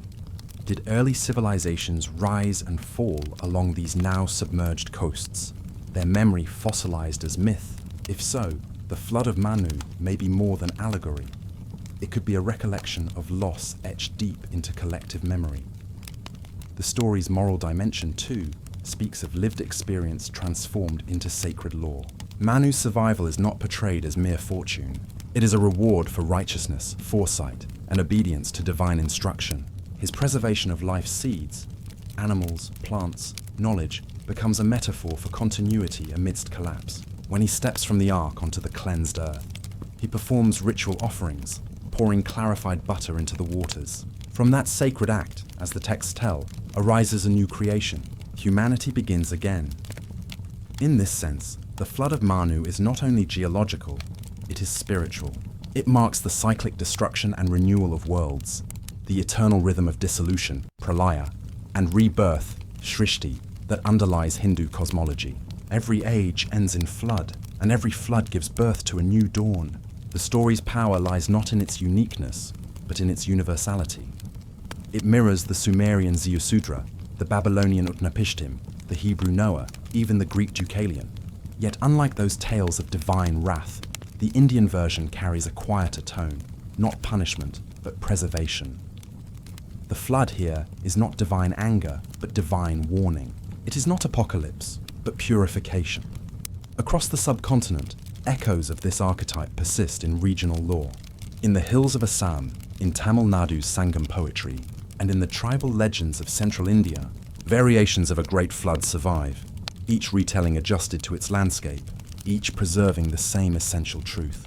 That water, both giver and taker of life, demands humility. Even the Rigvedic hymns, some of the oldest known verses in human history, speak of the god's mastery over the cosmic waters, of Varuna, the all-seeing, binding the oceans with law. Such continuity between environment and myth reveals something profound. The ancients were not blind storytellers inventing from fancy. They were chroniclers of the Earth's own memory. When they spoke of the flood, they were encoding the trauma of real inundations, a prehistoric record of climate, stored not in stone or clay, but in story. The fish of Manu, guiding through chaos, is a symbol of awareness, the human capacity to heed nature's voice before it silences us. And perhaps this is why the myth endures. For within its rhythm lies a lesson that transcends time. Civilizations rise beside rivers, and rivers remember. The waters that nourish us will one day reclaim what they gave. Whether through tectonic shift, monsoon surge, or melting ice, the flood returns, and each age must decide how to survive it. Today, as modern India builds cities upon floodplains and channels the same ancient rivers into canals and dams, the story of Manu feels less like mythology and more like prophecy.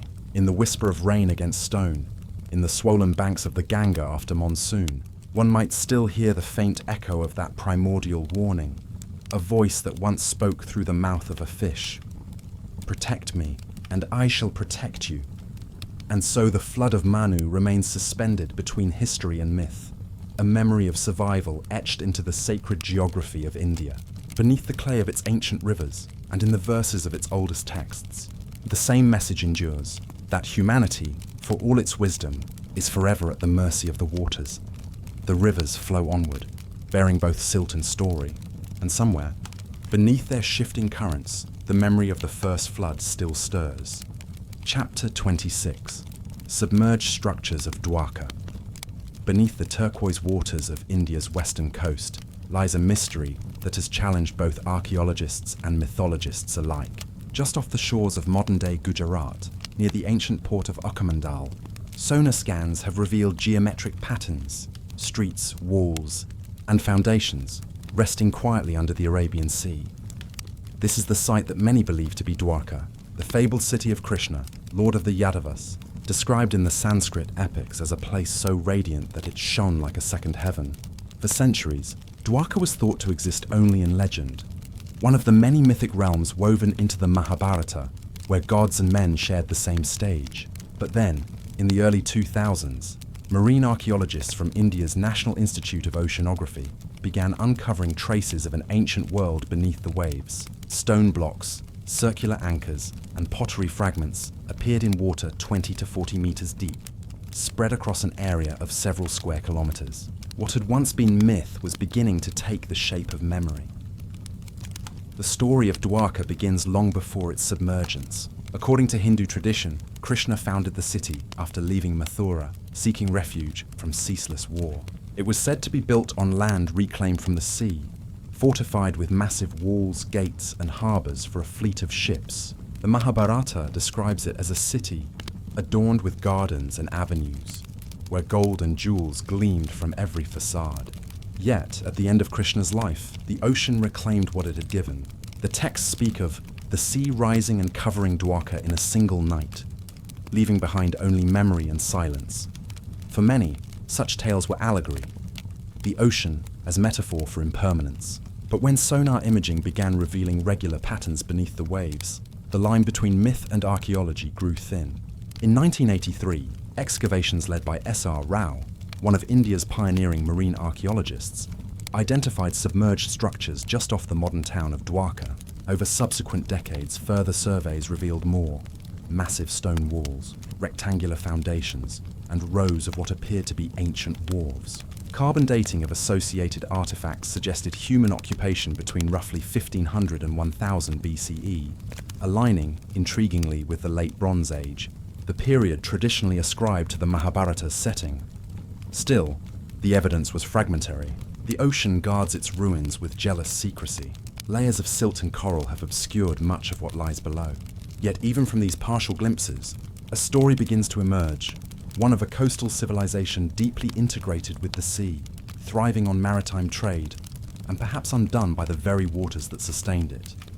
The architecture uncovered underwater bears uncanny similarities to that of known Harappan and late Harappan settlements. The use of dressed sandstone blocks, the grid-like layout, and the presence of large stone anchors all point toward a seafaring people with sophisticated engineering. Anchors found in the region, some weighing over 100 kilograms, resemble those used in Bronze Age ports across the Arabian Peninsula and the Persian Gulf. This suggests that Dwarka, whether mythic or real, once participated in a vast maritime network linking India to Mesopotamia and beyond. In mythic time, Dwarka's destruction was not merely a tragedy, but an inevitability, a cosmic turning of the wheel. Krishna's departure marked the end of Dvapara Yuga, the third age of the world, and the dawn of Kali Yuga, the age of decline. The sea's reclamation of the city symbolized the world's descent into darkness and impermanence. Yet what the scriptures cast in divine symbolism, geology renders in tangible form. Sea level studies along India's western coast show a gradual rise over millennia, punctuated by sudden surges likely linked to seismic or climatic events. The Gulf of Kutch, where Dwarka lies, sits near a tectonically active zone. Submarine landslides and minor shifts in sea level could have easily inundated low-lying coastal settlements. Archaeological evidence from Bet Dwarka, an island just north of the main site, supports this. Ancient habitations there show signs of repeated flooding and rebuilding, as though the inhabitants were engaged in a constant struggle against the advancing sea. The pattern echoes throughout human prehistory. Civilizations rise along the fertile edges of water, and inevitably, water takes them back. Just as the Sumerians faced the floods of the Euphrates and the people of the Nile contended with its unpredictable inundations, the dwellers of ancient Dwarka may have watched the tides swallow their temples, their markets, their homes. The sea that had once borne their ships became their final tomb. Among the most intriguing discoveries are the remains of what appear to be harbour installations. Massive rectangular blocks, some with bored holes for mooring, lie scattered beneath the seabed. Marine biologists studying the coral growth over these stones estimate their submergence to have occurred several thousand years ago. When viewed through sonar, the outlines form what looks eerily like a planned waterfront, perhaps the same grand harbour described in the texts as the gateway of the Western Ocean. And yet, science and faith rarely walk side by side without tension. Many scholars remain cautious, arguing that while the ruins are real, their identification as Krishna's Dwarka remains unproven. The material evidence speaks of an ancient port, perhaps one of many that dotted the Indus coast. But it cannot on its own confirm a connection to myth. The timelines, though suggestive, are not exact. Radiocarbon dates vary. Some artifacts belong to later periods, others to earlier. The ocean, relentless in its movement, may have shifted and mingled centuries of history into one layered silence. But the persistence of Dwarka in cultural memory is itself a form of evidence. Few myths endure so vividly without a root in something tangible. For millennia, pilgrims have come to the shores of modern Dwarka, believing it to stand upon the remnants of the lost city. Ancient Sanskrit texts, such as the Skanda Purana, describe the new Dwarka as being built above the drowned one, suggesting an unbroken continuity between mythic and historical time.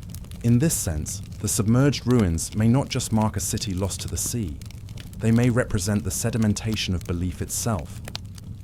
As the waters recede seasonally, revealing glimpses of submerged stones, one can imagine the ancient inhabitants watching the horizon in dread. Perhaps they too saw the signs, the strange stillness of the tide, the trembling of the earth, before the sea came for them. What was once a city of light became a reflection shimmering on the water's surface, a mirage of what had been. Modern oceanographers continue to map the seafloor around Dwarka, using advanced sonar and submersible drones. With each scan, the image becomes clearer, an outline of streets, a grid of walls, and perhaps even the remnants of a temple platform. The sea gives, little by little, but never fully. It preserves what it consumes, encasing history in salt and coral. Dwarka's story reminds us that the boundary between myth and history is not a wall, but a tide. What we call legend may be the echo of lived experience, transfigured through centuries of retelling. And what we call archaeology may, in time, confirm that echo, revealing not fantasy, but memory made luminous. In the still waters of the Arabian Sea, the stones of Dwarka sleep, ancient, patient, and silent. Whether they once bore the footfalls of Krishna or of forgotten sailors matters less than what they represent. Humanity's oldest fear and oldest fascination, the sea that gives life and then takes it. When divers descend into those dim depths, their lights catch on the carved edges of submerged walls. For a moment, the city seems to awaken, a ghostly geometry glowing beneath the waves. Then, as the silt settles, it fades again into darkness. Perhaps this is fitting.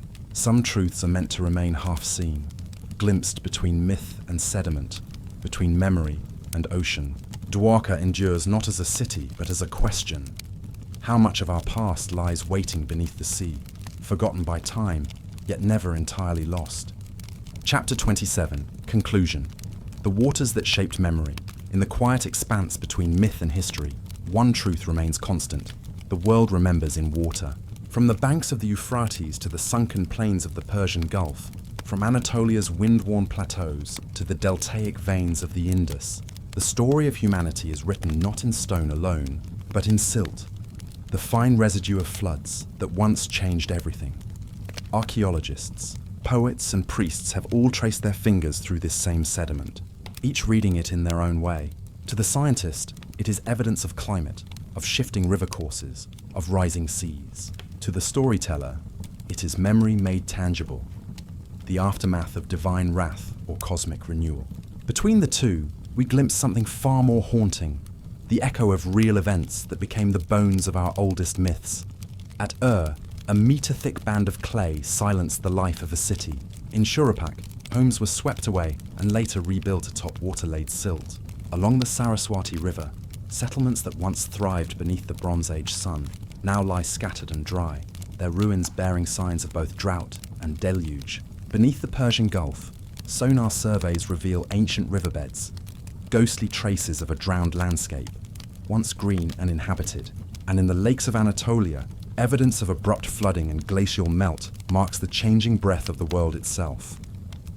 No single flood joins these sites, yet together they form a mosaic, a broken mirror reflecting one enduring truth.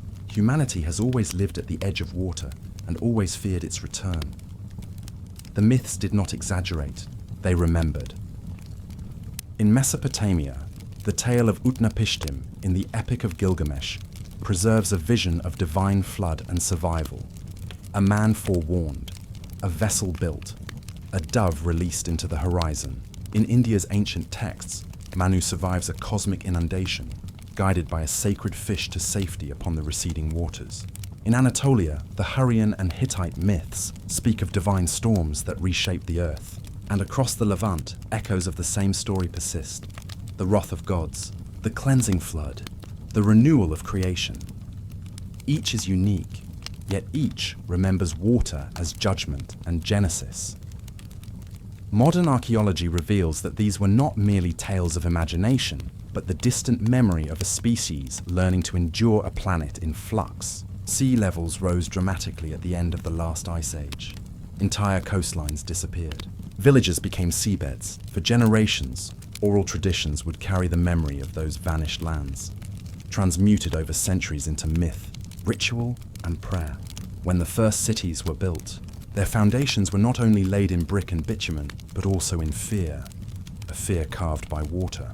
The temples of Sumer perched on raised platforms, the stepwells of India descending like inverted towers, the flood embankments of Egypt and China, all are testimonies to a shared knowledge that civilization is a fragile island in an ocean of uncertainty. Every time the rivers rose too high, the people rebuilt, and with each reconstruction came new stories, new gods, new meanings. The deluge became more than disaster. It became initiation. Humanity learned that to survive, one must remember. It is this memory that endures most clearly, not in the data of geology alone, but in the tone of the stories we tell. The flood in every civilization is not merely the end of the world. It is the threshold of wisdom. In this light, the myths are not primitive fantasies, but sacred archives, coded recollections of how fragile life truly was. The Sumerian flood, the biblical Noah, the Indian Manu, the Greek Deucalion, each recalls an awakening, that the gods, or nature itself, could sweep away everything without warning. Yet through destruction came renewal. The flood was not an erasure, but a baptism of the world. As archaeologists scrape away the layers of soil, they do not merely uncover artifacts, they exhume memory. Pottery, bones, tablets, each carries the quiet weight of survival. To find flood deposits is to find a line drawn between two worlds, before and after, life and silence. The recurrence of these flood layers across vast regions suggests not coincidence, but continuity. Different rivers, different climates, different ages, yet all telling the same story. A global event may never have occurred as myth suggests, yet humanity's experience of water's wrath was global in feeling. Everywhere, the same lessons were learned. That prosperity depends on restraint, that arrogance brings ruin, and that the earth remembers long after men have forgotten. Even today, as our cities expand along coasts and floodplains, the old stories regain their relevance. The waters that shaped early civilizations still move beneath our feet. Unseen aquifers, rising seas, melting ice. The same delicate balance that sustained Ur and Mohenjo-Daro sustains us. And the same forgetting that doomed them creeps into our own age, as we build higher, dig deeper, and speak less of humility. There is a quiet irony in this continuity. Thousands of years ago, people prayed to the gods of water, Enki, Ea, Varuna, for mercy and stability. Today, we study ocean currents and satellite maps with the same mixture of reverence and fear. The language has changed. The awe has not. When the early excavators brushed aside the clay that sealed ancient cities, they were not only uncovering the remains of civilization, they were touching the residue of an emotion. The awe, terror, and wonder that inspired those who first told of floods were not abstract. They were real, lived, and felt. Water gave birth to life. It built the rivers that sustained the first farms, the deltas that nourished empires. But it also reminded humanity of its boundaries. It sculpted memory itself, teaching that permanence is an illusion, that what we build is always borrowed from the earth, and one day must be returned. In every myth, after the flood recedes, there is a pause, a silence before the world begins anew.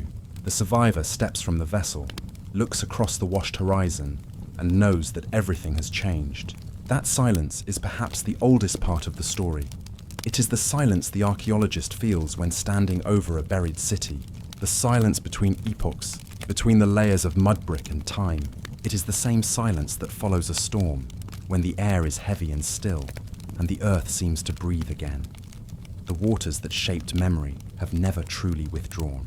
They linger in our stories, in our bones, in the architecture of fear and faith. Every dam, every levee, every mythic flood is a reminder that we live at the mercy of the same element that birthed us, and so, the deluge remains, not as proof of a single event, but as the symbol of a universal truth, that humanity is always rebuilding upon the ruins of its own forgetting. The sediment beneath our feet carries more than fossils and fragments. It holds the resonance of everything that once was, the thunder of rain against temple walls, the panic of rising tides, the quiet hands that rebuilt. To walk the ruins of Ur, or to gaze upon the drowned plains of the Gulf, is to feel that resonance still humming beneath the surface, like a note sustained through time. Perhaps that is what the ancients sought to tell us, that the flood never ended, only receded enough for us to forget its lesson. And one day, as before, the waters will return to remind us who we are. For in the end, the flood is not destruction. It is memory itself, vast, fluid, and eternal. And as long as the world remembers, the waters will continue to whisper beneath the soil, shaping not only the land, but the stories we tell about our place within it.